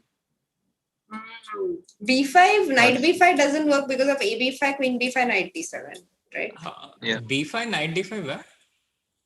No, it's a line that doesn't work. It's a Soumya line. After b5, it's not b5, knight b5, a b5, queen b5, knight d7, and After our queen bishop a4 is check? yeah, and it's everything is guarded and black is a piece up. So that's why. How after going into b5 check, knight d7. Okay, got it. Now I caught up to you guys. Yeah. The slow stream. But I don't fully think Memedero is going to be unhappy because, like, even if he sacrifices a pawn, he loves to sacrifice and play with initiative. Exactly. So I'm not fully sure if, like, this is his kind of position, no, where he likes to exactly play against the king and everything. Yeah. Totally agree there. Totally agree. And anyway, he can play something like b5 here, no? Knight into d5, rook d7. He has all these pieces active. And what does VD have to show for? So first question is, I guess, e4. Yeah, but castle. Bishop e2. Knight c6. The new castle. So can you guys just tell me which position you're checking because I can't see the screen share. Look at the screen share on Zoom. Maybe you go something very slow like h6. Yeah, I think black has compensation, no? Or maybe sure. not. Like if you get f5, I will be in trouble. So h6, I like it sort of at some point. You mean here in general, yeah? Mm-hmm. And if queen c2 or queen c3? I can at least I can probably not take the pawn here. I can actually because I have knight d4. Knight d4. Such deep calculation by Harshit. I take and play queen d3 or rook d8. Mm-hmm. Yeah. Yeah, but maybe Vidit is not in any danger, yeah? Yeah, Rook d1 d4, what was our conclusion? Sorry? Like... Queen c2. Oh, he played it. Yeah. No. No, it's our analysis. Okay. Yeah. It's all a bit messed up. So after d4, queen c2, if I go castle, you will go knight b5, is it? Knight b5 or queen? I thought knight a4. Yeah, queen a5, b4, b4 is the problem. b5 played, by the way. Harshit and Soumya, you can follow back in the old link. Just refresh it. Okay. And you have the current position on the board. So we are back. We are fully back. And we are back like a phoenix. This is the VD games situation now. B5 is an option. We haven't checked Prag's game in a while, and At I all. see someone in the chat literally pleading to look at Prag's game. So maybe Sure, we'll have a quick look at that. let's honor his request and go to Prag's game. So after bishop c4, e6, a4, d6 was played, and ed6, queen into d6, d3, knight e7, knight e5 makes sense. Knight E3. e c6, exchanging the strong central knight, knight into c6, knight c6, coming back. a5 castle, bishop e3, bishop d4. Exchanging our dark squared bishop. Queen e1, bishop b7, king h8, king h1, rook a8, and knight a4 on the board. Yeah, Pragg this is the is position super we have. comfortable for sure, no? Yeah, it's totally comfortable. Takes knight d4 is one thing that comes to my mind. Yeah, I was And thinking if we should play king g7, one Yeah. move, instead of taking on e3. Yeah. So that c3, I have some sort of e5. Oh, direct e5. That's pretty. Yeah, king g7 anyway very useful, no? Because we always want to keep this e5 option. Or in maybe hand. not. I don't know. Looks good though. But you have fe5 and some tricks. F Rook e5, rook e5, bishop e5. f4. Bishop f4 and I'm in trouble. Smart OP. no, you're not, because you have rook into f1 check. No, No, but in rook the end, f1. d6. What? Rook Yeah. f6. Bishop Yeah, bishop c5 at e7. least. No, bishop e7, bishop e7. Knight Bishop into e7. Hey, no, Bishop e7 e7 doesn't work. finito. Arey, What? knight is there, no? Oh my god. No, but bishop c5, why doesn't it work? No, it's I mean white Yeah, is bishop into c5 winning works. probably. Yeah, bishop into c5 works. Yeah, this was very nice actually, e5 idea. Yeah, and So Pragg king also g7. played something interesting, knight b4. Which no one considered. Yeah, So, knight b4 was not considered at all. So let's say something like bishop b3 here.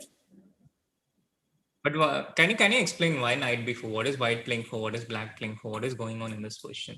Let's get the baselines right for the Janta. No, I frankly thought that black was playing for e5, but Pragg is clearly not playing for e5 in this position because he did not play king g7. So he wants to centralize I his think knight. the whole thing is to prevent this idea of c3. So white was threatening c3, I think, and to gain control of the d4 square. So Pragg is concretely trying to prevent white from playing c3. So he played knight b4 instead, so that here c3 can be met by knight c2. So he's making things uncomfortable for white. And after bishop into d4, c into d4, after getting this pawn structure, c3 is permanently off charts. So this is Pragg's idea. Also, this knight on b4, it discourages white from playing c3 because d3 is always under the watchful eye of the knight. And king g7 and e5 and moves like this are upcoming. So this is the direction in which the game is going. This is the strategy. Queen f2 on the board. I don't think black will take the knight on a4. He will just put the bishop on c6 because the knight on a4 on b6 it doesn't really do much unless it gets to e5, which will be a problem. He wants to come to c4 actually. Yeah. But that's a while away. I think black is likely to get e5 faster than. But king g7, bb3, how and I'm does in he time. go? Yeah, Yeah, but then exactly. bishop d5. Hmm. But yeah, then you might argue, yeah. So if you want to take the knight now, then why not take it initially? And I can play. I thought I can be smart and play bishop c4 here, but you will anyway play e5. I think rook a1 and white is fine here. Yeah, after bishop b5, no? Mhm. I agree. Yeah, but if white being fine is not such a disaster, yeah. Or even like maybe a move like queen f3 first, attacking the b6 pawn, Because b7 pawn, and after rook e7, rook a1. So not even allowing anything like e5. Yeah, preventing e5, that would be a wrench in our plans. So, yeah. This is the present position, queen f2. And the question for Pragg, should he take on a4 or shouldn't he? Should he or shouldn't he? Should he or shouldn't he? To take on a4 or not? Yes, Pragg's score is at 4.5. Vidit's score is at 5 out of 9. And Let's go check Aronia VD has, once. yeah. Sorry? H6. Let's go check like very interesting position. Vidit's Vidit, position. Yeah. Yeah, Even yeah. knight G5. Takes, and finally E3. Finally, the bishop's seeing the light of the day. But, Do you like what he's doing? I no, really I don't. don't like what he's doing. Castle Like, and rook f7 because and rook all the things AF7 coming. is coming, and it's What, castle and rook f7? Yeah, castle and rook f7, no? Yeah. Yeah, now I understand your modulation. Knight into d5, maybe he was intending, but e into d5, rook But into d5, and queen then a5 queen check. a5 check. Maybe he missed this. I mean, maybe. Yeah, maybe he missed this queen a5. But Maybe I have a feel he was I have calculating this at this point. Yeah? It's the 3 a.m. brain at work. So does he like his position maybe after castle, bishop d3, rook f7? How is he defending actually? But what is there to like? Just rook d2, yeah? No, Yeah, but I mean, you have to play rook d2 and... rook d2, knight c6, bishop b1 you can play. Yeah, Knight e5, knight c5. No, I have this queen c2 stuff. c2, rook f5. Knight into d5. Knight c4. Okay, things are becoming crazy. Which is crazy. Knight c4 I is mean, a good first move. of all, Knight c4 is epic. I mean, what was knight c4? just lucky. Nice. E4 doesn't work as well, and g4 is unavailable as well. No, but e4 I take on f2. But I can play knight e4, yeah, with knight g3 coming up. With knight g3. Yeah. But I'm a bit scared with white. I don't know. Knight d7 played by Mamad. What? Yeah, he didn't play castle and rook f7. I'm not able to understand this No, he game. just wants to put this knight on f6 and g4. Yeah, but castle and rook f7 was so natural. Yeah. Yeah, completely agreed. But would you but also ever the in your question was life not totally clear, no? Mm-hmm. Ever in my life, what? Would you consider knight d5? Probably not. Here. Yeah, but knight d7 is a bizarre move. I completely agree with both of you. Okay, I just checked with the engine. I checked with the engine just to understand what was happening. Castle, white would have taken knight into d5, e into d5, rook into d5, queen a5 check, king a2, and this position is clearly better for white. Okay. So he cannot move the bishop, yeah, because of rook into b5 check. Crazy. Rook f7, you just take the pawn. Oh my god. But guys, because then you just take the bishop. Wow, it's unbelievable. And this position is like plus 1.5. This is crazy. But in this case, then maybe you can just start with rook f7, no? Yeah.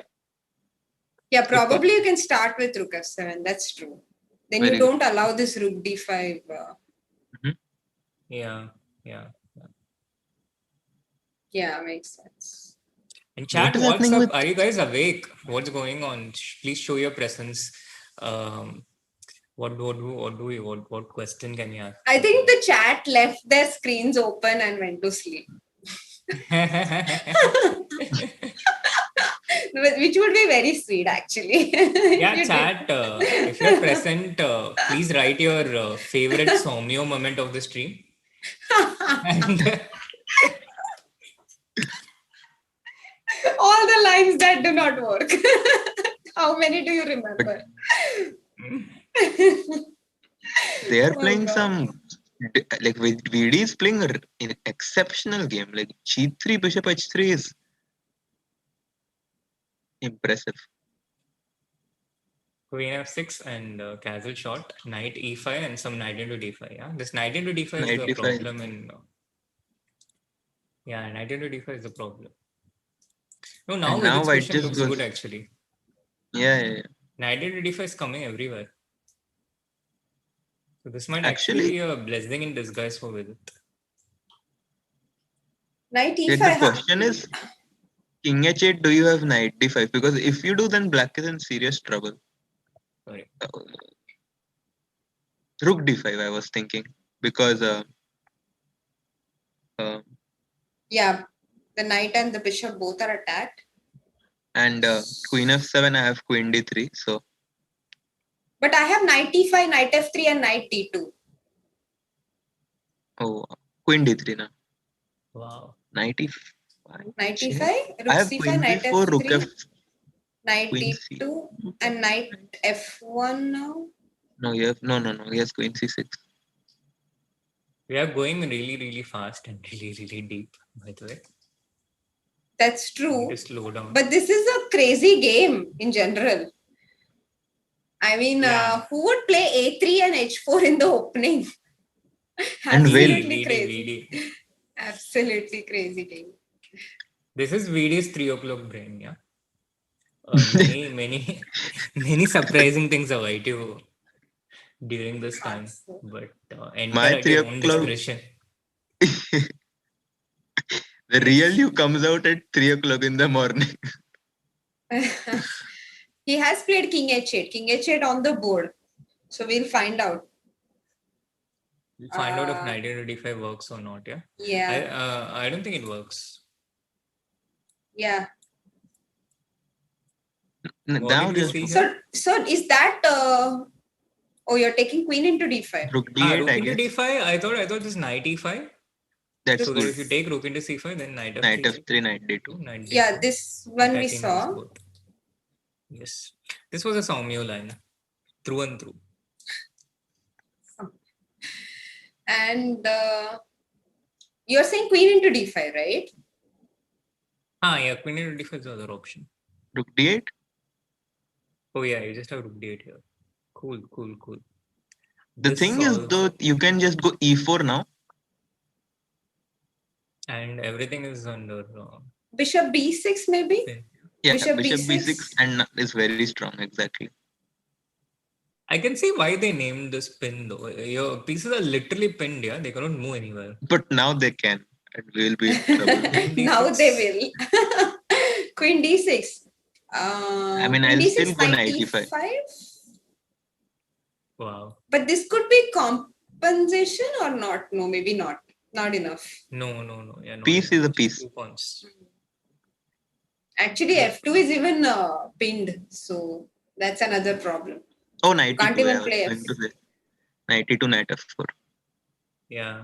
92 makes sense. Yes. Yep. I guess he will go G5, all in. Oh yeah, Maybe a he could bit play. too Huh? much, no? Just imagine g5, hg, and then he manages to bring that a7 rook to h7. That would be like achievement of the game, right? Achievement of the game. But g5, wow. I have no words for g5. And g5 is a great move, I think. I don't know if it works, but it's a great move. It see g5, okay. hg, knight d4 you play. I mean, Right? I was thinking knight D4. He Do I have played knight? g5, Harshit. He played g5. Both of them are in full form. Yeah, both of them are in full form. Meanwhile, chat, let's get the likes going and subscribe to the channel if you're new here so that more people can tune in and support our Indian superstars playing all night. So G5 on board, and it's breaking fire on board. H into G5. Now knight D4 you're saying, yeah? Knight D4 makes a lot of sense. I was thinking if I have knight Black E5 plays. after knight D4. Knight It e5. feels- Oh wow. Just going This all in. feels so suspect. No, strategically, Black's play feels so suspect. And Really? this is such a crucial game for VD. Yeah, Like you're knight making e6, weaknesses all around the place. rook h7. I'm But if it's going to mate, mate. then strategies it doesn't matter, Checkmate over strategy, right? But really, knight e6, I'll go rook h7. Yeah, 96 rook at 7. And I honestly don't see how you're. Defending, no? Queen c3. See, Vidit showed you. Vidit shows. He Queen c3. neutralizes Okay. all your checkmate. Oh, Queen c3. But What is this? I'll when still is go the knight attack e5. over? नहीं वो Queen into c5 मर रहा है. Then rook h7. When it's not your game, कुछ भी चलेगा, yeah? But Bishop in my g2 game खेल, also I play Bishop like this. g2 को knight That's the f3 आ रहा है. This is dangerous to the core actually. Bishop g2 knight f3 आ रहा है. बाप रे. I mean, it's mate. It's not dangerous.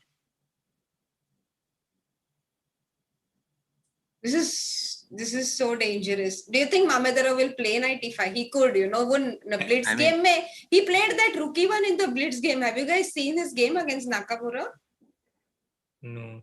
It was a blitz game. It is so crazy. He has annotated it on his channel. He has a channel, and he played rook e1 in a few seconds with a few seconds left on his clock. With already he was some pieces down. Oh. I mean, I don't. My next move is rook h7 pre-move. Wow. Then I'll take queen into e5.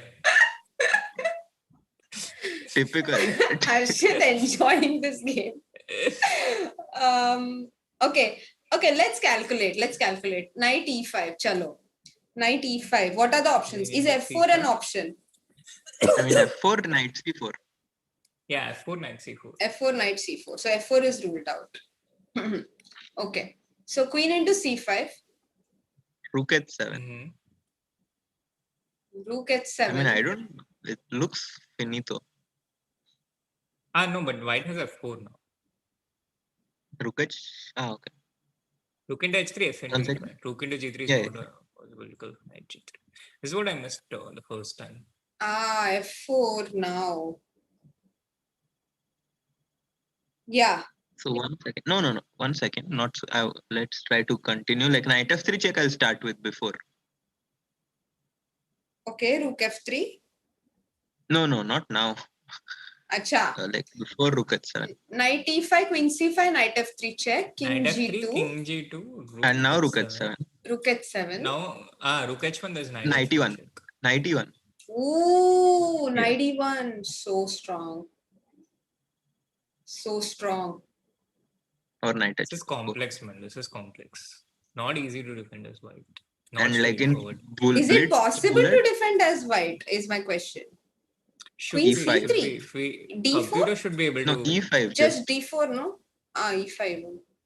No, but computer should be able to refute this. Really? Nonsense. Yeah. Okay, let's not check the computer. Rook h7. Then but there have been a few moves in the game. Oh, the game has changed completely. Oh no, he exchanged the queens. Yeah, I'm sorry. Harshit, but you're looking at a Vidit game. There's only excitement. No, but Mamedara had the choice to not exchange it. So how? You can't blame you mean 95, yeah? You can't blame Vidit for it. Maybe we were just completely wrong, but it was a very interesting idea. Beautiful line, yes. It was beautiful. Yeah, Vidit will show what he has seen. The calculations. No, but it's very easy to miss it itself, no? There was knight f4. I cheated and saw there was knight f4. Knight f4 after? After the final position where we saw rook h7. Now knight f4. I mean, but still. And gf4? Then probably ef. I didn't check it fully, but maybe ef4. Ef and the knight is trapped. Yeah. Ouch. Yeah, this makes sense. That's why I am not playing there. Wow, this is not very yet, beautiful. Harshit, not yet, but this is very beautiful though. King g8, queen f6, rook f6. 2022 Meltwater Champions Chess Tour. Maybe Harshit. That's very motivating. Thank you. I mean, there's room for anyone to participate. Yeah, there are the qualification cycles. For example, Yeah. anyone could have got into the Vidit Chess Tour. For sure. Yeah. So there is King E7, and this is the position on the board. Meanwhile, Prague's game, what happened there? Actually thrilling. Yes. Prague is down to less than a minute. He's down nothing. His position is equal, but maybe not. Yeah, I think he has a pretty active and nice position. He's back to his Challengers Chess Tour style, where he was having good push. No, but this bishop on d5 is very nice. It defends g2, it attacks b7. But you have to take on Coming c6, in. no? b5, if I play b5. What? Rook I d2 if really play don't b5. like what he's doing. Knight d4? Can't I just take bishop into b7, you have knight into Knight. b5. Knight E2, kya? You want to play? Knight E6 you want to play.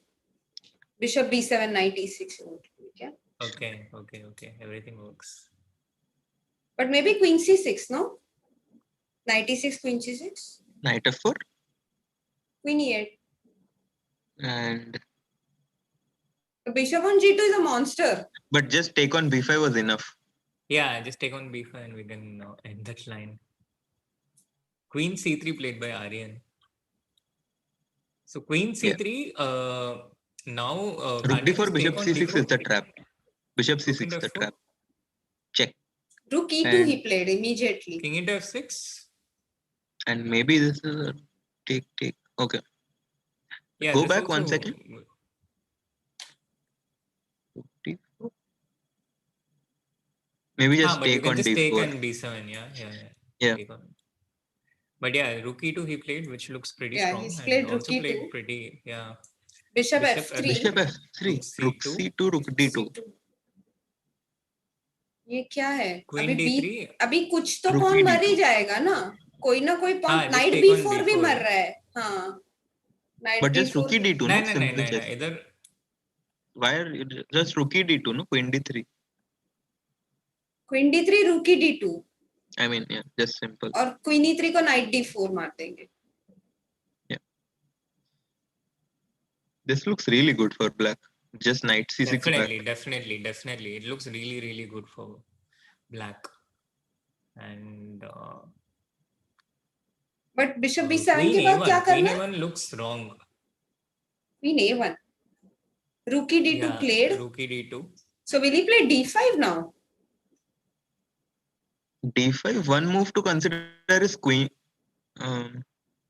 Take. Yeah, no. Maybe D5, Knight D4 E5 and is D4. annoying, Knight no? d4 and g5 traps the rook. Very nice idea, Srinath. Yeah, and also knight into f3 and rook into g2 is coming in. No, white's position is just crashing. Yeah, it's Lost. over. Yeah. Black So is D5 cannot be good. You have to D5. contain the knight. Rook D2. The rook on F4 might get trapped actually. The Even threat now. is g5. Yeah. His turn. Yeah, it's Honest- over actually. Bishop. Yeah, even Aryan. queen g5, honestly, very strong. Aryan is Bishop now into he's seeing C6. that every variation doesn't work. Rook g2. Bishop into C6 right now. Because Queen into C6 I have D5. D5 check. Yeah. b c6, I might must Yeah, take. B into C6. And your g2 is He goes rook D1. Abhi, let's finish it off. Yeah, knight into G5. But This G5 आ रहा है ना? G5 आ रहा है. anything. Yeah. Takes Queen C1. Rook d3. Queen C. Okay, Bishop into C6. gf, bb7, queen Yeah. d4. Bishop. Yeah, but F3. yeah, maybe I'm prolonging a bit. It should be still good, of course. I mean, rook c3 I have, but maybe I have Yeah, but something it's kind better. of what he's hoping for. G5, I think he wants Bishop into C6 and try to get Some tricks. way out. Oh, yeah. He took Rook D1, Queen D1. Now the rook is hanging. So Oh. Knight B4. He blundered d5. D5. Oh my God. Oh, Prague. Prague. Oh, But you have rook b2 still, no? Or you d6. don't? And then the pawn is too fast. So also queen c3 wasn't working? He played queen c3. No, queen c3?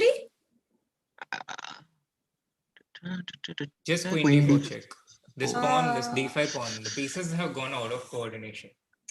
This is tragic, man. This is tragic. But So rook b2 d6. That's the point. Yeah, the pawn just queens. this is So this a was 3 a.m. tough. effect for Very, sure, very guys. tough. I'm telling you. Yeah. No, these things, it happens due to fatigue, and fatigue it creeps in if you're awake all night.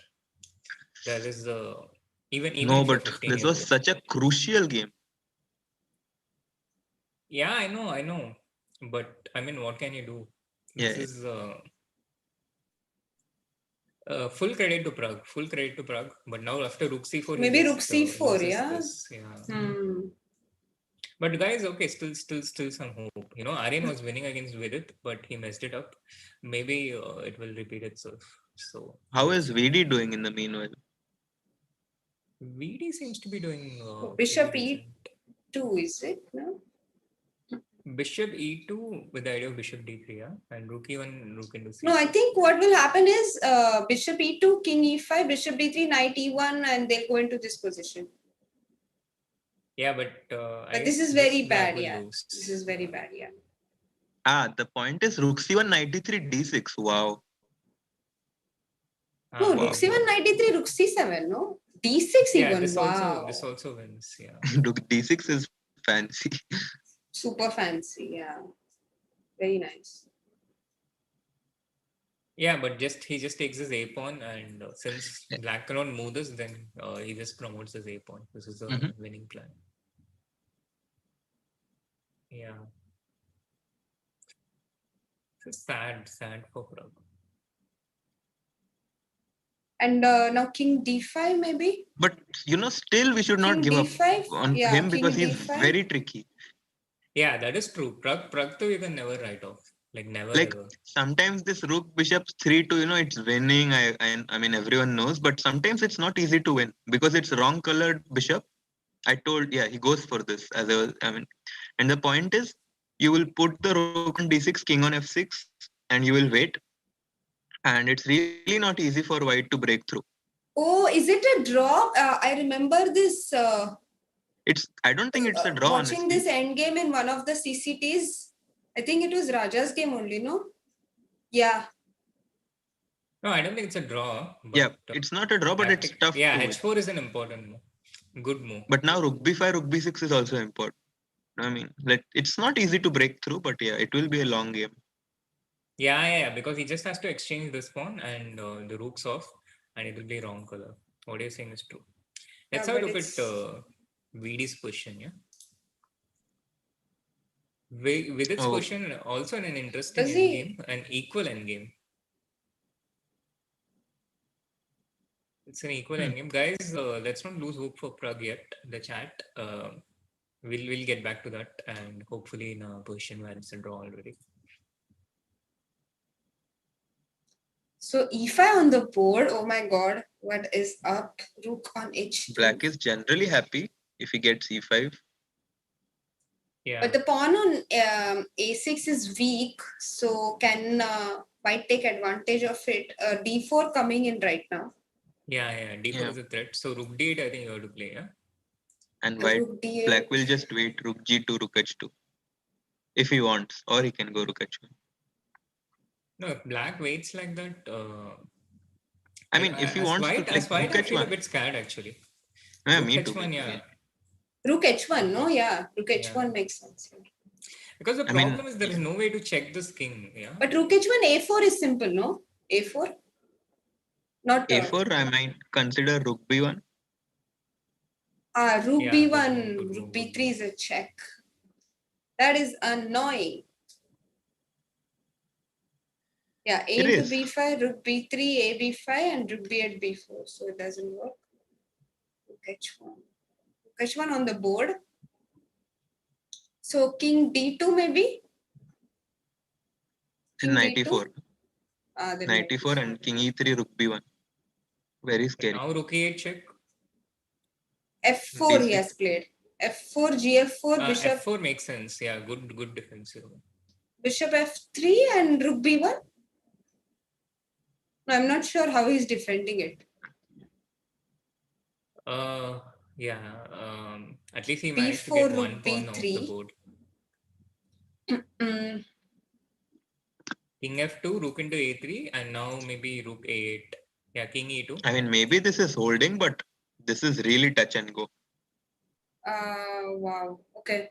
G4. So does king F4 Knight work e4? here? King F.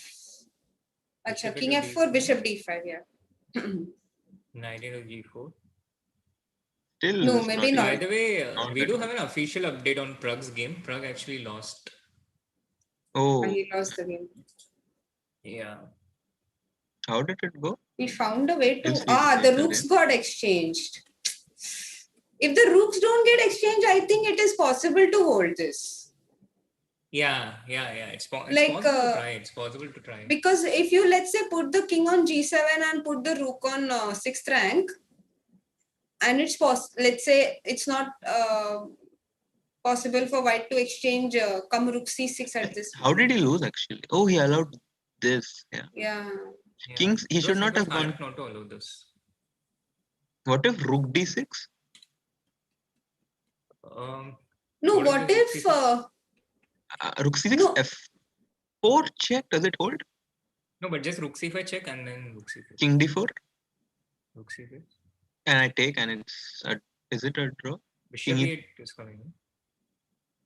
King e5. Okay. King e3, you get this f4, f3. Yeah? But yeah, this should be lost, I think. Yeah. But Looks we'll not. get I back don't to know how. this. We'll get back to this after Yeah. with its game, which is still pretty much hanging in the balance. With it fighting dearly for a draw, but it looks bad for Vidit. And time is low. Yeah. The time is low, and that doesn't seem to be in. So rook a2 check and king a3 coming in now. there is no clear way to. He played rook g3. Okay. This is just simply winning. Yeah, you take the g4 pawn, and I think the b4 pawn is falling. Yeah. You take the g4 pawn, and this is falling, and this is kind of straightforward for black. Rook g2, rook b2, rook b4, or king c2. So he'll play rook c6 here. He'll try to defend it. But then rook g2, rook b2.